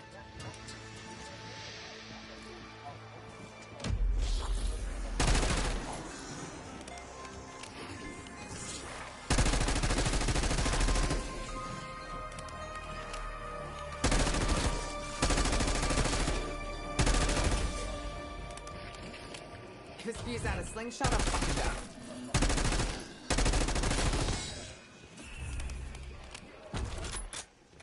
Rock on. Looks like there'll be no rest till exfil.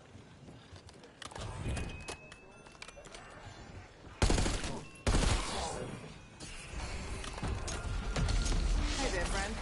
Welcome to the nightmare. Still haven't wrapped my noggin around what we're using to gas up the Sentinel thing.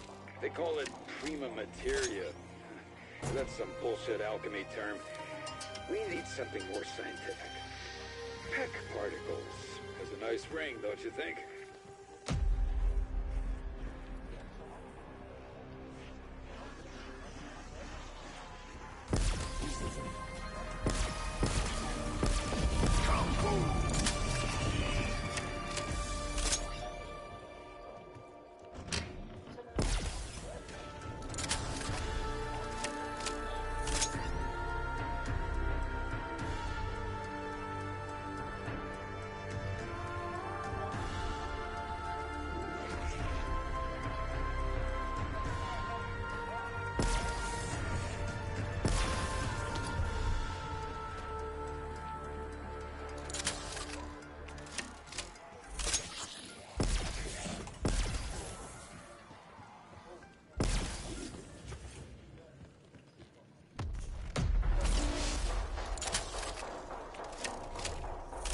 Cartel boss and arms dealer I ever met had a villa, plantation, or mansion. Might seem cool to some.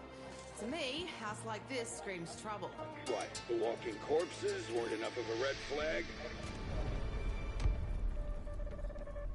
Tear them to pieces.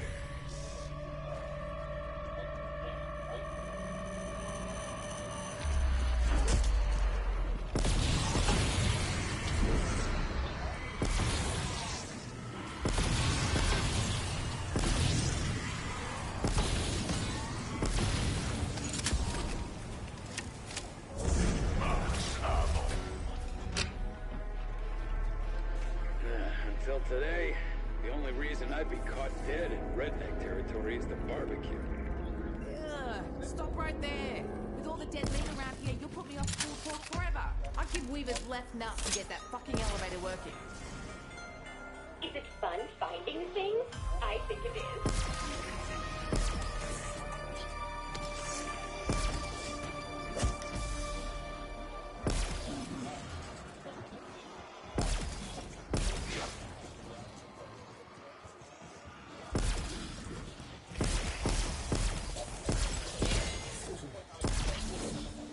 Bonus points.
God, this place reeks of rich douchebag. You got a word for that in Russian? We are quite familiar with men who build wealth on the back of the proletariat. Ask Bizarre. You can't. We famously solved that problem.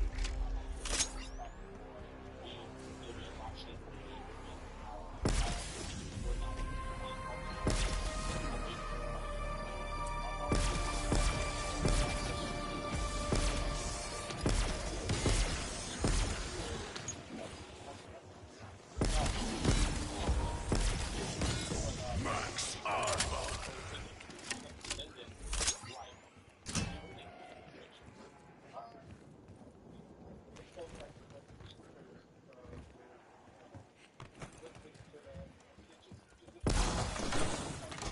Now you have two components. That is better than one.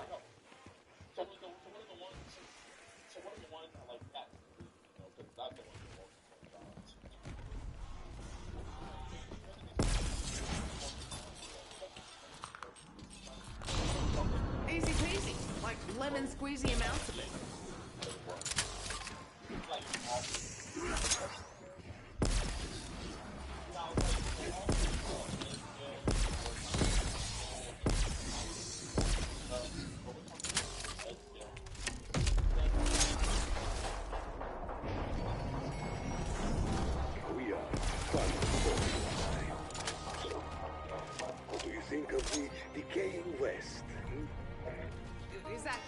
a Soviet put-down. Because I'd wear that on a t-shirt. You looking for the Art Space Convention? It's at another hotel.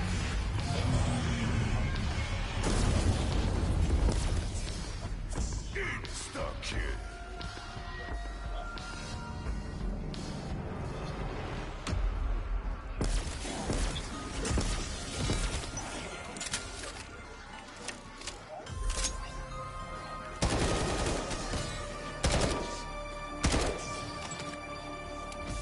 Honestly, it's not a bad makeover.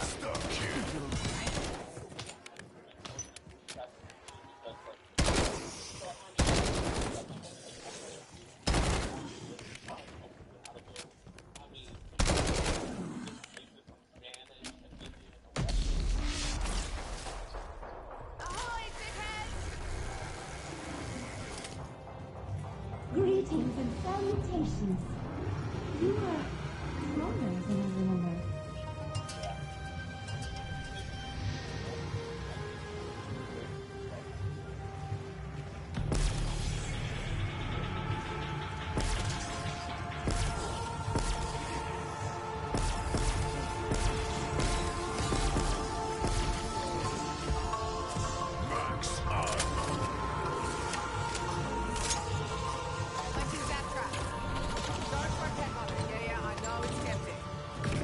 Scribbled him up like a carpet. I want you to know, when all this fuckery is over, I'll miss you most of all.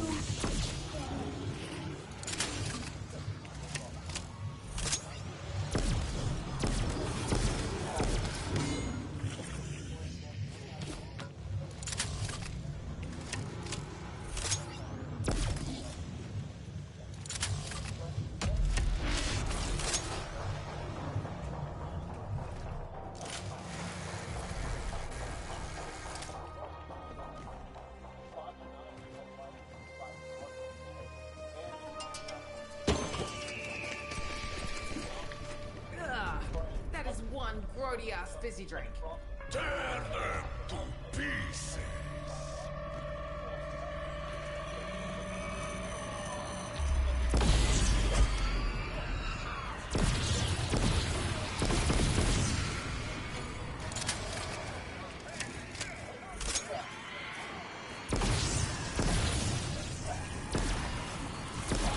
Farmers told me to kill bigger pests when I was 10.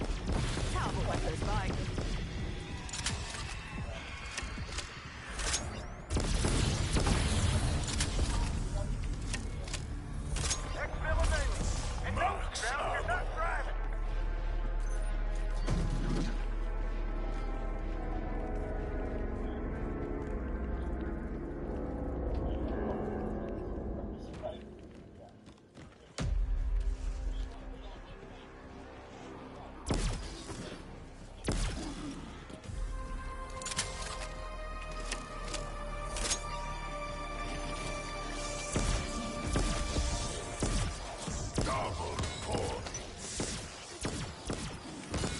That's what you get for splattering your slop all over my good boots.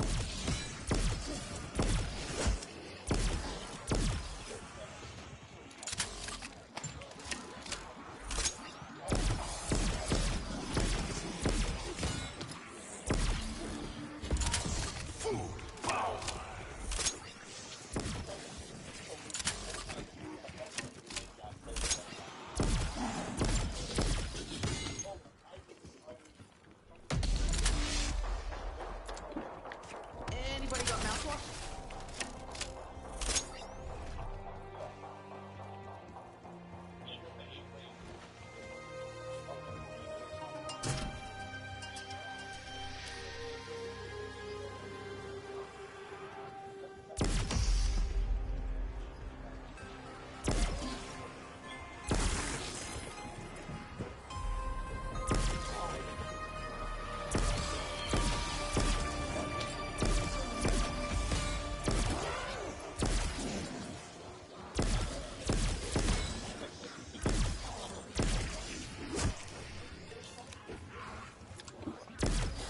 Yeah. Imagine being a three-car Monty after chugging one of these. I can retire before the week's out. Don't go on exfil right now.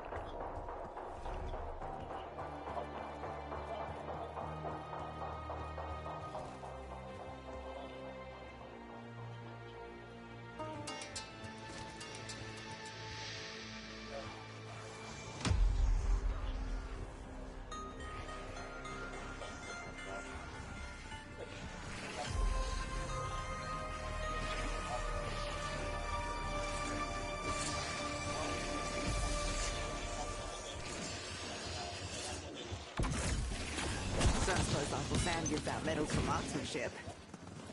I'd even settle for a bickie.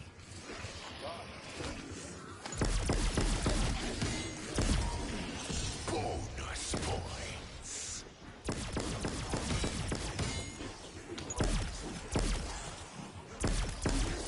I'll make this look easy. But it's not. It's not at all. I hate it. I just want a beer.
Keep those nightmares coming.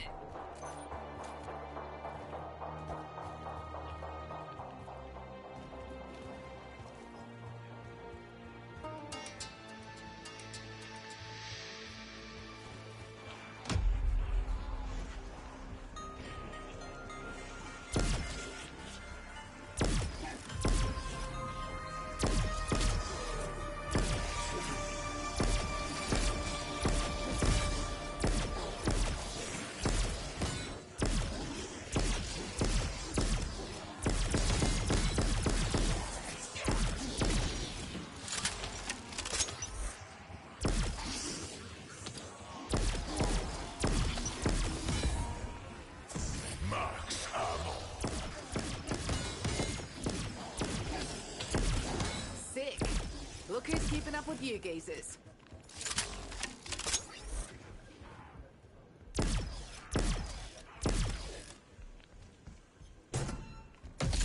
Lines are clear. You require a hasty exit.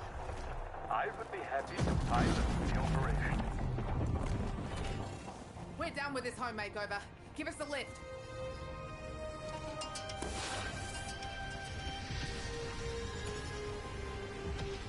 Copy that. Let me report. Head your way. That's one out.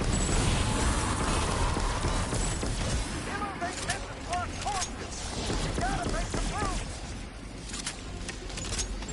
Come here, Gil. We got enough of the joint.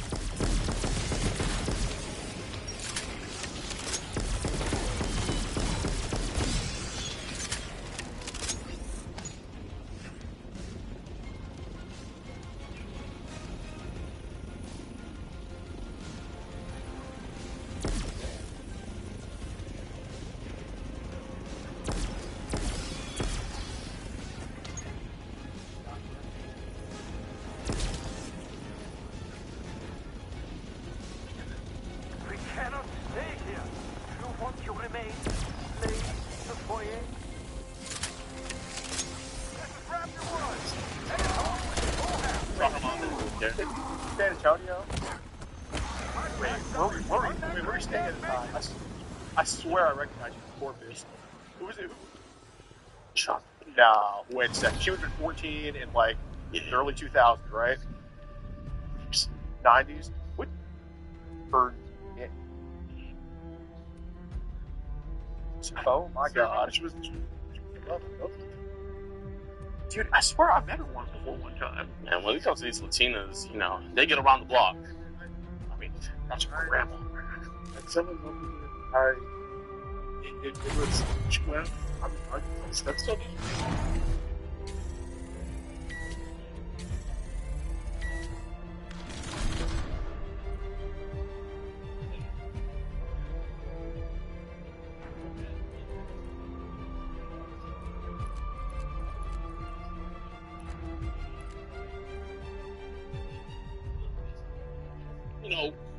you say you want to keep this a relationship. I do genuinely believe you with that. So how would we make this work as a relationship? I don't know, but I was willing to run with it to see, everything. Like, would you like take her out on company dates and stuff? Take her out on a date. And I know I would get the looks and stuff. But yeah, I mean, let's say, like, all of a sudden they're gonna be like, "Where'd you guys meet?" All of that. Yeah. And so I guess, like, would you tell her to lie about her age, or would you tell her to just be honest about it? Better to be honest. Really? Okay. So, to be honest, you can't hide it. Yeah, no, absolutely. You can't hide it. Yeah, I'm gonna get this night looks. I'm probably gonna get, long. You're alive and well. I was gonna. Love you make a man do crazy things. I've been there working, but Yep. So this place is a real fixer-upper.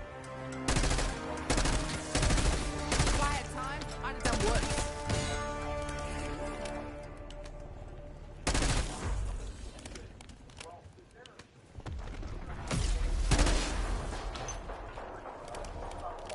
Once you get inside, make your way down to my mainframe chamber. I cannot wait to see you. Underground. Everywhere we fucking go, we end up underground.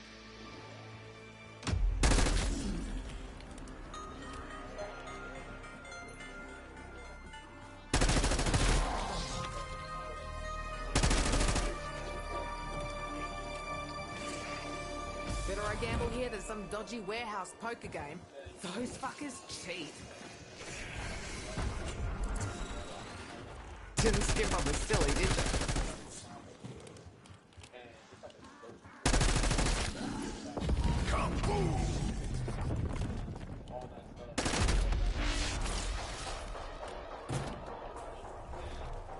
After all you've endured, all the miles you traveled, I regret there are just a few tiny little final tasks. Dad will be kicking my ass right now for not demanding overtime up front.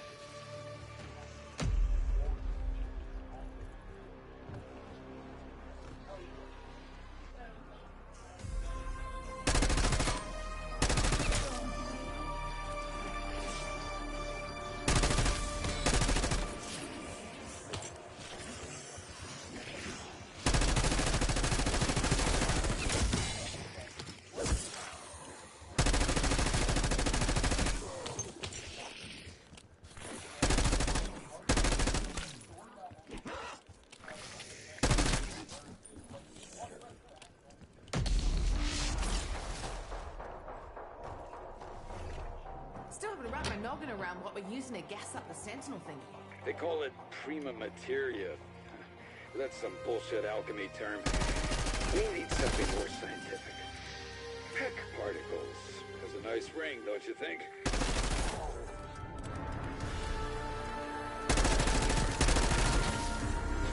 Insta-kill.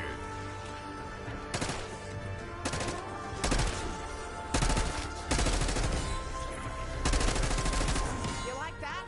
I know I sure as fuck did.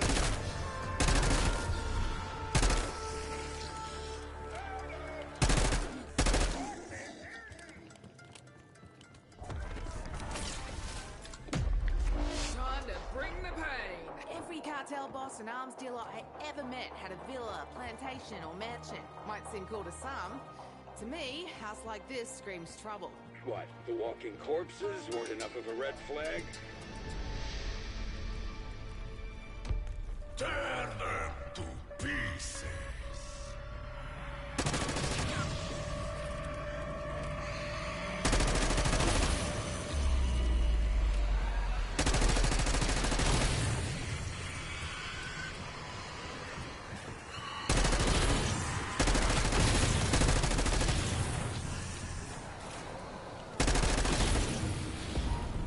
Max Avo.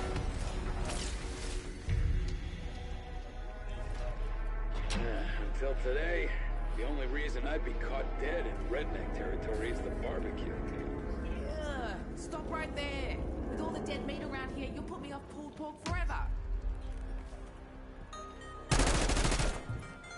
I'd give Weaver's left nut to get that fucking elevator working. Is it fun finding things? I think it is.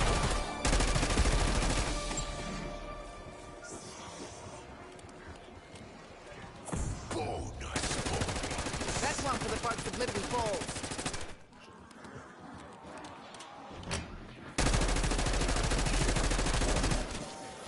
Semtex armed.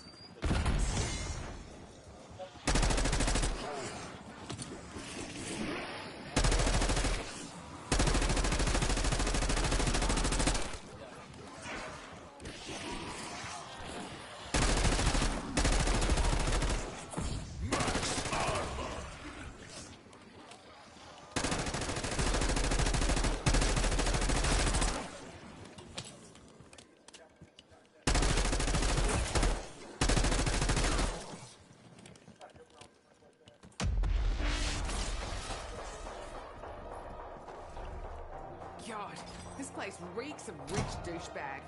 You got a word for that in Russian? We are quite familiar with men who build wealth on the back of the proletariat. Ask Bizarre. You can't. We famously solved that problem.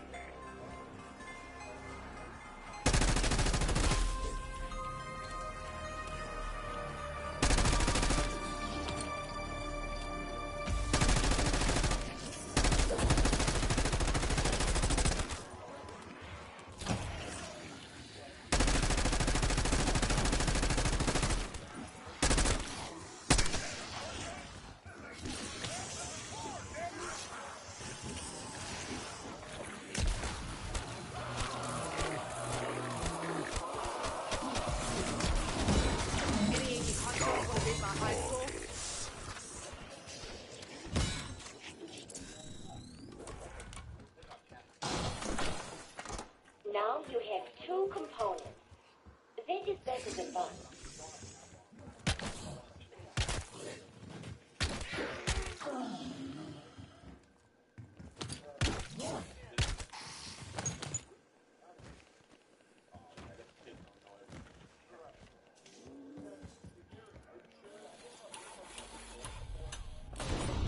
I've sorted fucked up outboards more times than I can count. Changing a fuse? Piss of piss. Close the door! Close the fucking door!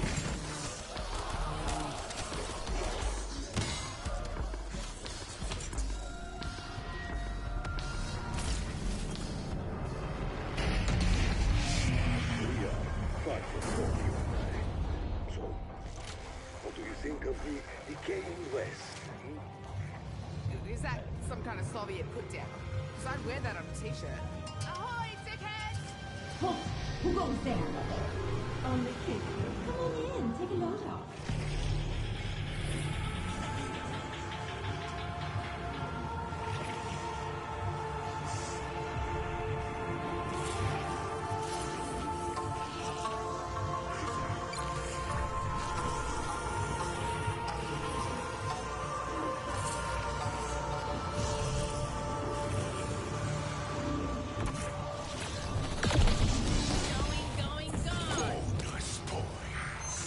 Is counting your kills really the best use of my processing power?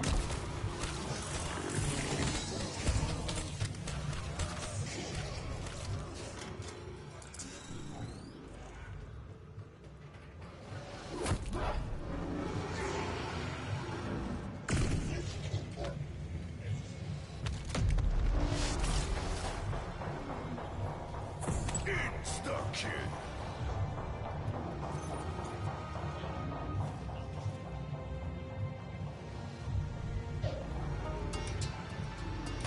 Don't mind if I do.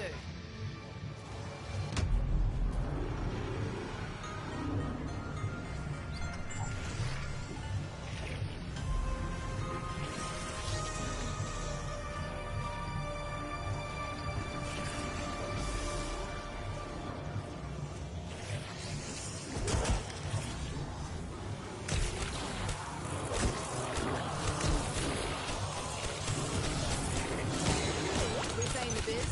Go play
business. This is me being efficient. What's that? Oh yes, well done. Extra credit for you.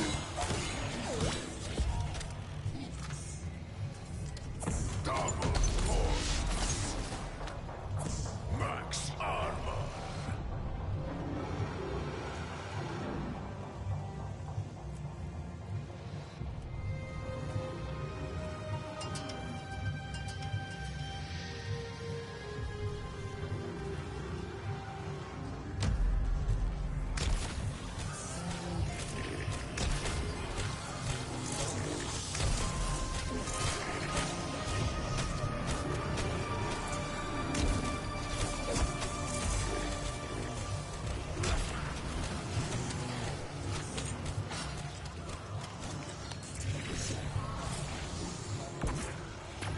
How's that for a party favor?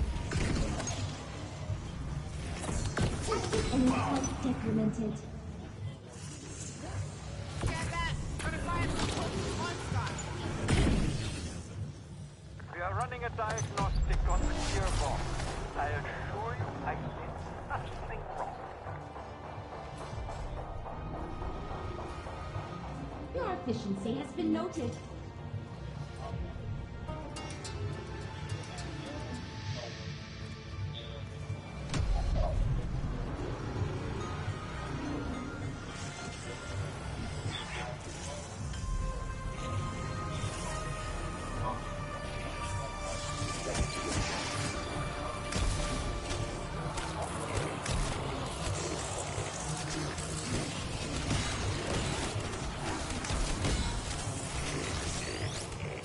Max armor.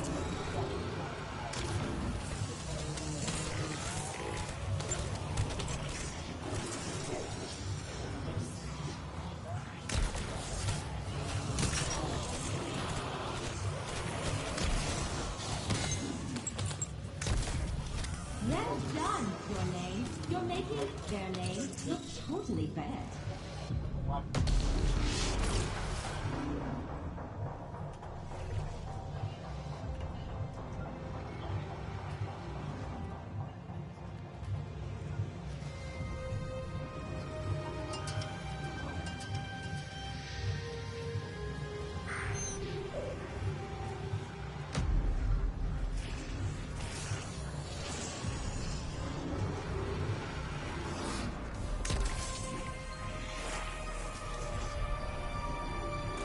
Oh yeah, I can feel it.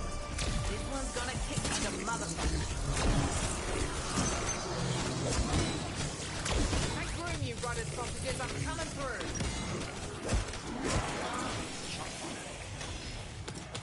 Double points.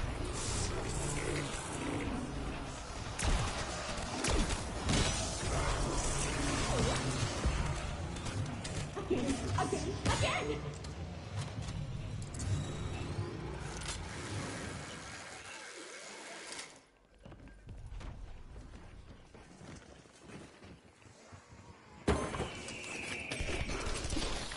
If I didn't love talking shit so much, I'd cut my tongue out before I drank another one of these.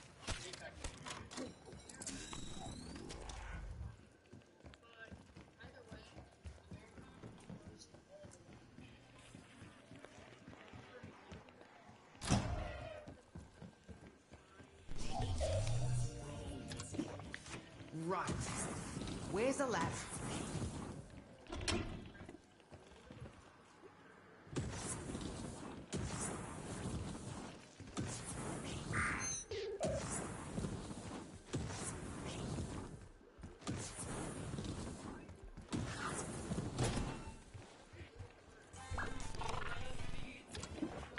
Can't stop me now, you shuffling knobs.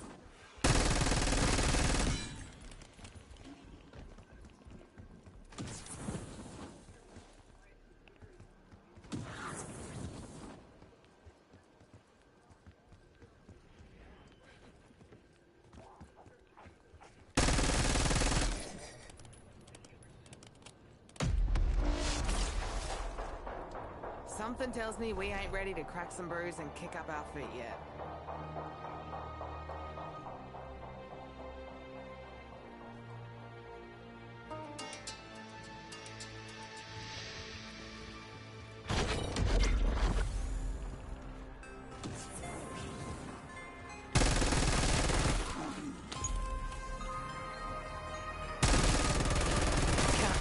much I love that popping sound.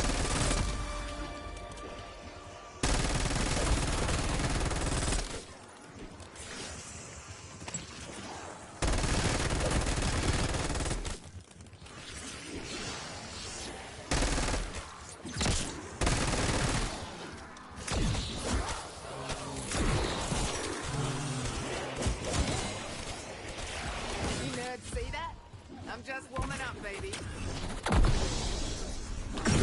Mind your head. We got low-flying corpses.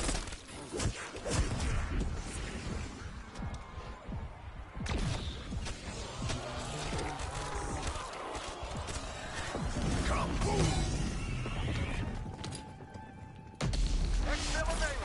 And no, Strauss, you're not driving!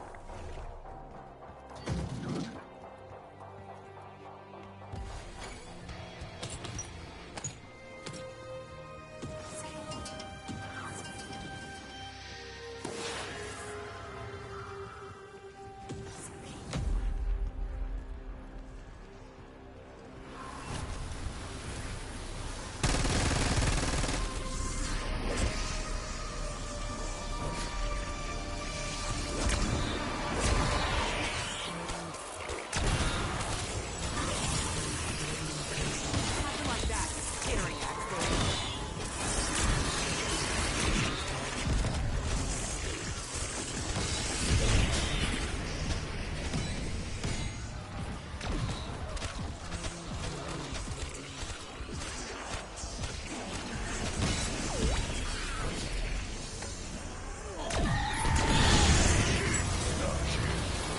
Aw, I tell you, just fuck off and watch someone else.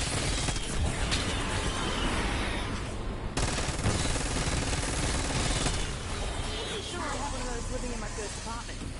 Damn, I should have charged a rent.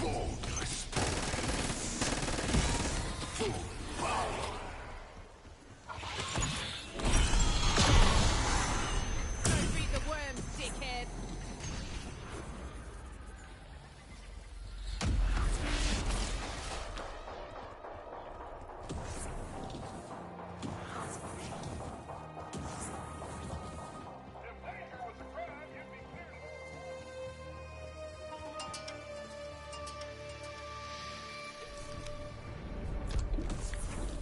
Yeah. Feels like my blood's been stopped with jet fuel.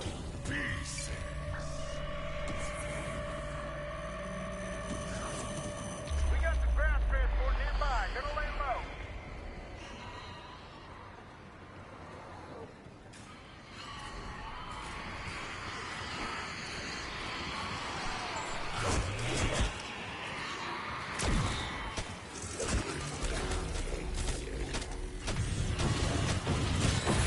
Not make this look easy.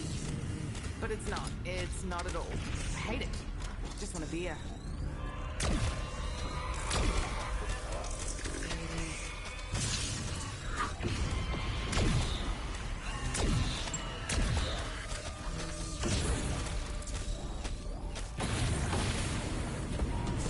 Max ammo.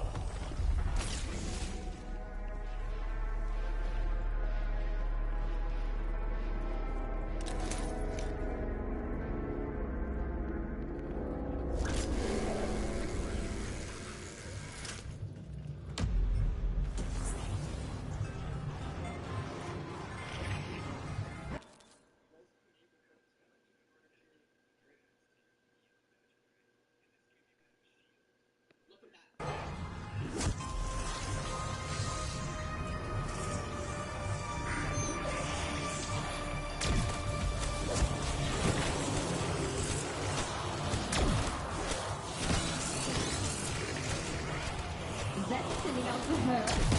Oh, never mind. Never mind.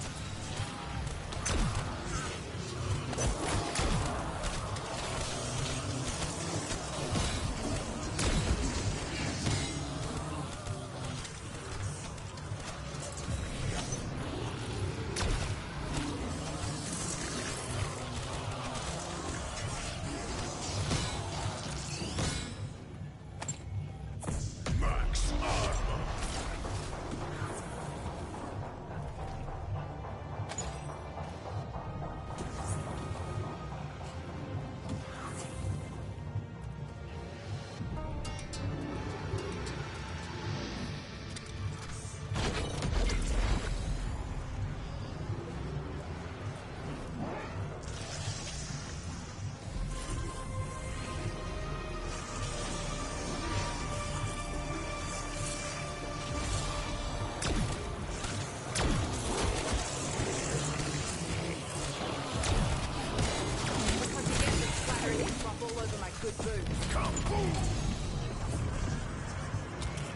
efficiency has been noted.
Smell like moriarty for a bit.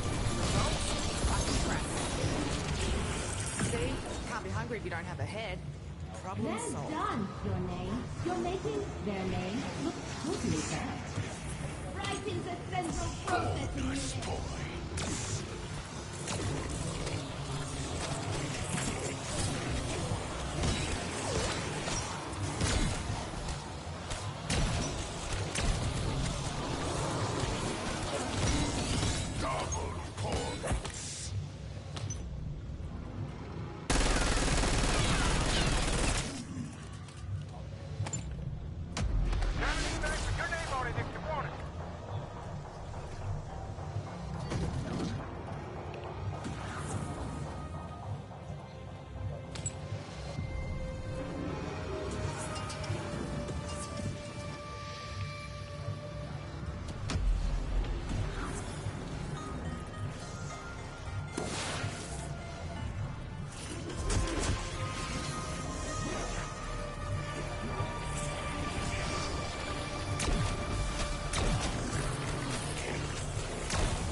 How about you get off your ass and give it a go?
Gotta hand it to you, machine. You do not disappoint.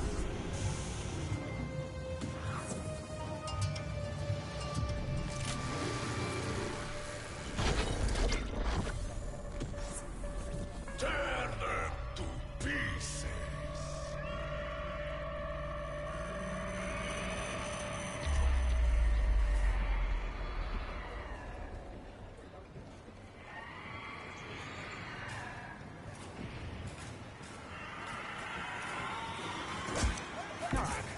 cover these stunts now to rack up. 99, you slime spit, Logan.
Slabs down.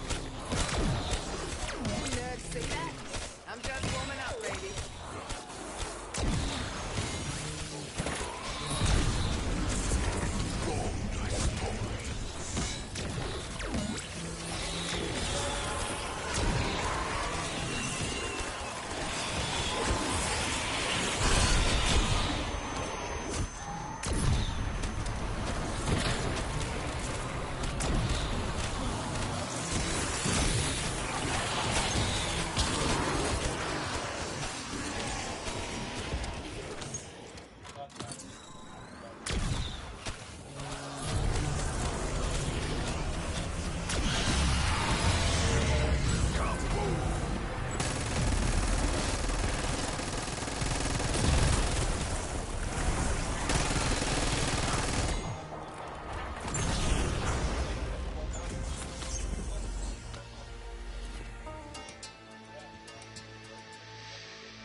Are you finished demolishing that beautiful old home?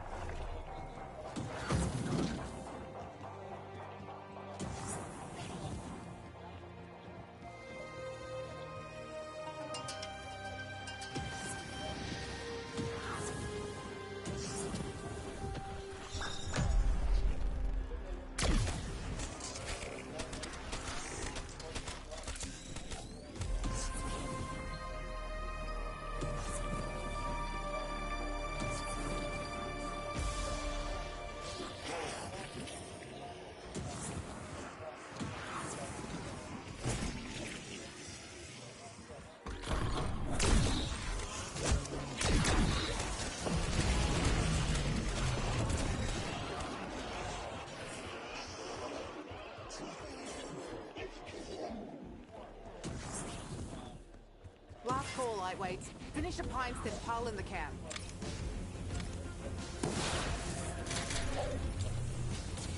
Casimir going out. Exfil request Gonna received. suck to Oh, be you're you. in. The pile is down. Conditions on the ground are not conducive for landing. Perhaps forced slaughter is in order.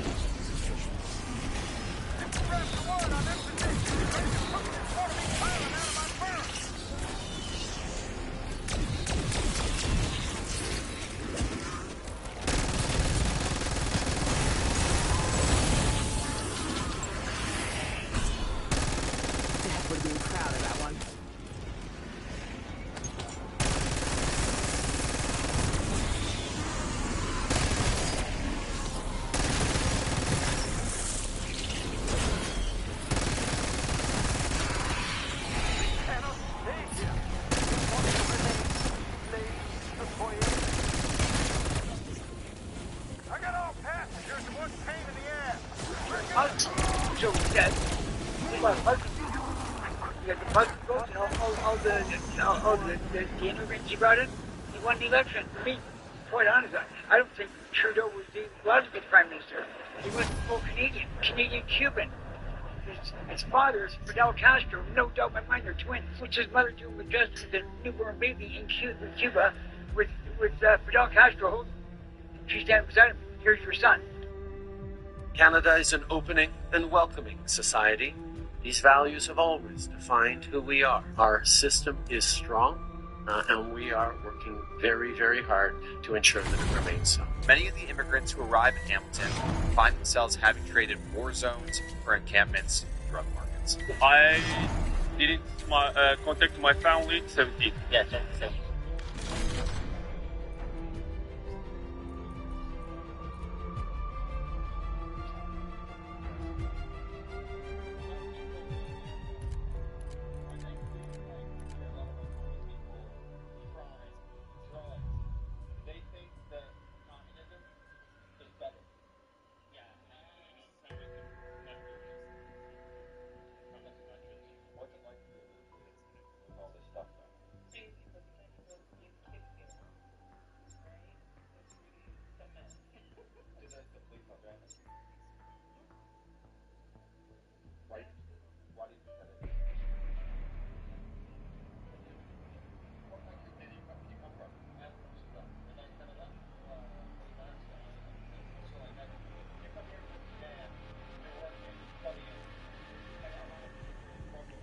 What a relief. You're alive and well. Sorry I could not arrange a more welcoming reception. Yep, this place is a real fixer-upper. How's that for a party favor?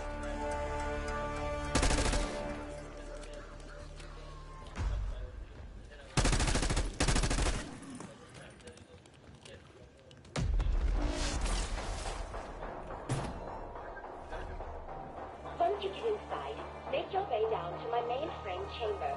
I cannot wait to see you. Whatever else is in the basement, there better be a fully stocked bar.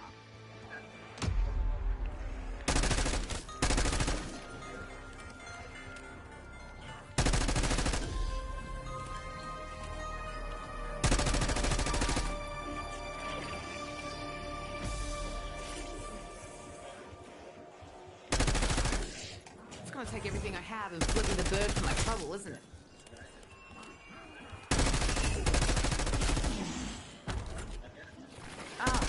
You want to be friends today? Is that it?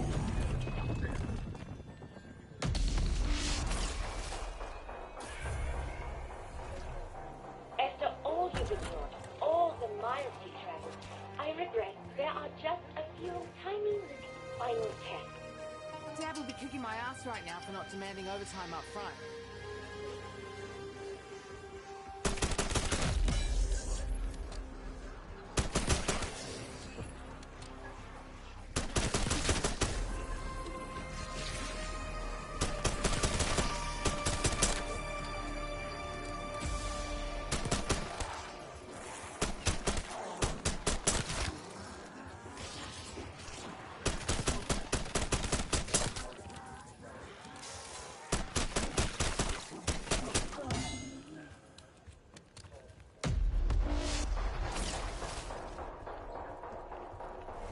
Still haven't wrapped my noggin around what we're using to gas up the Sentinel thing. They call it prima materia. That's some bullshit alchemy term. We need something more scientific. Peck particles. It's a nice ring, don't you think?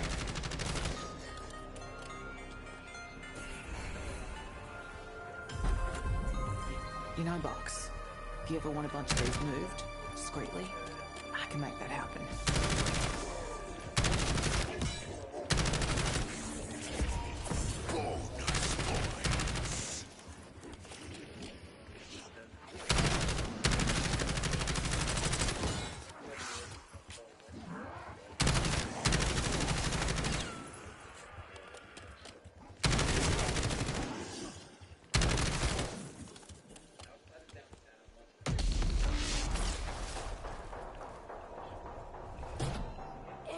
cartel boss and arms dealer I ever met had a villa, plantation, or mansion. Might seem cool to some. To me, a house like this screams trouble. What, the walking corpses weren't enough of a... It's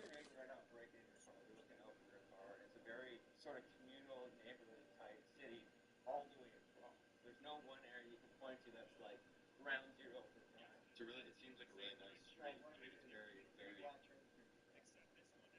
Do you think that's a Canadian thing, or is that just the street? That's a Canadian thing. We got after our people, after our brothers. I got over $30,000 worth of tools sitting in that shit. Two guys tried to break in and cut the locks. They got busted off by one of those, and I put them both out. A red flag? I just want to sit down and talk about it. I think this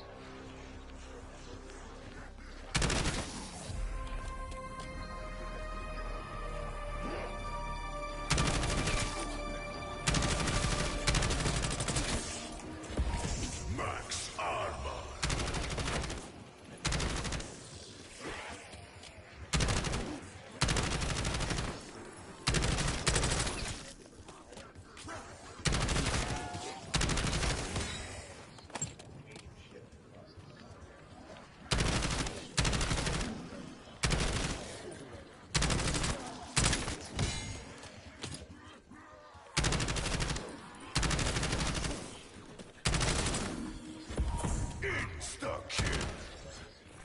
Whoops, where'd your head go?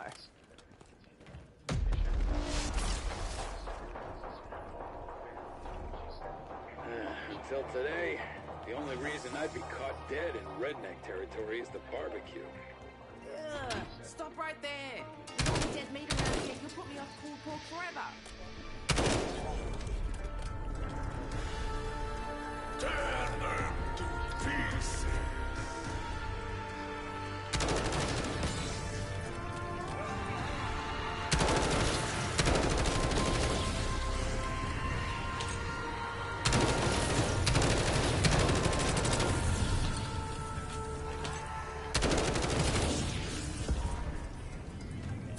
Max ammo.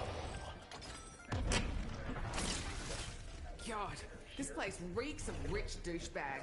You got a word for that in Russian? We are quite familiar with men who do well from the back of the proletariat. Ask the Tsars. You can't. We famously solved that problem. I've spent almost as much time fixing shit as I have killing shit. I would like to help you say one, but I am many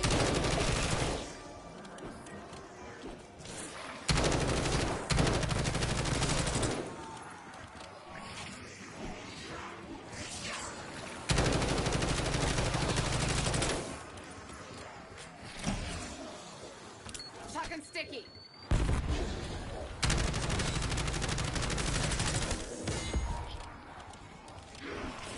Double points.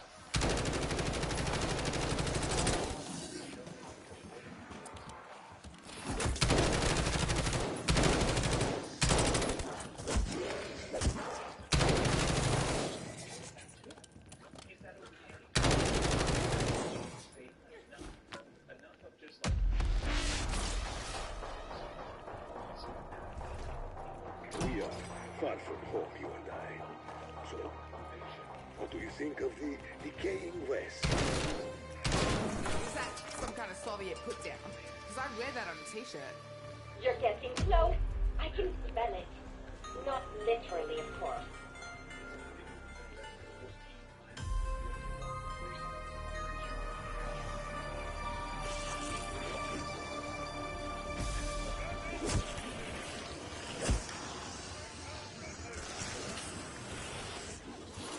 Got an energy mine. Looking to put up some big numbers. Food power.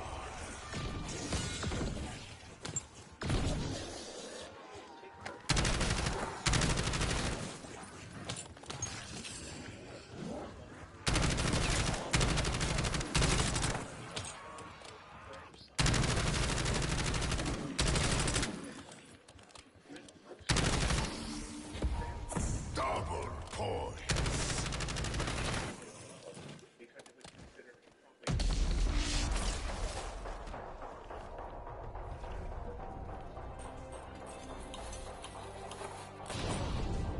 easy, like lemon squeezy amounts of it.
Greetings and salutations. You are cloners, and I remember.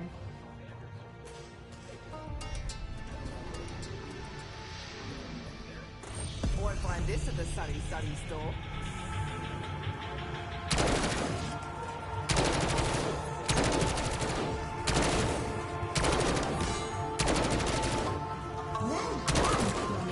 You're making their name look totally bad.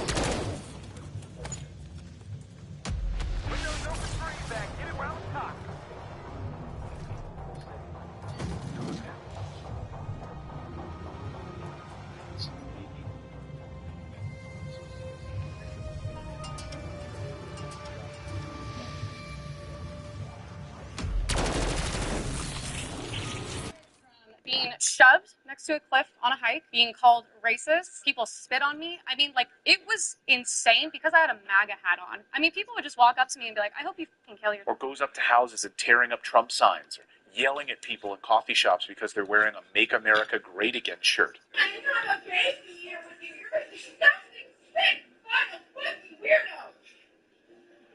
Oh my God, it's fucking right. You dumb bitch, you're with this shit. He doesn't want me or you to have equality. Oh my God. Or the woman who took to social media yesterday in an Eagles jersey, by the way, which I was pissed about as an Eagles fan, and she's some white liberal lady from San Diego who's posting about how she's thrilled about Charlie Kirk's passing, starts to sing like a hymn, and then transitions into like a celebratory song,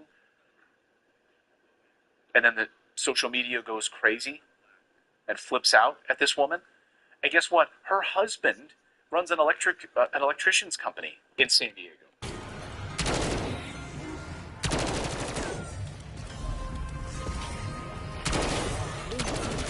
I work with some proper ugly SOBs, but they're fucking beauty queens next to you.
I will conduct a cyclic system inspection. So when I hear your statement last night, it just hit me. I got chills. It hit me because I've been feeling it. I've been seeing it. Well, I will just be damned. Protests are erupting across the world. This is quite phenomenal to see. The most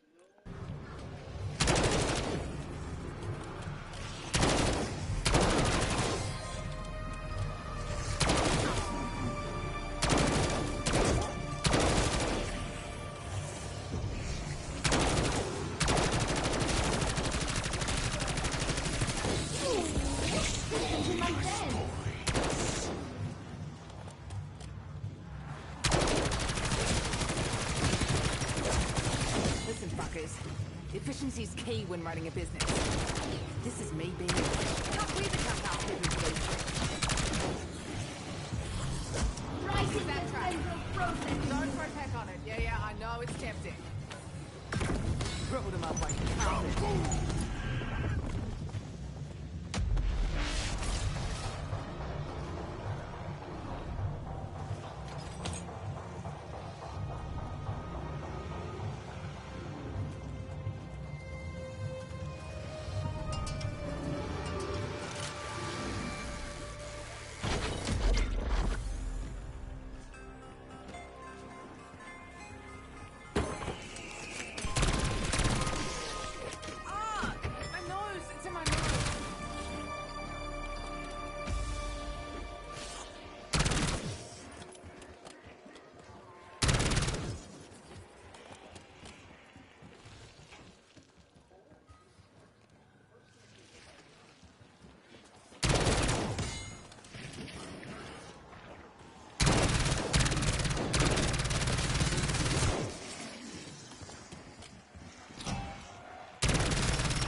This is the one that's gonna turn me purple and make me blind.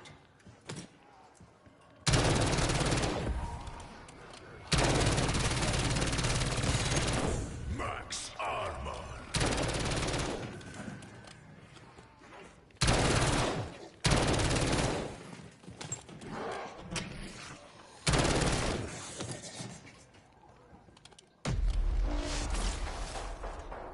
Bang, bang, bang!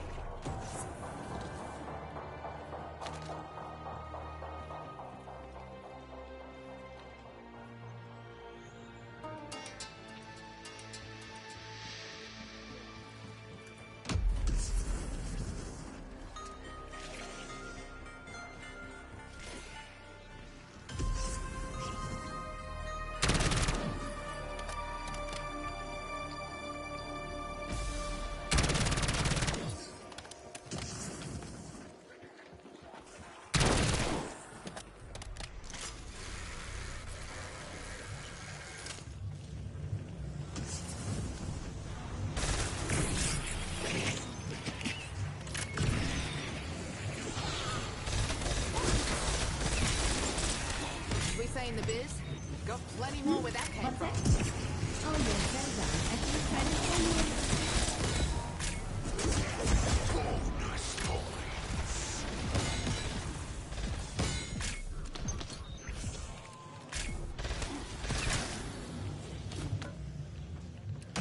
Got a clear path for exfil, but it will not last. Honestly, you're the only thing making me feel somewhat safe out here.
Strauss, you got room for us? And maybe a T-Rex.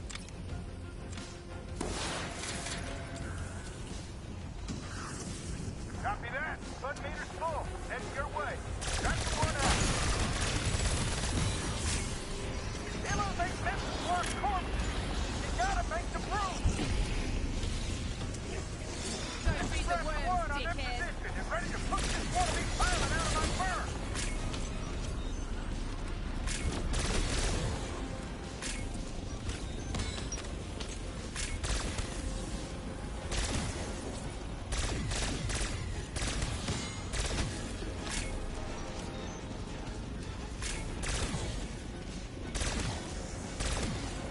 That's one for the folks of Liberty Falls.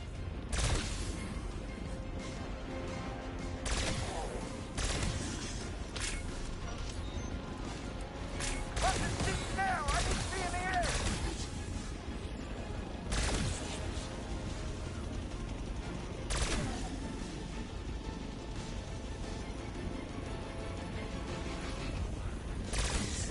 No more chances. We must lift off. That are I got the goosebumps right now. I literally got goosebumps because I'm so disgusted. And I'm so worried about the future of this country. And, I mean, of course, who do we blame, right?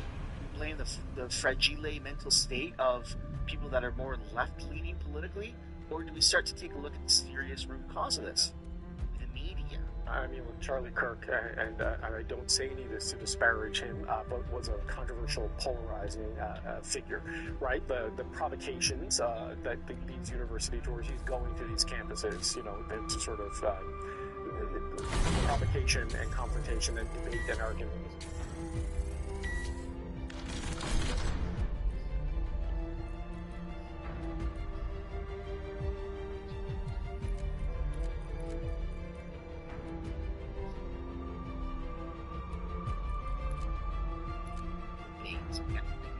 The fact that he never got handed his ass in a debate just goes to show that people that were coming to debate him just didn't really know what they were doing. They were all fueled by propaganda, by hate, and that's because of our media. So what's going on in Canada right now with this protest, right? Because I mentioned that. There's a huge protest happening right now in Canada. Well, let's take a look now at the details of that and then footage of this protest. So I understand that you have a few speakers. It's a 3-hour event. So how much is going to be speaking? How long do people have to arrive? And is there a way... Welcome to Liberty Falls. Population? Well, less than yesterday. Never been so glad to see backup arrive. Hell, lucky I'm still in one piece. I need you to look for survivors. Subdue any threats. Help me save this town. Copy.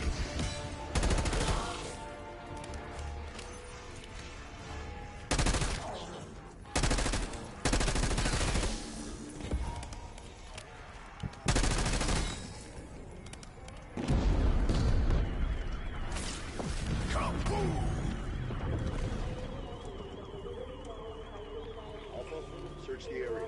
We've got 3 Janus Science personnel missing. Their knowledge is critical to mission success. We take care of our own.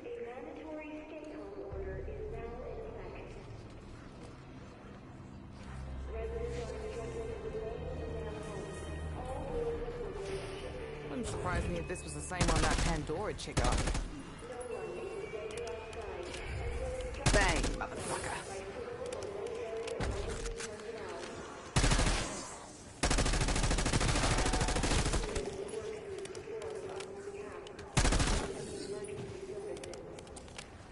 Get on with it, you overblown slot machine.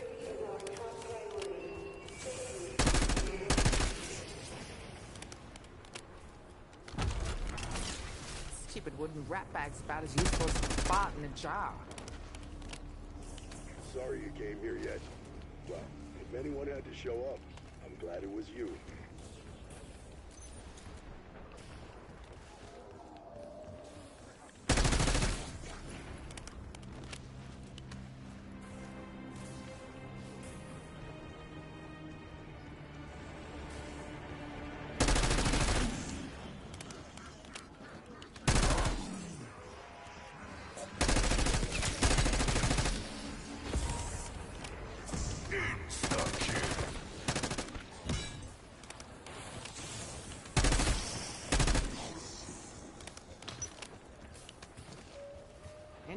know you wasn't a sadist.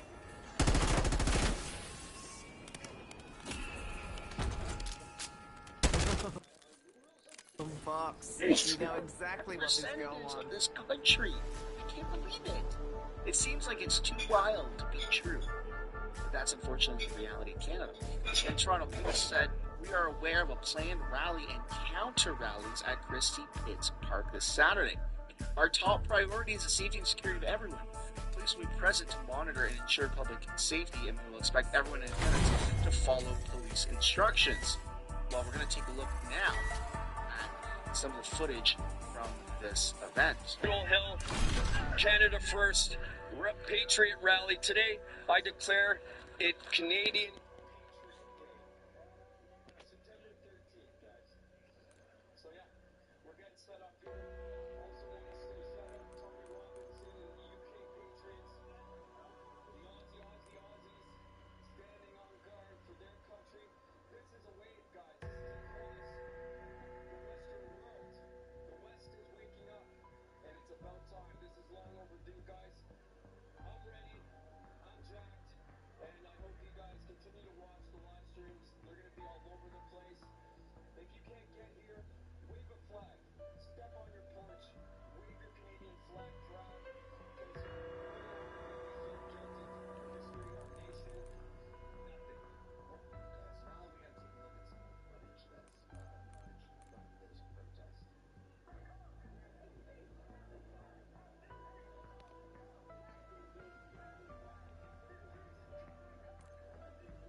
Emergency powers of Guard's computer only shows local files, and I have no desire to see what he got up to this spare time. Yeah, Strauss, don't please stand by. Okay, we need main power restored to the central database if we're going to find Maya's brother Nathan. I hope to God that wherever Nathan's locked up, he's safe.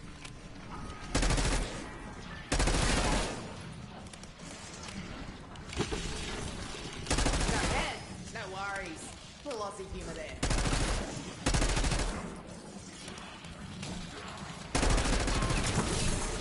Unit energized. Area 1 online. Strauss, any idea why a dimensional fucking breach happened right after I said your sorry ass is free? I would rather not speculate beyond saying that every plan involving you tends to turn to excrement. I don't know who you are, Strauss, but you're already annoying the fuck out of me.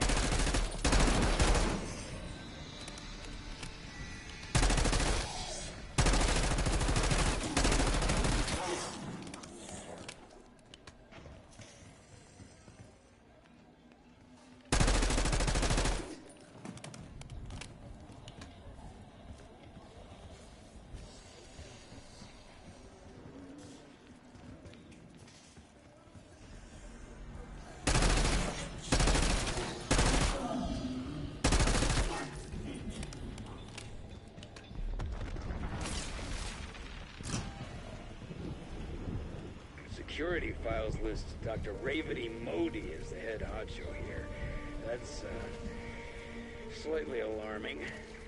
If you had spent the last 6 years here, Peck, you'd be more than slightly alarmed. If this Modi hurt my brother, I will put her in the fucking ground.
Mistakes, folks. In this business, I have made tons of them. Today, we're going to talk about some of the biggest mistakes I have made in opening this dang video game store as I'm continuing to... Wow, that is some strong tape. Continuing the process of trying to get all of this stuff that we have priced, as you can see, sorted and into the correct displays. That is the process that we are in right now. Welcome to Colton Hall. I trust your journey was uneventful. Well, I almost stitched Beck's mouth shut, but otherwise, I only hope it was worth dragging the Sentinel artifact halfway around the globe.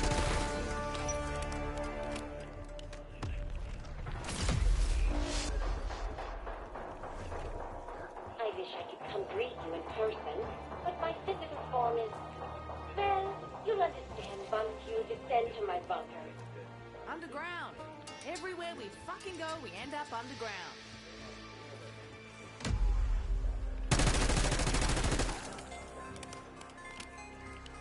Quiet time. I'd have done worse.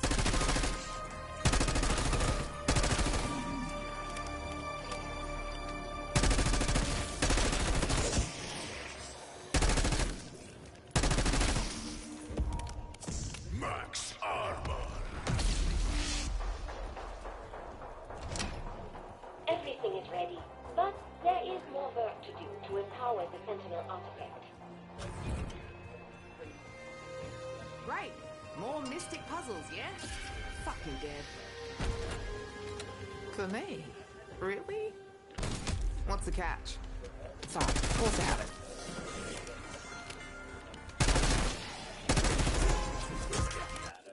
For college football 25 while cluttering.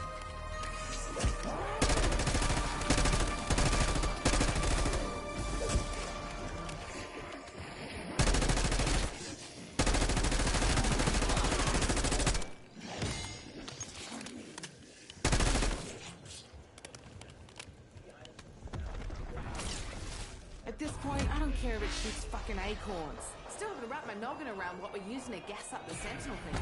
They call it prima materia. That's some bullshit alchemy term. We need something more scientific. Peck particles. Has a nice ring, don't you think?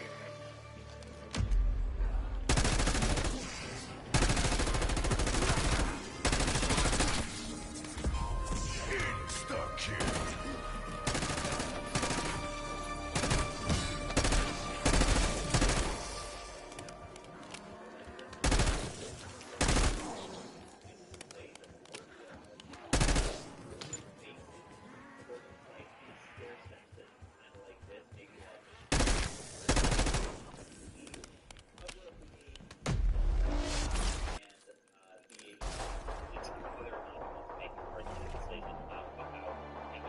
Call someone over, open the files, case, unlock it, blah blah blah. It'll just be hopefully a better shopping experience. Realizing now that I'll even it's really, really at the artwork. You can read the back of the case and everything, but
Welcome to Liberty Falls. You've traveled halfway around the world. Now let's get this finished. First time in America. And it looks just as shagged out as expected. How's that for a party favor?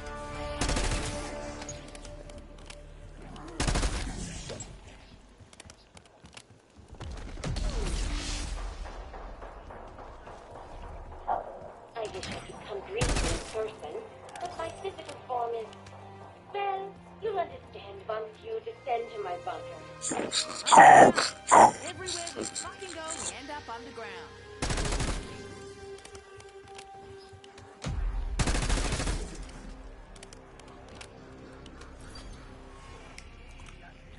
If you give me an axe, I'm gonna turn you into fire starters.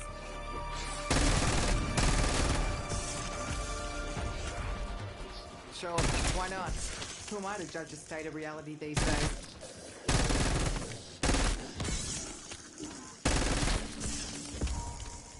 Insta-kill. Everything is ready, but there is more work to do to empower the Sentinel artifact. Dad will be kicking my ass right now for not demanding overtime up front.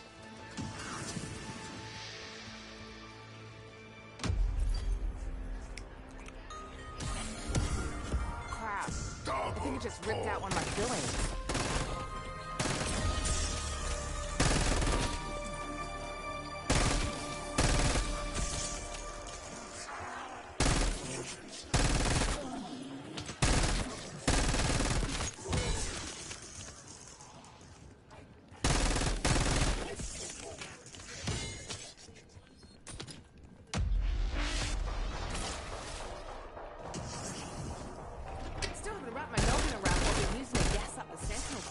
They call it prima materia. That's some bullshit alchemy term. We need something more scientific. Peck particles. Has a nice ring, don't you think?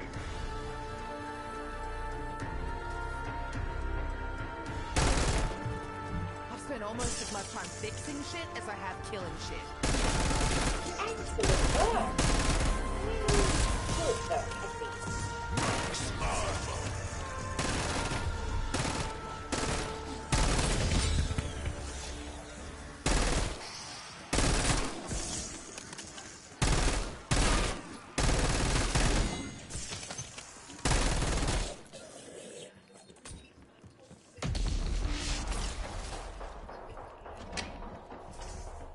Every cartel boss and arms dealer I ever met had a villa, plantation, or mansion. Might seem cool to some. To me, house like this screams trouble. What, the walking corpses weren't enough of a red flag? Tear them to pieces.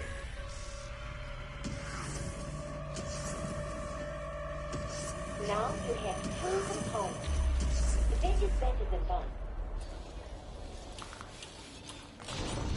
I've sort of fucked up outboards more times than I can count.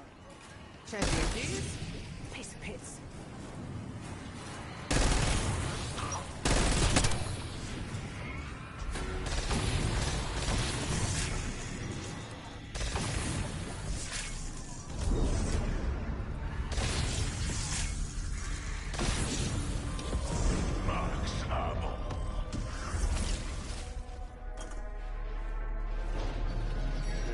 Until today, the only reason I've been caught dead in redneck territory is the barbecue. Stop right there. You're the dead legal outfit who's forever. Looking for the Ass Face convention. It's at another hotel.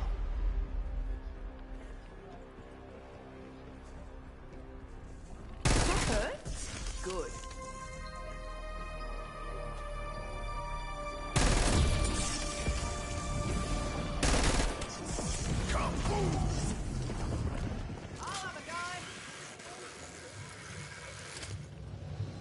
Ah, there you are. It is so nice to meet you face to face, mate.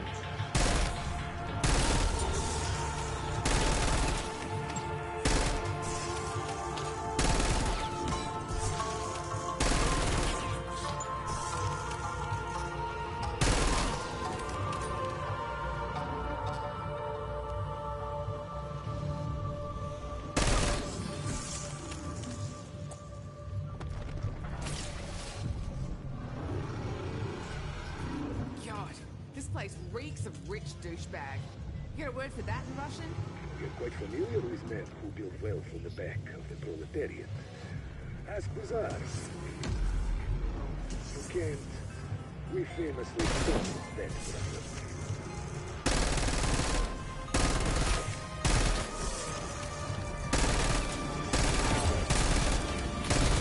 Before anyone asks, no, we're not throwing Peck in there.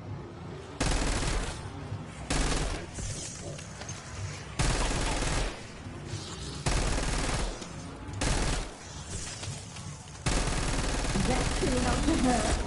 Oh, never mind. Here's some more.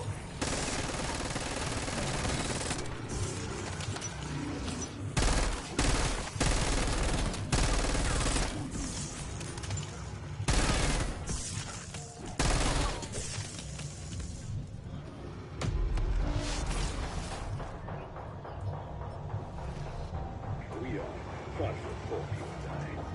So, what do you think of the decaying West? Is that some kind of Soviet put down?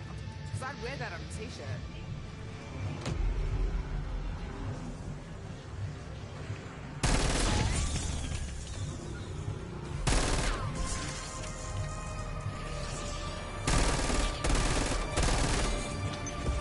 Bonus points. Empty my barn. Enjoy the fireworks.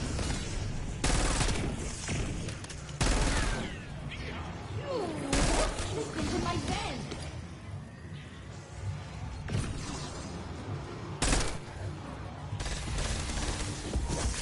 Max armor.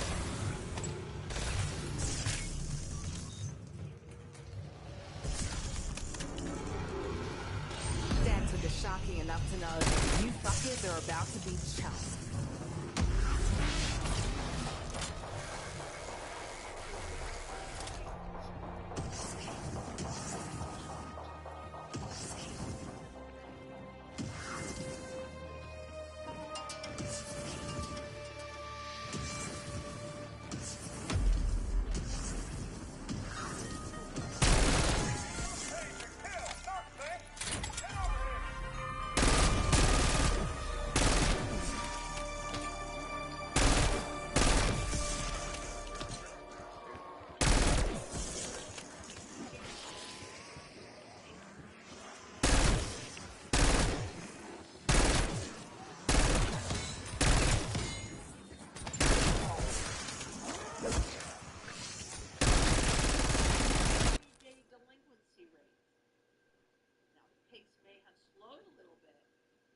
distress is widespread and growing.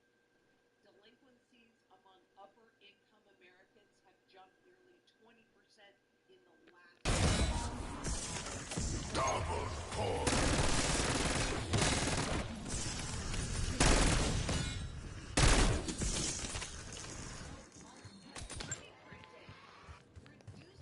Mom always told me to stop picking up scabs. Some things never change.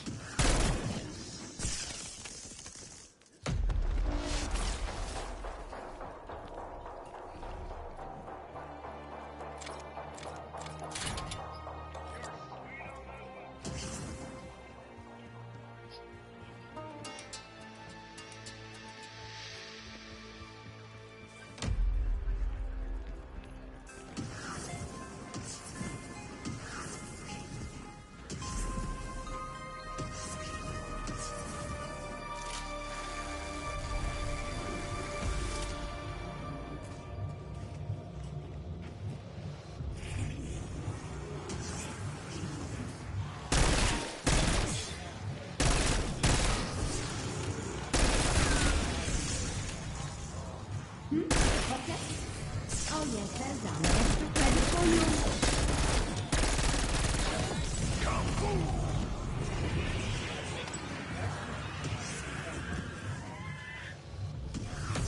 Got a clear path for exfil, but it will not lag.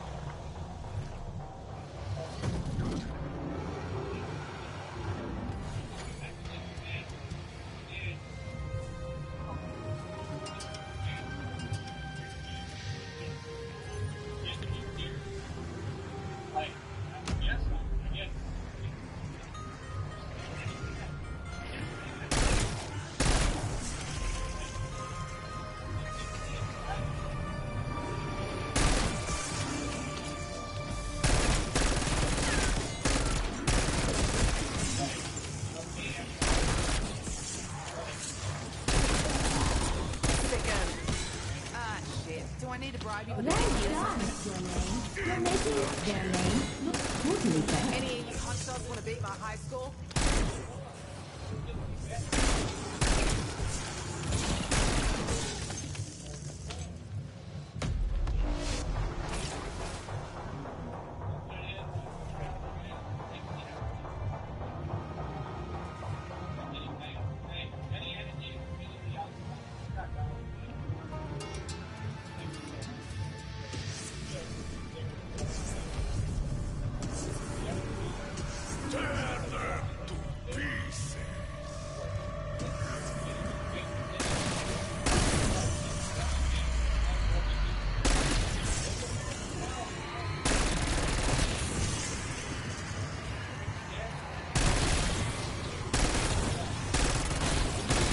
Oh, you got some of this?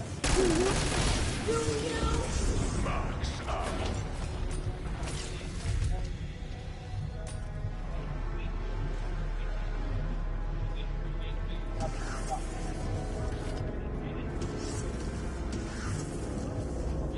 We are running a diagnostic on the gearbox. I assure you, I see nothing wrong.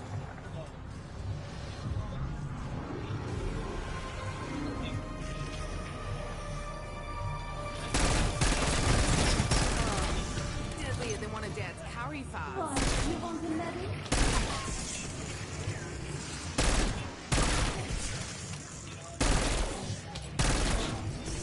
Bonus point.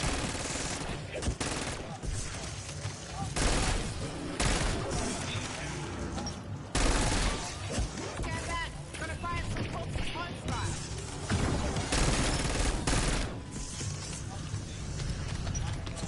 Full power.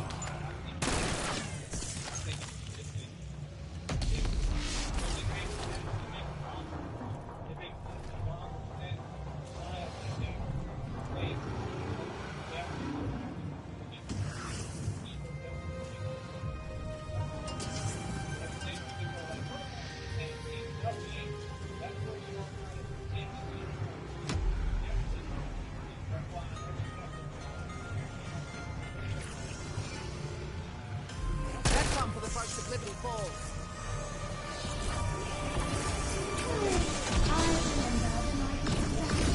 Going, gone.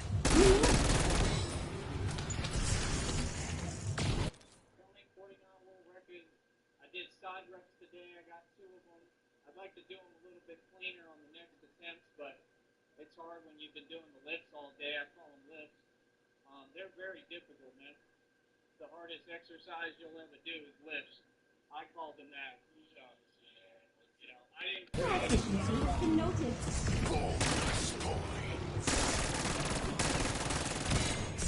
You like that? I know I sure as fuck did it.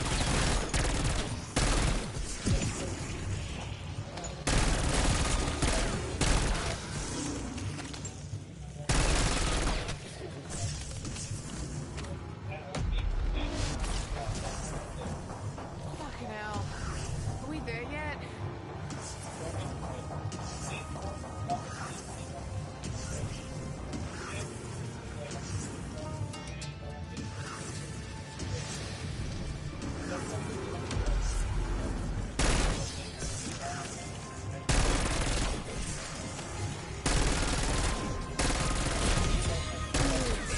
You know what I'm craving right now?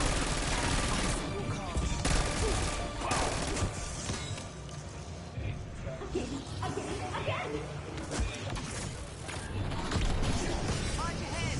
You got one flying corpses.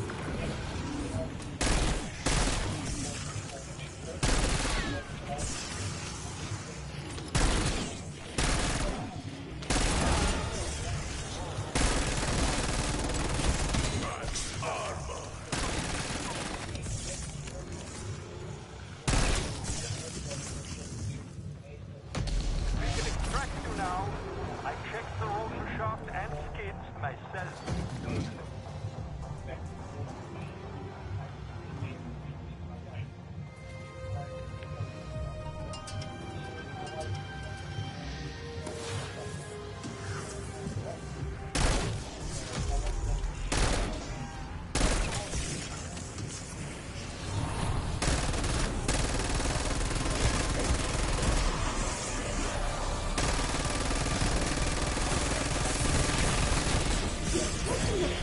Really the best use of my processing power. Wait, how does it even wipe its ass with this 120 I left everything freezing behind when I dumped my eggs.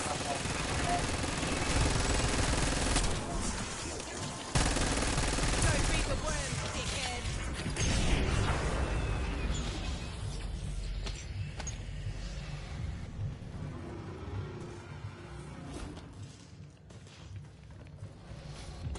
Feels like payday every time I see this thing.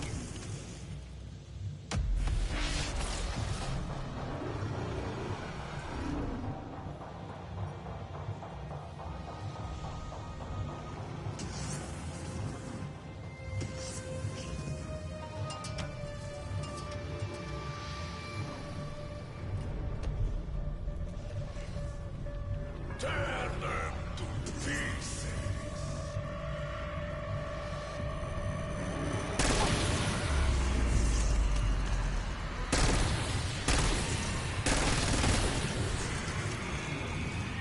Efficiency has been noted.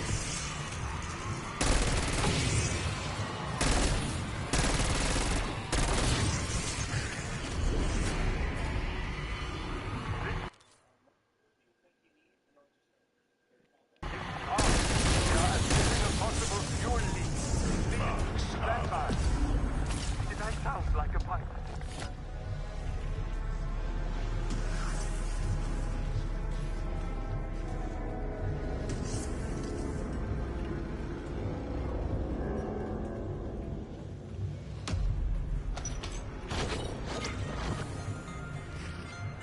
Riot time? I'd have done worse.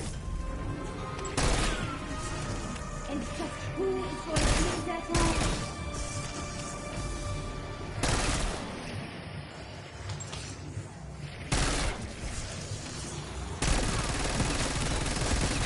Sick. Look who's keeping up with you geezers. Again!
kills really the best use of my processing power?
We're done with this home makeover. Give us a lift.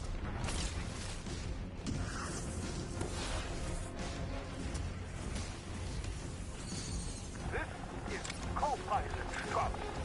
We are proceeding to the designated evacuation area. Conditions on the ground are not conducive for landing. Perhaps forced water is in order. They have arrived. Responsible on Roto Walk.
to dig in some economy shit. Look at all these street cars. There's over 2,000 repossessed cars here. That's all the things you can imagine. Chrysler Financial, Toyota Financial, right? They have over 2,000 repossessions here. But this is like this every week. I've been coming to auction for 14 years. Repossessions have been like this, right? Since the beginning of time. Because repossessions have been like this forever. People have always thought this. Now, this is something that happened in my good time. Right? You might learn something, hopefully, really good thing. But I'm a big believer in secondhand, right? Your cars, your house is probably secondhand. Right? This jacket, eBay, secondhand. My wife, better believe she's original. I'm just joking. Like, here's a big thing. I think this is going to get more and more popular. People are just choosing no car payment, and they're also just saying stop it. Getting voluntary repos, which I actually agree with. I've done it. Talk about that in a little bit. But right here, this is the classic. Because you chose no car payment, now you got a bunch of money. Dude's just dropping hundreds out of his pocket. Alright? Let me see the comments, because I'm willing to bet half of the comments are like, oh, it won't even start. You know, there's a big reliability thing with these cars. That's like the argument to go. What a relief. You're alive and well. Sorry, I could not arrange a more welcoming reception. Yep, this place is a real fixer-upper. Can't we become housekeeping for these pricks?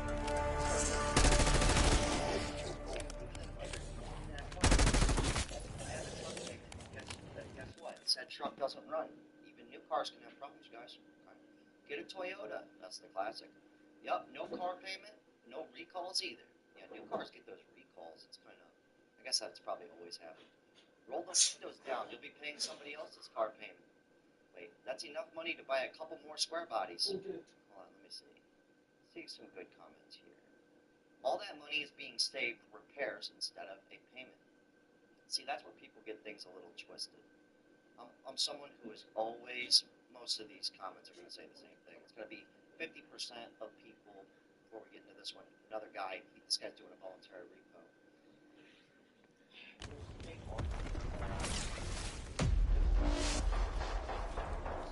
I await you beneath the main residence.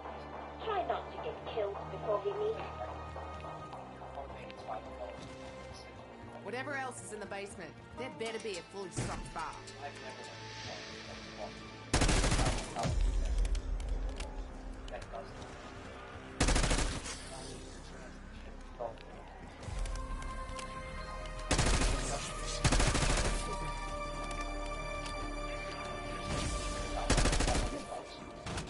Don't hold out on me now.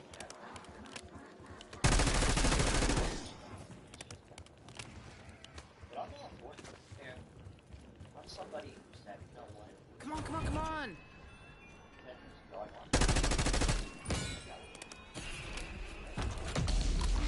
See, was that so hard? You don't always need to be such a massive twat. Everything is ready, but there is more work to do to empower the Sentinel architect. Dad will be kicking my ass right now for not demanding overtime up front.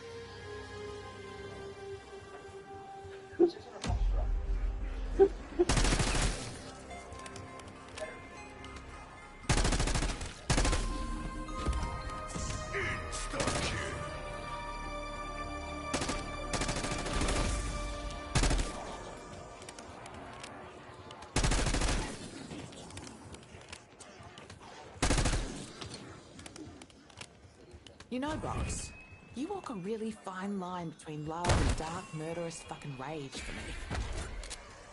You wouldn't try to unlock a knockoff on me, would you? You ain't that stupid. Still haven't wrapped my noggin around what we're using to gas up the Sentinel thing. They call it prima materia. That's some bullshit alchemy term. We need something more scientific. Peck particles. That's a nice ring, don't you think?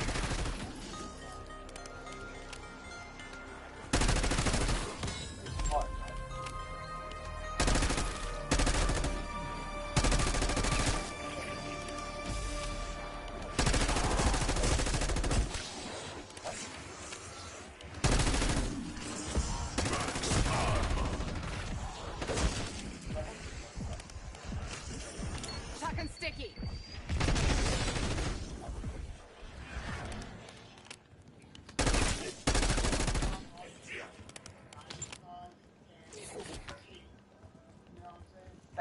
Your system is messed up.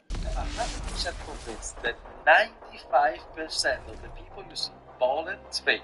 Like 100% fake. Today I will explain to you why. They own 12 houses. They went through level real estate and buy these houses that are rented out to entry level families at discount, also work for Section 8. Forget that rental.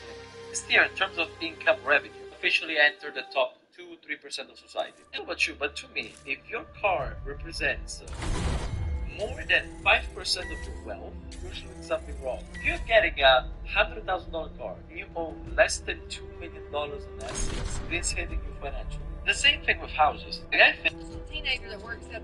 Dude, this guy went extreme with it. I made a video recently where I said 10%. I said, let's say you have $100,000 and you take 10% of that and you're responsible and you buy a used car that's a $10,000 car. This guy's saying 5%. And he's in the 2%, 3% tax bracket. Okay, how much money do you have to make? Nestor's not here. To make a year to be in the 3% of people. That's what I want. Because that's got to be a lot of money. Dude's got to be making like $200K. On the bread. Let me see. Based on from 2022, approximately $300,000 a year was required to be included in the top 3% of earners.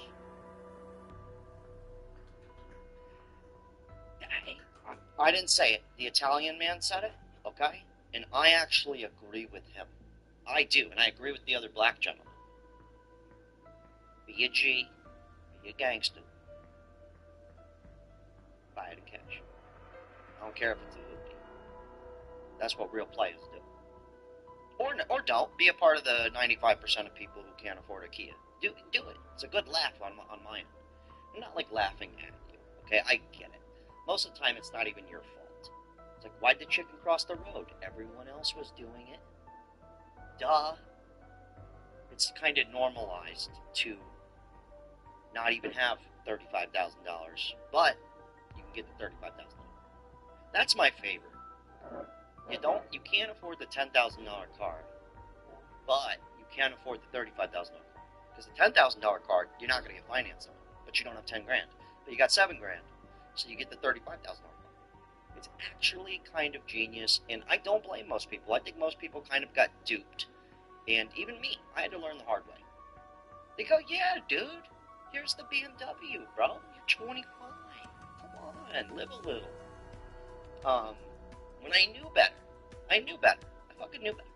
But I stick to the 10% rule now. That's what I stick to. You do whatever you want. You financially. The same thing with houses. The guy This little teenager that works at the gas station just made fun of me because I've got a old school key fob, she said. Still has buttons. I didn't realize that key fobs don't have buttons nowadays, but I was just confused at why she thought that was funny, and she was like, well, how old is your car? And I was like, it's a 2014, and I was like, but my other cars are way older than I've got a 95 and a 2000, and they've given us less issues than any of the newer cars we've ever had. Before we get to this guy, the classic encourage you to get the car. Just go get the car, dude. That's another one, too. Like, just live. Fuck it. I'd rather have the car now than when I'm old. I'm gonna say it again. In a world where everything's fucking bananas expensive, the smartest thing you can do is pay $450 a month for a Kia Optima that you can't afford. I think it's honestly genius and the best way to get there. But how that lady just said she got made fun of, I've dealt with this my whole life. I've always had old cars. Always. Always. One time I had a 2017. Terrible mistake. Paid it off immediately. It was only $20,000. Okay? And it did take all of my money. Not the best decision in the world.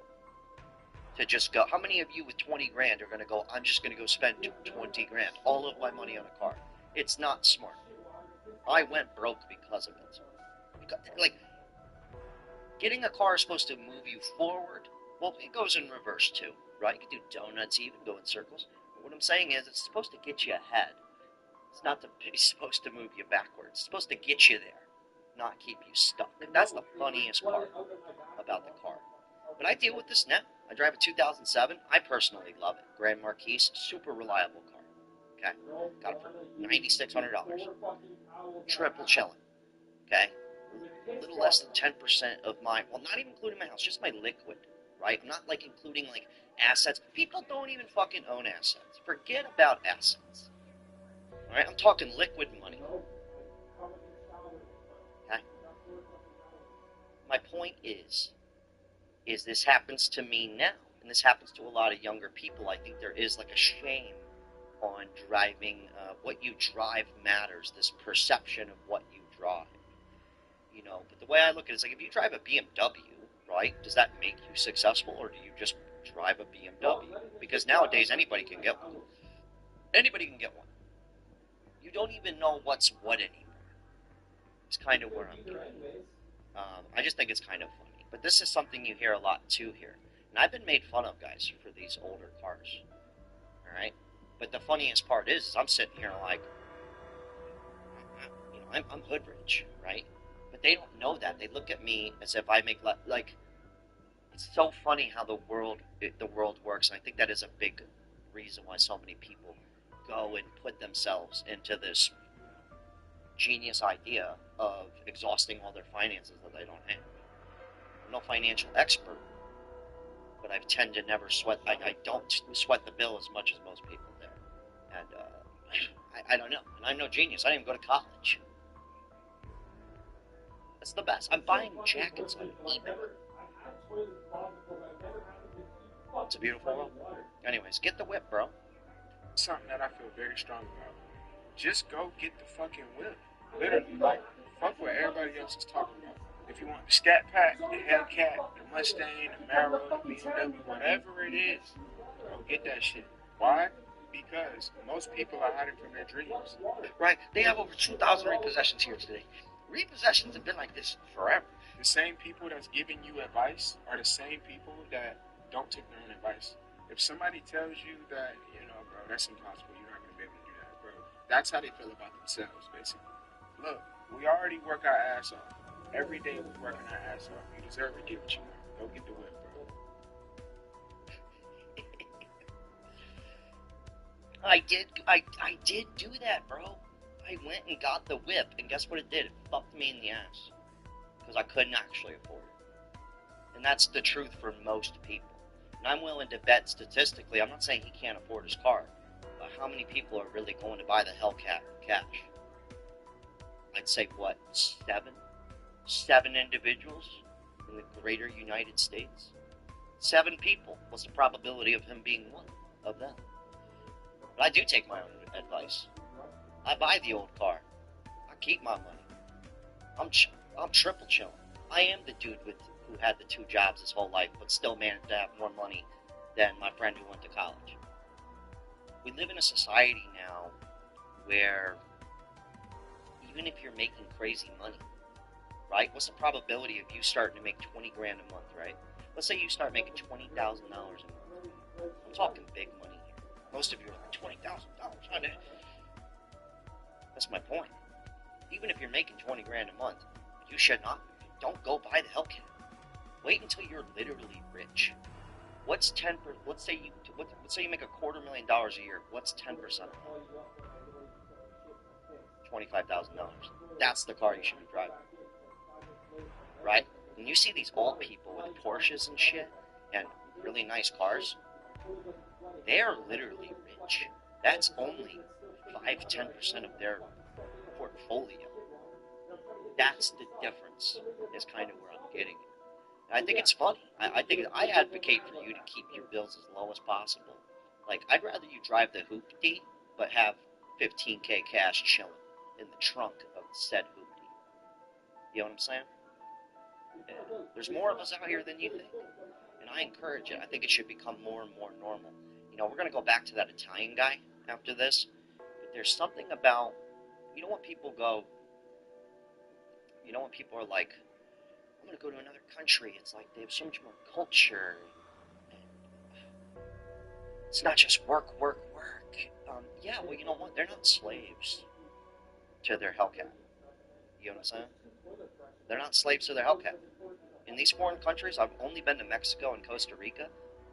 Every car on the road was a tiny little car, stick shift, and it was old. 10 years old minimum. Nobody had a new car. A lot of cheap motorcycles drive around. That is the fundamental difference. They're happy because they're living within their bracket. Most of us are not rich. Most of us are not rich. But yet, a lot of people look it. That is where people are going sideways. And a lot of people fall victim to this shit, dude. And they do go get the car, and it does keep them fucking stuck. It does. I would hate that, dude, to have to, like, live up to that shit.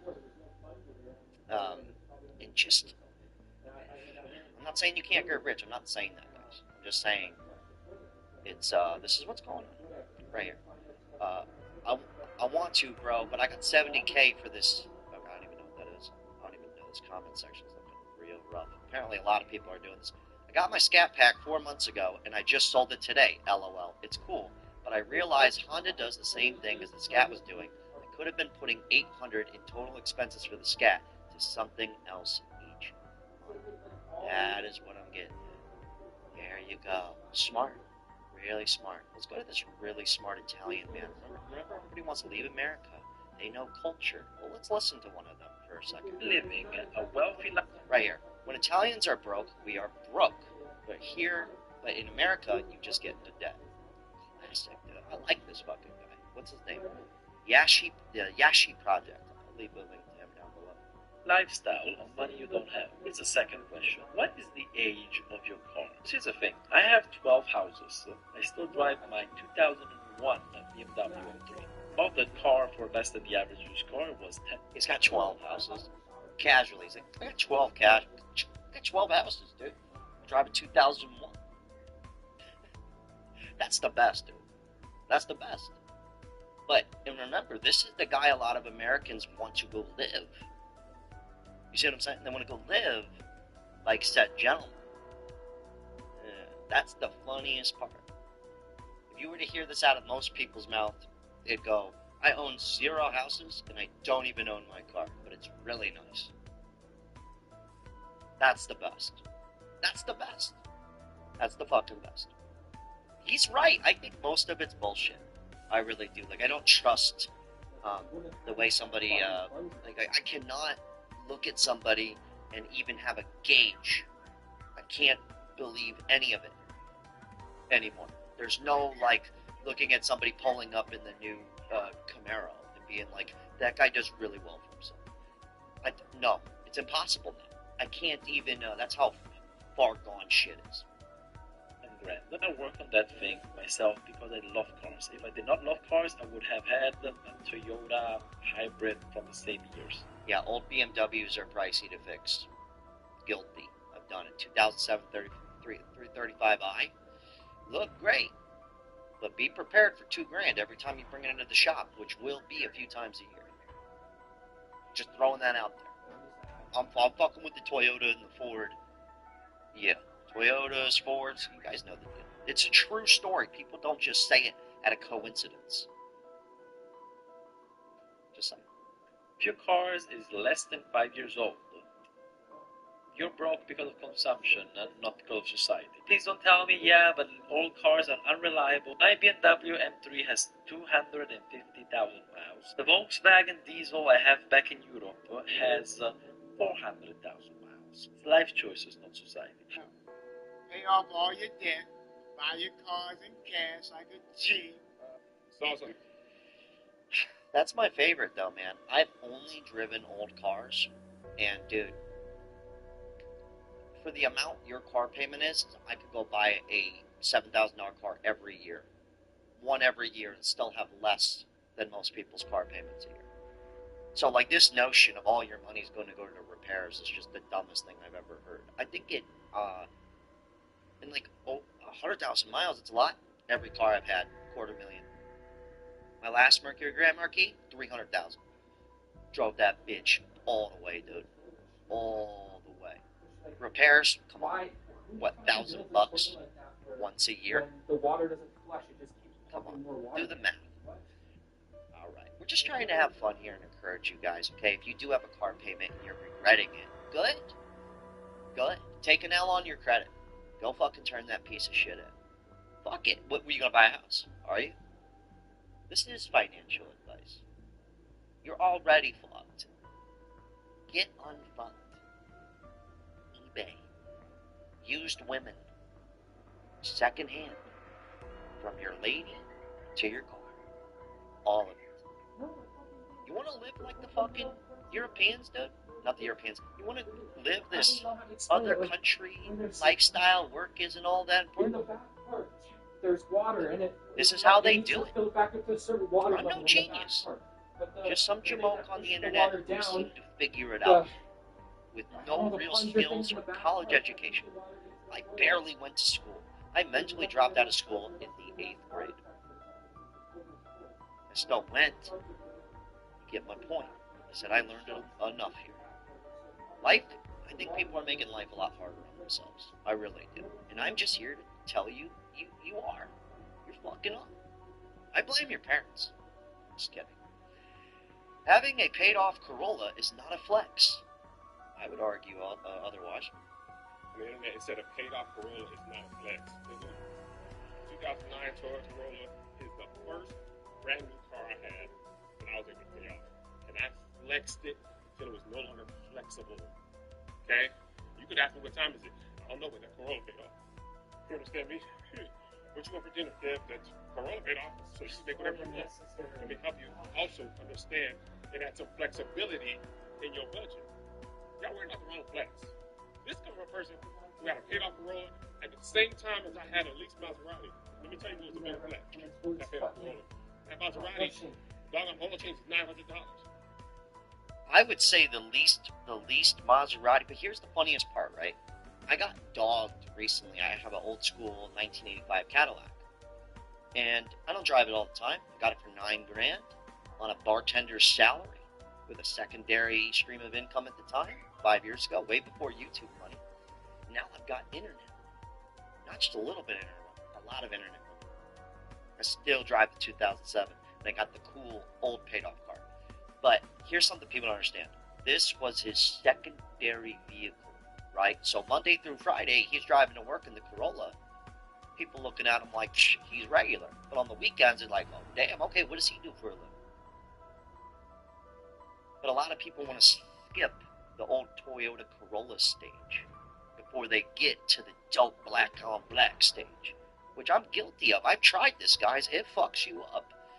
It's the way to get rich nowadays is not get this first. But when he said lease, I think leasing a car is better than buying a car if you're going to have payments. Like leasing a new truck is like half of the price than buying the F-150 and having payments on it. A lease is going to be half the price. That's the craziest part. So if you do care that much and you're so vain, yeah, probably think this song is, yeah, if that's you, I would lease, dude. You'll actually save money. Then you'll have a new car every 3 years. But where I was getting at with the old school car, I pull up to the gas station, two gentlemen chilling, and the guy's like, man, that ride's sweet. And I'm like, yep. And then the other friend, the guy next to him goes, yeah, the only problem is those things ain't worth nothing no more. And I just look at him and I go, you know what else? I go, you know what else? I go, in order to own one of these, you have to have a second car. You have to have another car to own this car. I go, that's the crazy part. Then I just went about my business. But it was kind of just more like,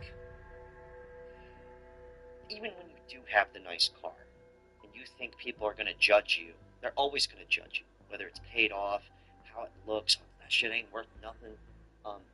You know, the truth is, though, is how are your pockets? How are you stressing about the bill, right? And I think that's the most important moral of this story is if you do want to, one day have this car, the way to do it is the way we're talking about it. Just don't have a car until you're actually rich. Or do it and get featured on this channel and we can have a good laugh about it. Not a flex. There ain't no way to flex an oil change. You just gotta get that. Trust me. Don't worry about flexing. Worry about your budget. It's okay. If you got it for real, you got it. But paid off, less debt, flex. Hey, I'm gonna keep on preaching this to y'all, man. 2025. You got a nice little job. You got a nice little savings. Think you up and you want to go get you a little car note. Tell you, don't do it, bro. If I could give one, you know what my favorite is? Is when people get like $5,000 to their name, and they go, "Yeah, I want the Benz." It's getting reversed though, man. A lot of people coming out preaching, baby, preaching. Piece of advice to all the young kids out there. I'm almost 50 years old. I'm 49. I'll be 50 years old in January. So what's that? 28, 38, 48. For 31 years, I've been making automobile payments. 31 years, I've been a prisoner to the car industry and the bank industry. That's my fault. Pay off all your debt, buy your cars in cash like a G. You know what I'm saying? This right here is what I like to call a Section 8 sedan. It's a 2019. I just thought that one was funny. But remember, moral of the story, class, people can't even afford this Section 8 sedan and have car payments on it. But I think we're going to end on that note. I do think that more and more people are getting hip to it. Like, do you care what car I drive? You don't. Do I care what car you drive? I fucking don't. I don't care. No one really cares. You care. The cars I drive are for me. They're not for you. They're for me to get around it. They're for me to get ahead in life and get somewhere. Literally. Metaphorically and literally. But I want to do some quick math. That guy just said 31 years. And let's just say his average car payment was $300 a month. Okay? $3,600 a year in car payments times 31 years. It's $111,000. That's on the low end. I don't know what his actual car payments are. Okay, nowadays it's much more than that. But $111,000, I mean, you can argue all day long that you would spend the same amount either way, right? Like I did the math. In the past 20 years, I have spent $47,000 in cars in 20 years. But I own them. The ones I have now, I could go get, my classic car. I could go sell it for more than I bought it. That's more of it's not even an investment. It's just a car for me. I'm never going to sell it unless I absolutely have to. But I'll get more than my money back. That's the funny part, right? But part of those $47,000 that I've spent, it was around $50,000. I have the car still, and they're going to last me quite a long time. But I'm willing to bet by the time I'm 31 years into driving, I'm not going to spend as much as that gentleman did. That's kind of my point. Because you hear that argument a lot. And I'm totally fucking stoked. Anyways, you guys leave your thoughts. Brag about how much money you've saved from not having Geico and not having a car payment. Yeah. I don't mean to be an asshole and say you're stupid or you're retarded. But I wish this was a big conversation. You know what I mean? Like, I wish this was a great big joke conversation when I fucked up and kind of fell into this rut. I did have a voluntary repossession. Guilty. I still laugh about it till this day, and it is true. It did take about 7 years for my credit to get good again. It is true. But it forced me to learn how to not rely on credit. And really, like, you want to talk about hustle? Live a life without credit. Oh, man. But that's the other problem. They'll give you a car when it's shit credit. That's the best. You know what? Came to the conclusion. Go get the Hellcat. Go get the Mercedes-Benz. Stuff it. Fucking do it up. Get featured on this channel. It's classic. Hell of a time.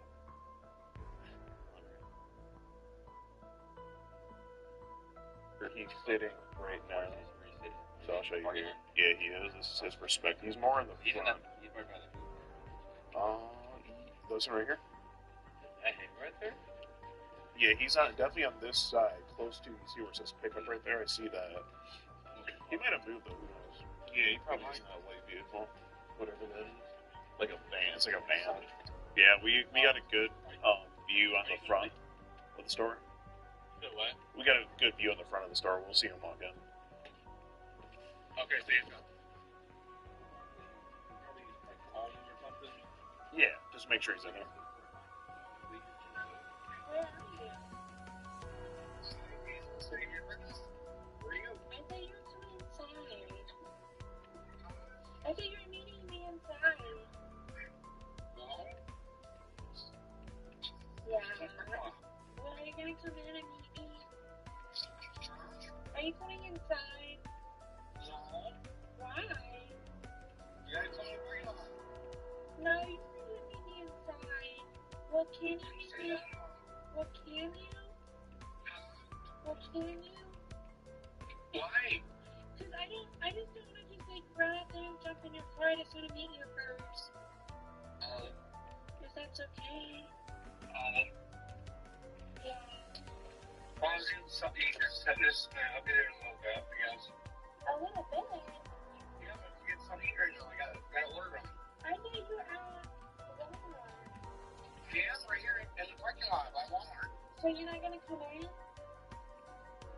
Didn't know I had to. But, Well, are you here to get me, or are you not here? yeah, I'm here to get you. Then why are you coming in? I'm just sketched the fuck out, man. I'll tell you the truth. Well, it's making me worry because you won't come in. Well, there's like, oh, it's like weird outside. I don't know what's going on. Well, there's a lot of weirdos at Walmart.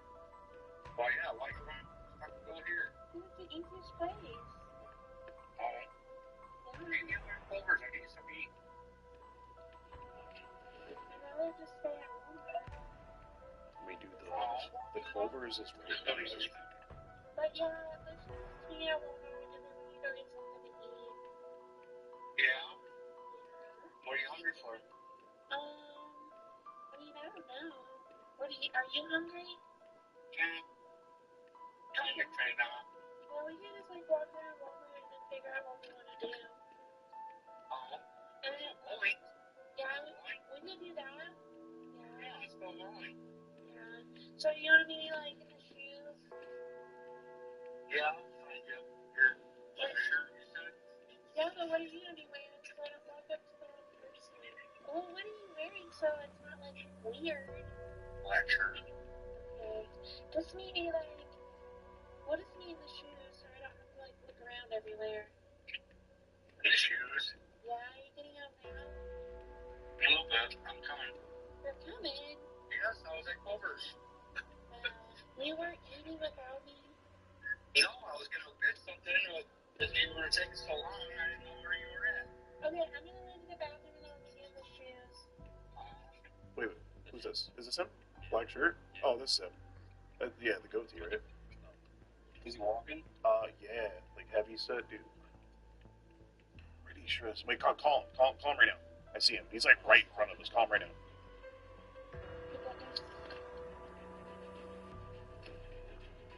It's definitely. He's looking around. Yeah. Oh wait, yep, that's him. Alright, okay, yep, you see him on the phone, that's him. Alright, we'll give it like a minute, and then we'll go in.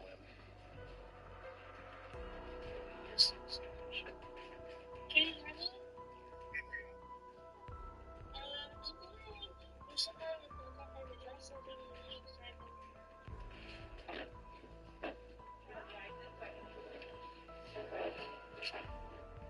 There he is.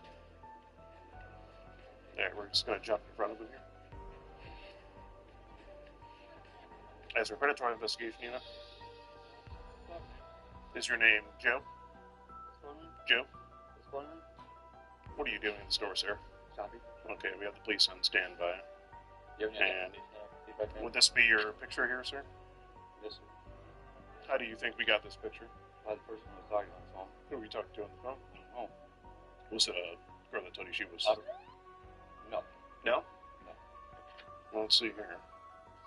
This would be your profile on the Scout dating app. No, Steven, right? Sorry, man. Oh, it's okay. It's No, okay. I don't know what's going on, dude. Okay. No, cute. This girl called me up. She Sure. just wanted to hang out. Said she wanted to hang out? Yeah. And who was this girl? I don't know. I don't know, man. You don't know? Okay. Oh, man. And how old did she tell you she was? But I didn't want to. I was like, you don't want to hang out with. Well, why are you here to to pick up a... Huh? Why are you here to be... I'm not. Stephen? Dude, I was just like, I was in the area. You were in the area, but you were just on the phone with her, right? Off that, please. No, Steve. There's cameras all in the store. They have you from all angles already. So you are trying to hide from the cameras and doing. Okay, well just if you could just answer a few of my questions. I don't know what's going on because look, they've got a whole file on. Yeah, it looks like the chat log you were I having. don't know. Let me see. Can I see that? Oh, please. I can flip through it. I can flip through it. Okay, let me see. So, yep. There's a picture you sent there. I don't know. That was. Yeah. Yeah. Looks like you say, should I be worried about someone reading the text? No, I was. You say, do you like older guys? Huh? And now, Stephen, I believe you did say that you may let this girl try. Do you have any drugs on you? No, sir. No? No. So what was that thing about? That was not. No. So you don't have. No, sir. I don't have. You say she has big boobs for. I don't know. I didn't. I asked, but Yeah. I was like, you don't look like you. I told her. Okay. I told her that. Well, she may not look like it. But No. She told you she was. I didn't believe it, so I don't know what to do. I don't know what to say. Okay. I don't know what. Okay, that's fine. Do you want to place the order? Yeah. That's fine. Yeah. We were ordering food. I was kind of hungry myself. Yeah, we were gonna get some food. So, what do you like to eat? Pizza? Okay. Well, we're being asked to step outside, so maybe I could finish asking you a few questions outside. Okay. Well, I'm telling you, what's going on, Stephen, is that you're here to pick up a. I was here to tell this girl that do not do that. I mean, that's not right. So you were more going to teach her right from wrong. I wasn't going to take her nowhere. What about when you sent her a picture of your here? I did not do that. Oh, it's right here, Stephen. I know that. Stephen, it's right. I did not do that. But Stephen, you see the picture? It's not my. It's not yours. You said I'll pull over. I'm driving right now. Hold up, and I'll take the picture. And you took the picture. No, it's not mine. So whose is it? Did you find it? So you found a picture of it on Google? I don't know what it is, sir. Well, you picked an awfully small piece to send her, if that's the case. But it's not yours. You say you want to smash her. You say, did you blank when you had sex? No, sir. I don't know. You don't know? Well, I'm trying to tell you, Stephen. Stephen, they did direct us to step outside. Did you want to just... Oh, you're fine. Do you want to just step outside, get some fresh air? Okay. Yeah. Because the employees did ask us to go outside. And, I mean, employees asking us to go outside. Am I doing something wrong? well, you're here to meet girlfriends. No. Yeah. Stephen, you say I take it you want to blank? I asked her that, yes, but I wasn't thinking I was going to do that. No.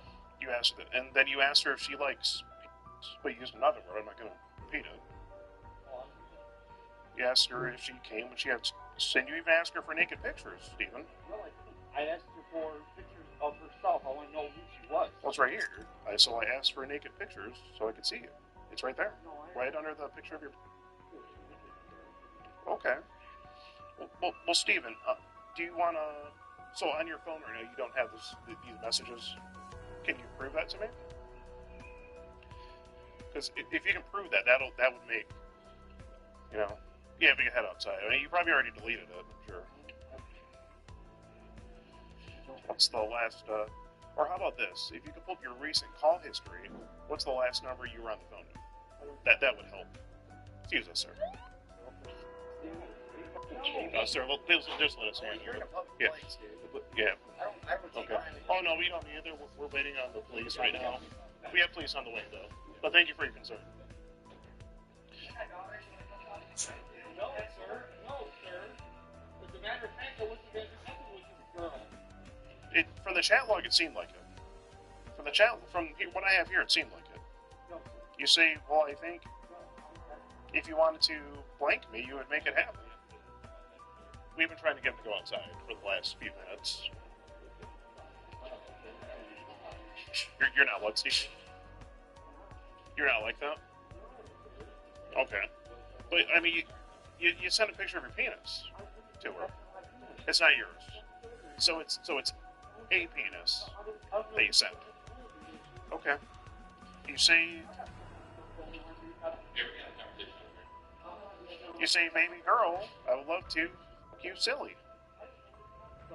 You should probably stand right over here, Steven, and finish.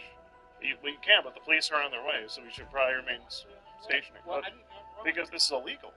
What for what? Going here, going to talk to it about not doing nothing with people? That's not what I have here. It looks like you were going to meet her for... And you say you want to f*** her silly. Well, what does that mean? Steven. Steven, can we just stop for a second and just talk?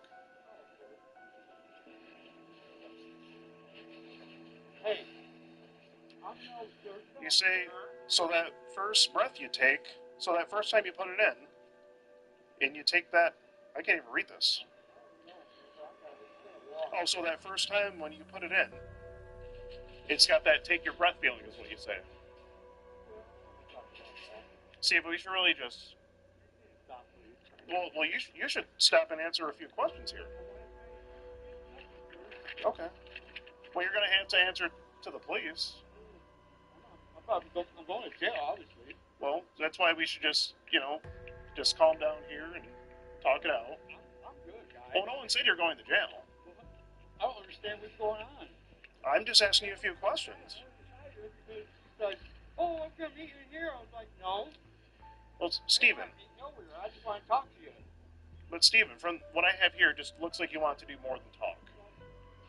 That's just... You're hungry? That's fine. Yeah, you can walk over to Culver's with you.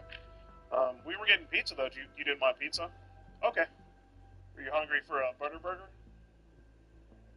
It seems to me like you're hungry for...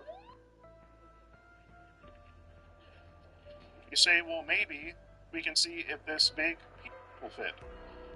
But from the picture you sent, it didn't... Well, that's what I was going to say. From what you said, it didn't look very impressive. Well, that's what leads me to believe that the penis you sent was yours, because it wasn't very sufficient. You say, I got that stick you want. Yeah, well, for this picture, it didn't look like it. It looked like there was something there. Okay. So you have erectile dysfunction. Okay. When's the last time it worked for you? Couple of years. Were you planning on... Were you thinking maybe it would work with this? Okay. You asked her if she kept looking at the picture you sent. And you were curious. Okay. But you do acknowledge that you were having this conversation, though. So you were just going to come here and ask her what she's doing. Okay. Oh, that's understandable. How you doing, officer? Just picking up some lunch? Yeah? Okay, yeah, well, I guess we'll be in Culver's. So, well, Steven, what about when you asked her if she was the police? Why'd you ask her that?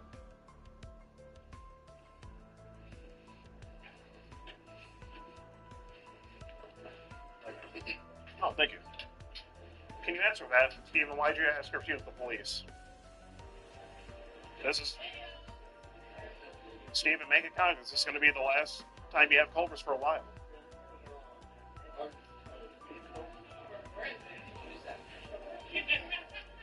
We're just here with them. Could you add an order of Predator pickles to that? Could you add an order of Predator pickles to that? You like Predator pickles, right?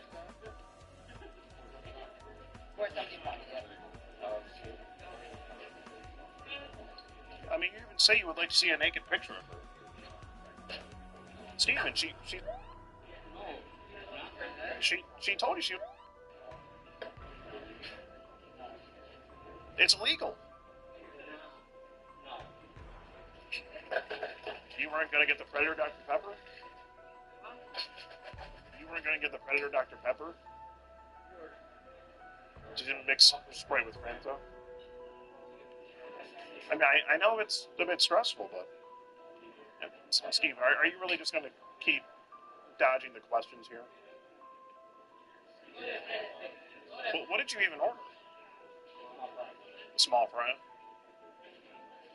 I mean, your penis was a bit of a small fry that you sent.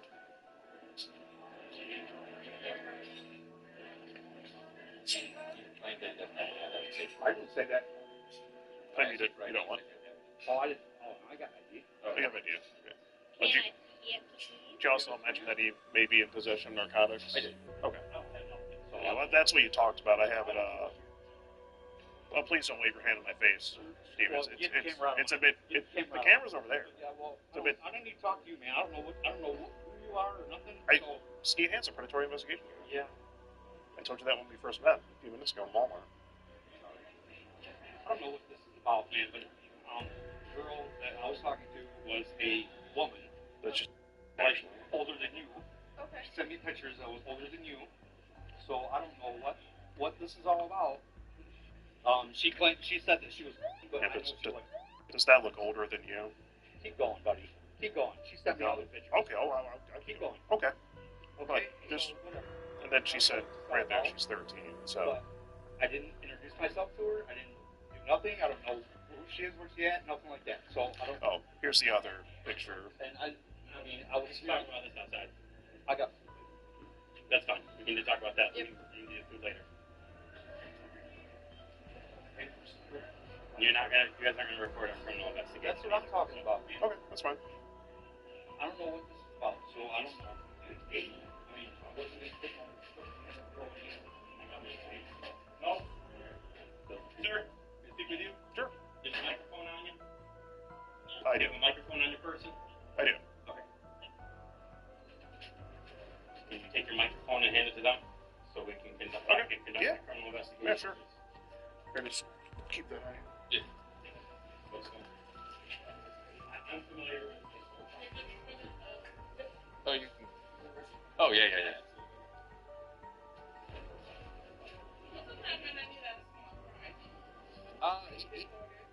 Maybe. Well, I mean, he likes his fries like his women, you know. Yeah.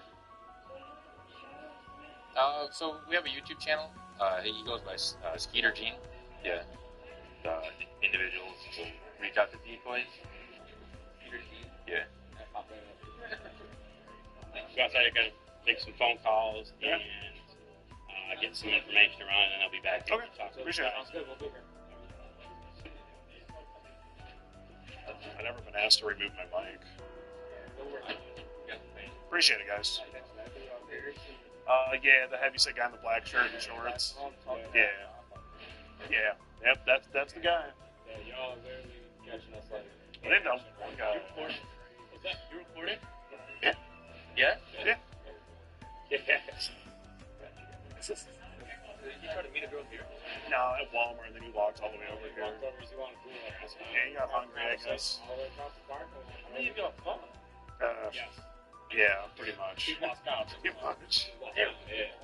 What are the odds they would be here and he happened to walk over? They've been saying that she comes here almost every day. What are the odds? Extremely. She wasn't here when we got pulled up. No, she wasn't. No way. That's awesome. I don't mind at all. You have a camera? All it takes is a camera and a dream. No, not as embarrassed as that guy. Thank you so much. No problem, dude. Appreciate it. How's your day going? I gotta get this Good, picture. how's yours? Pretty good. What can I call you? Thank you for your hard work. Yeah, go for it, dude. The workers got you paid. You want overs? I kind of could use a burger. Yeah. The cheese curds, dude? Cheese curds are fire. I haven't had them. You haven't had cheese curds? Nah. You haven't had cheese curds? I get fries. No, I haven't got cheese curds.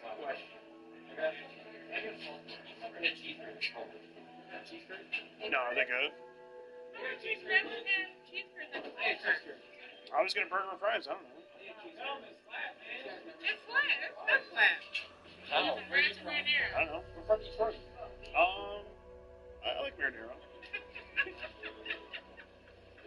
I went upgraded from nuggets to cheese curds. Thank you. Now you have it. Thank you. No, They're hot. they're pretty good. They're good. Oh, sorry. Yeah, you want us outside. Excuse me. Oh, they got us some cheese curds. They hooked us up. You want one? No, I'm good. Okay. Can I have the No, binder? I have. Yeah, so I can give you the contents in it. Just before you, because I don't have anywhere to put it right this second, but I will need it. Okay. Do you have the contact information for the person that runs Yeah, it? let me give that to you now. And would you be like the point of contact? That would be this gentleman here. He's the point of Yep. contact? Yeah, he organized the whole thing. Is he still around? Yeah, he's in the back row. Please. Oh, okay. Yeah, for the printouts, we tend to just print the bad stuff, and then we have everything else in a Google Drive folder that we can send. Any questions for me? No, I appreciate you guys being cooperative and coming out. For sure. Be safe, okay? You guys have a good one. Thanks. Well, all right, guys, that was Steven. That was a wild one. I mean, we weren't expecting it to go from Walmart to Culver's, but here we are, and they love us at Culver's. We even got free cheese curds. I never tried them before. They're pretty good. Yeah, definitely. All right, well, with that being said, that's a wrap for tonight. Let's go get some Culver's. And there you have it. That was the story of 47-year-old Steven. It really was a good one, wasn't it? On this night, Steven's phone was confiscated by law enforcement. And according to Culver's employees, Steven never came back for his small fry. All he got was a drink. That makes it an even sadder story. Unfortunately, Steven was let go on this night until law enforcement can conduct a proper investigation to possibly see what they can charge Steven with. But until then, we'll just have to wait and see what happens. But even if nothing ends up happening on the legal side of things, I just hope that Steven can learn a valuable lesson from this instance. Just don't try to meet up with cupcakes. It's not a good look. Now, we all know that there are many, many other predators out there, just like Steven. And if they happen to get caught up in our investigation, they will be discovered, and they will ultimately get skeeted, just as Steven did on this night. I hope you've enjoyed this episode of The Skeet the Predator. I've been your host, Skeet Hansen. Thank you, and good night.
Hello, and welcome to Skeet TV News.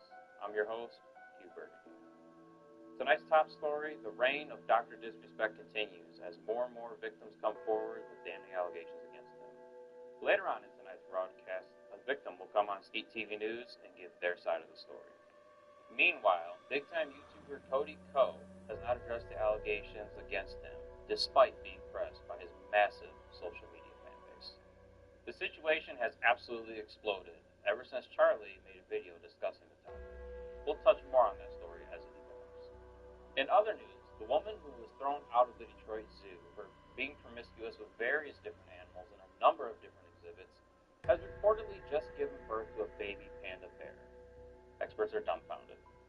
biologists across the globe are scrambling, trying to figure out how this is even remotely possible. And hold on, wait, I think I'm getting something here.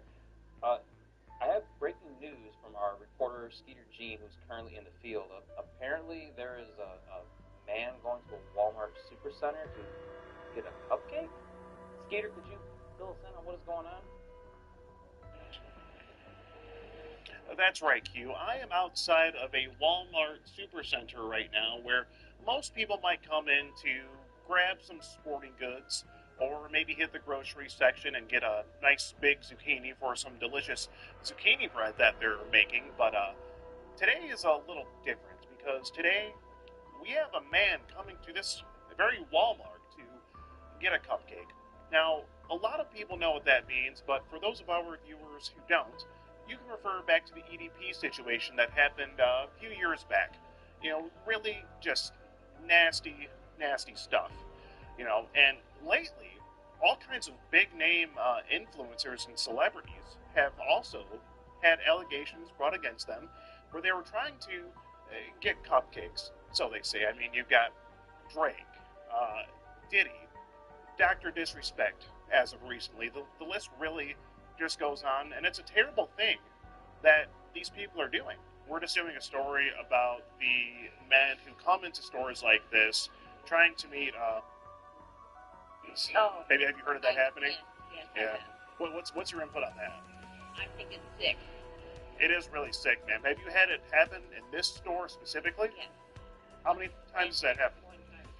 Wow. And what happened in that situation? The guy went to jail. The guy went to jail. Wow. Yeah. Well, hopefully the same thing happens here tonight, because tonight there may be someone coming to the store to get a cupcake. You know what I mean? I get you. And it's really just shocking. The individual who's going to be coming here today, his name is Tim. And he's 52 years old. He said a lot of questionable things within his chat log. Very inappropriate things that we can't really get into here on live TV. But one of the key things he said was that he wanted to spread her cheeks and put his face all in between. I mean, just nasty. Another thing he said was that he wanted to party with this cupcake and let her try some ice. You can interpret that how you want to. Really just nasty work here. So right now we've got the authorities on standby. I'm also on the line with PCI, who's organizing this whole thing. So right now we're going to get back into our company vehicle and wait it out and wait for this individual to show up to get this cupcake. Stay tuned. Where are you at?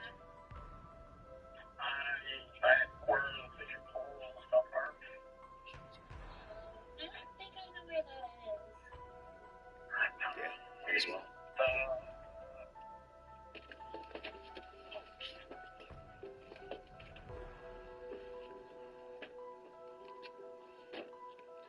All right, we are heading into the Walmart here to give the lovely people this news story and ask this individual what exactly he's doing in the store.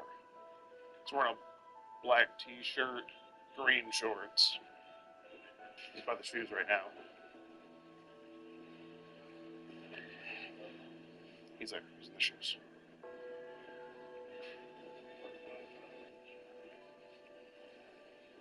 Here he is.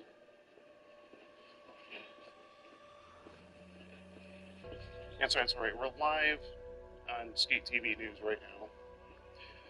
Hi, Timothy. How's it going? I'm a reporter with Skate TV News. What do you have to say about the allegations? The allegations that you're here to meet for sex? Now we do have the police on standby. Tim,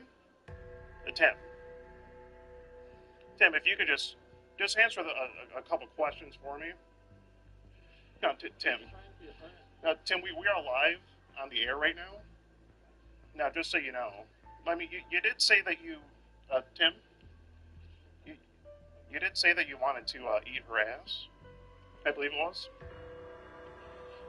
Now, Tim, do you have anything to say about the allegations?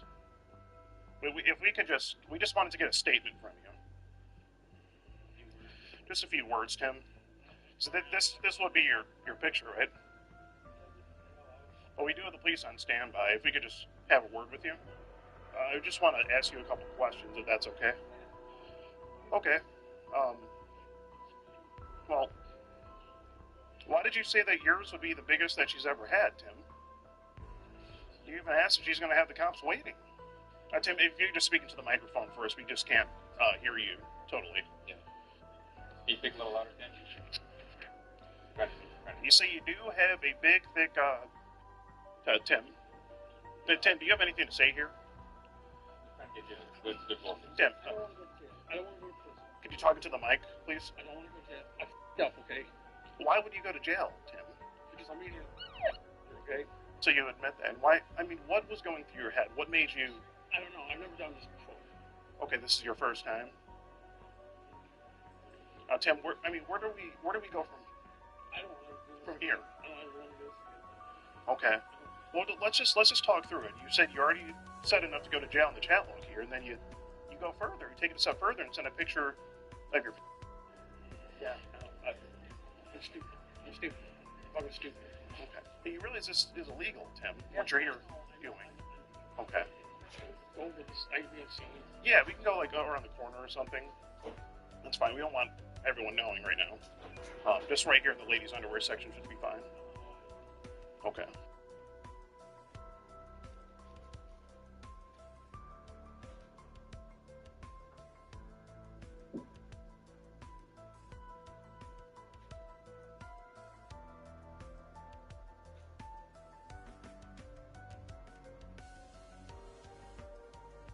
Oh, look.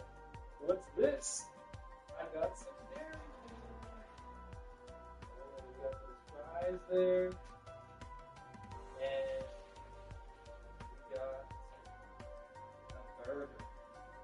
Some type of bacon burger. What is it called? The number one. The number one burger. Oh, look how good that was. Damn. Damn. Oh, it's got 2 patties too. Hey, haters, look. I got something you're afraid to eat. Afraid of a little burger?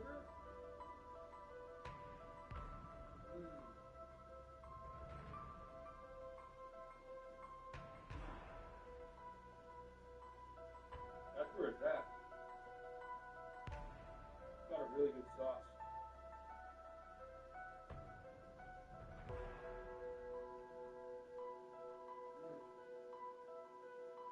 Delicious.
we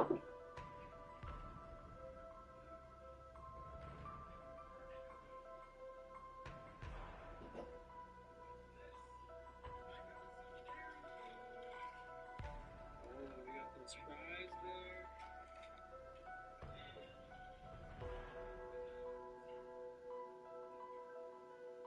Oh,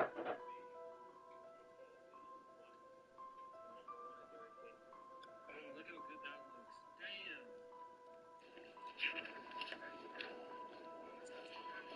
Now, Tim, where is it that you're from?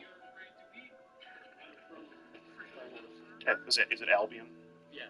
Albion. Oh, so that you drove about 45 minutes to come Alright, here. so what's going on? Just tell me. We're just asking you a couple questions here. It's going to be up to the police outside, but we're just having a word with you first. We just wanted to get a statement from you.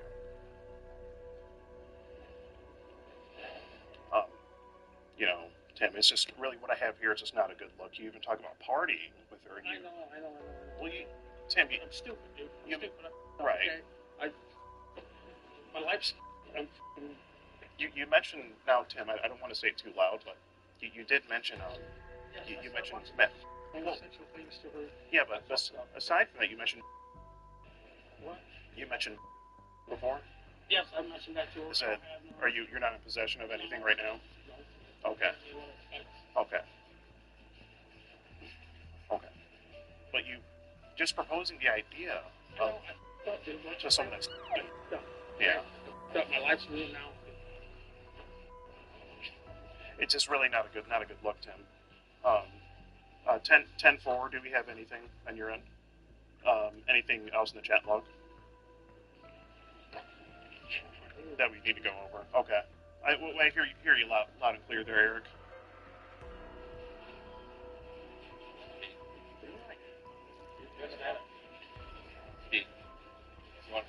You mentioned you were going to bring ice. You mentioned you were going to bring alcohol. Okay. Hi. How are we doing, sir? Hi. I'm Scared with Ski TV News. I'm not going to talk on the air. That needs to go off. Okay. Yeah, we can step outside. That's fine. Okay. All right, sir. Thank you. All right, Tim, do you want to just step outside with us here? Okay. We'll just walk with Tim outside. Hold on 1 second there, Eric. Yeah, we'll just walk outside with you, Tim. Oh, we're trying not to. That's why he brought the boom mic. Well, you even say that you like the fact that she is, the age that she said she was. Right. Well, Tim, what about that did you like? You just said it to say it? Yes. Okay. Okay. I'm just trying to understand. Just right outside the doors here will do. By the flowers would be fine if we could just have a word over here. Okay, now Tim. So there was a part that I wanted to ask you about within the chat log, where you say that you've already said enough to go to jail, and then why did you? Yeah. So that's why you took it a step further and sent the picture. Okay. Got it. And even when you say, and I quote, I'm gonna bend you over and slide it in right there, your tight little blank. I can't say it on the air. Yes, Okay. I've said everything that's got written down. Okay.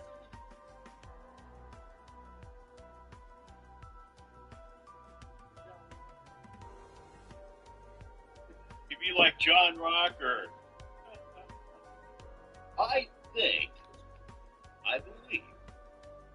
that when John Rocker was a thing, I believe that he was 2 years old. Somewhere in that neighborhood, it's very, very likely so.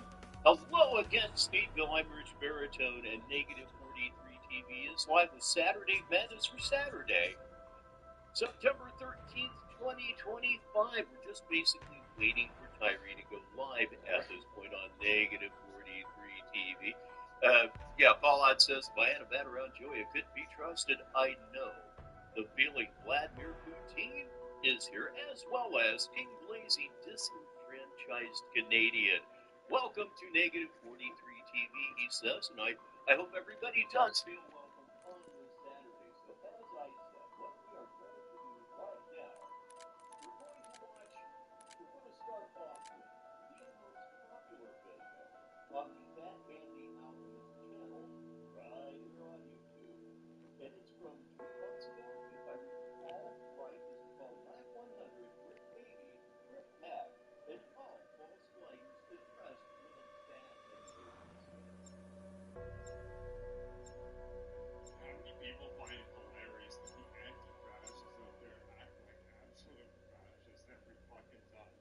people think anti-fascists are the most violent what ever seen in my life. If you are not in lockstep with them on every single issue, they want to destroy you. They want to come after this country. Some of the most mentally Well, kiss my grits. We finally made it to the armpit of Appalachia. All that matters is that you are alive and in possession of this new artifact.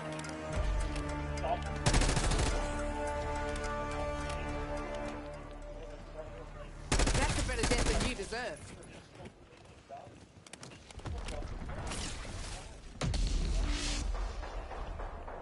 I wish I could come greet you in person, but my physical form is... Well, you'll understand once you descend to my bunker. Underground. Everywhere we fucking go, we end up underground.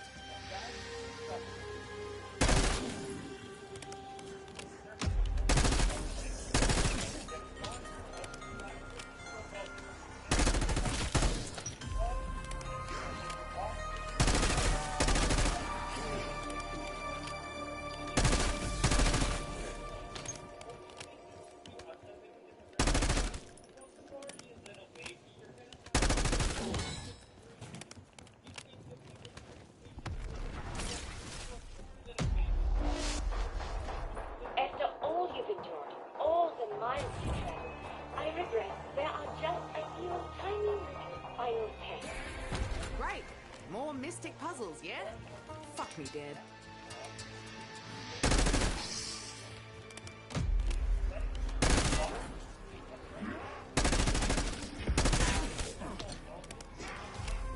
Just give me something that shoots straight and we go.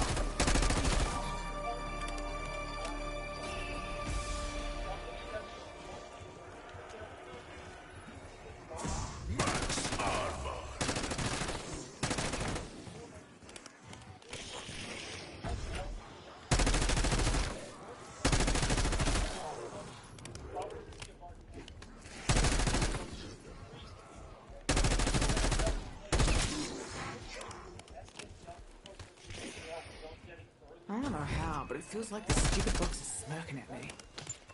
I'm just gonna pretend it's a side effect from the Wonky Sliders. He's pretty. Still haven't wrapped my noggin around what we're using to gas up the Sentinel thingy. They call it prima materia. That's some bullshit alchemy term. We need something more scientific. Peck particles. Has a nice ring, don't you think?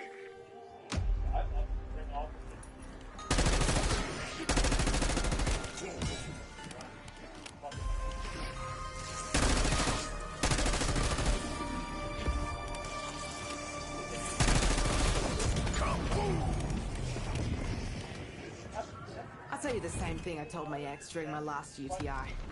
It'd be real nice if you could save Screw Me for another day. Every cat... That's a relief. I was sure you'd have me over a barrel. Like, it might seem cool to some. To me, house like this screams trouble. What, the walking corpses weren't enough of a red flag? Tear them to pieces.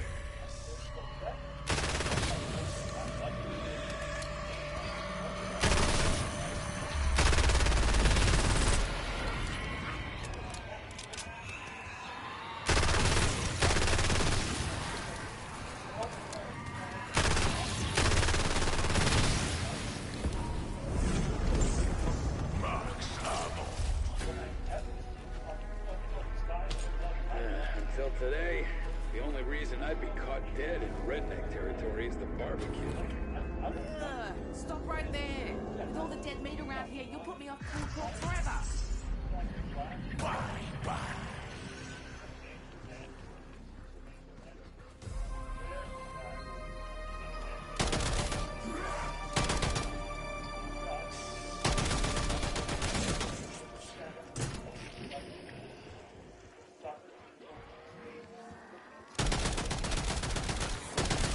Quiet time. I've done worse.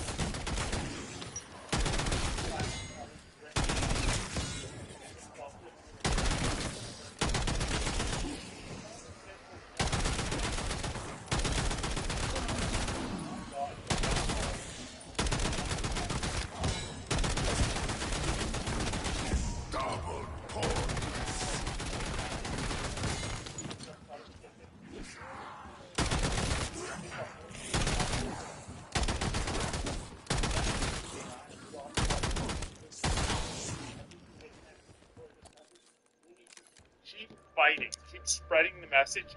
Another rally is going to be coming within the next month. Please keep spreading the word.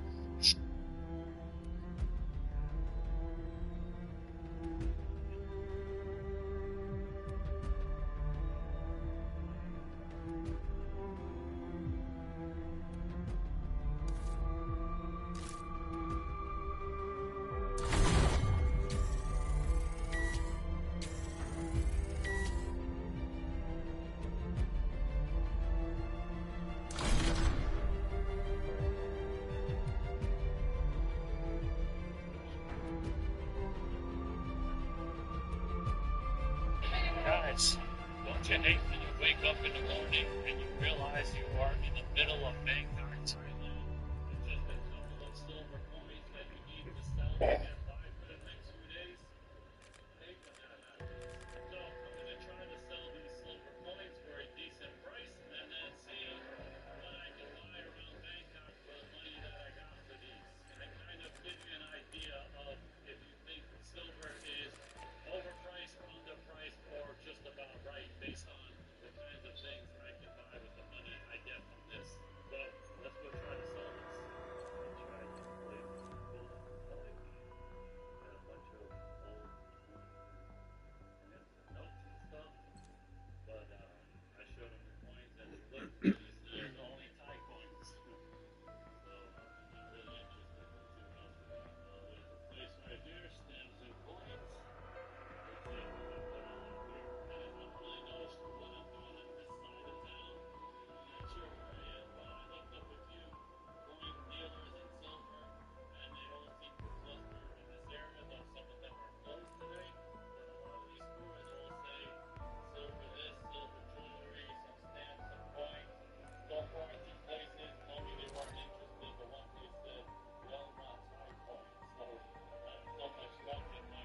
I don't like them.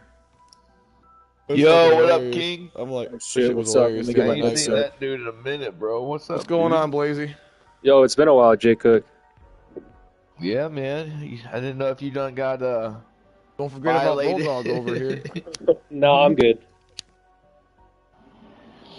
We're about to get down on some cranked, but we're trying to go for the egg too. Like after round 30. Which one you want to that's do? the You want to double do guns. cranked or you just want to do the egg?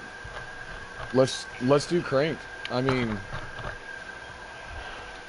if you want to, but if that's gonna be too much for someone, then I don't care. I was gonna say that might be too much for me, bro. All right, fuck it then. All right, we'll just do the egg. What the fuck?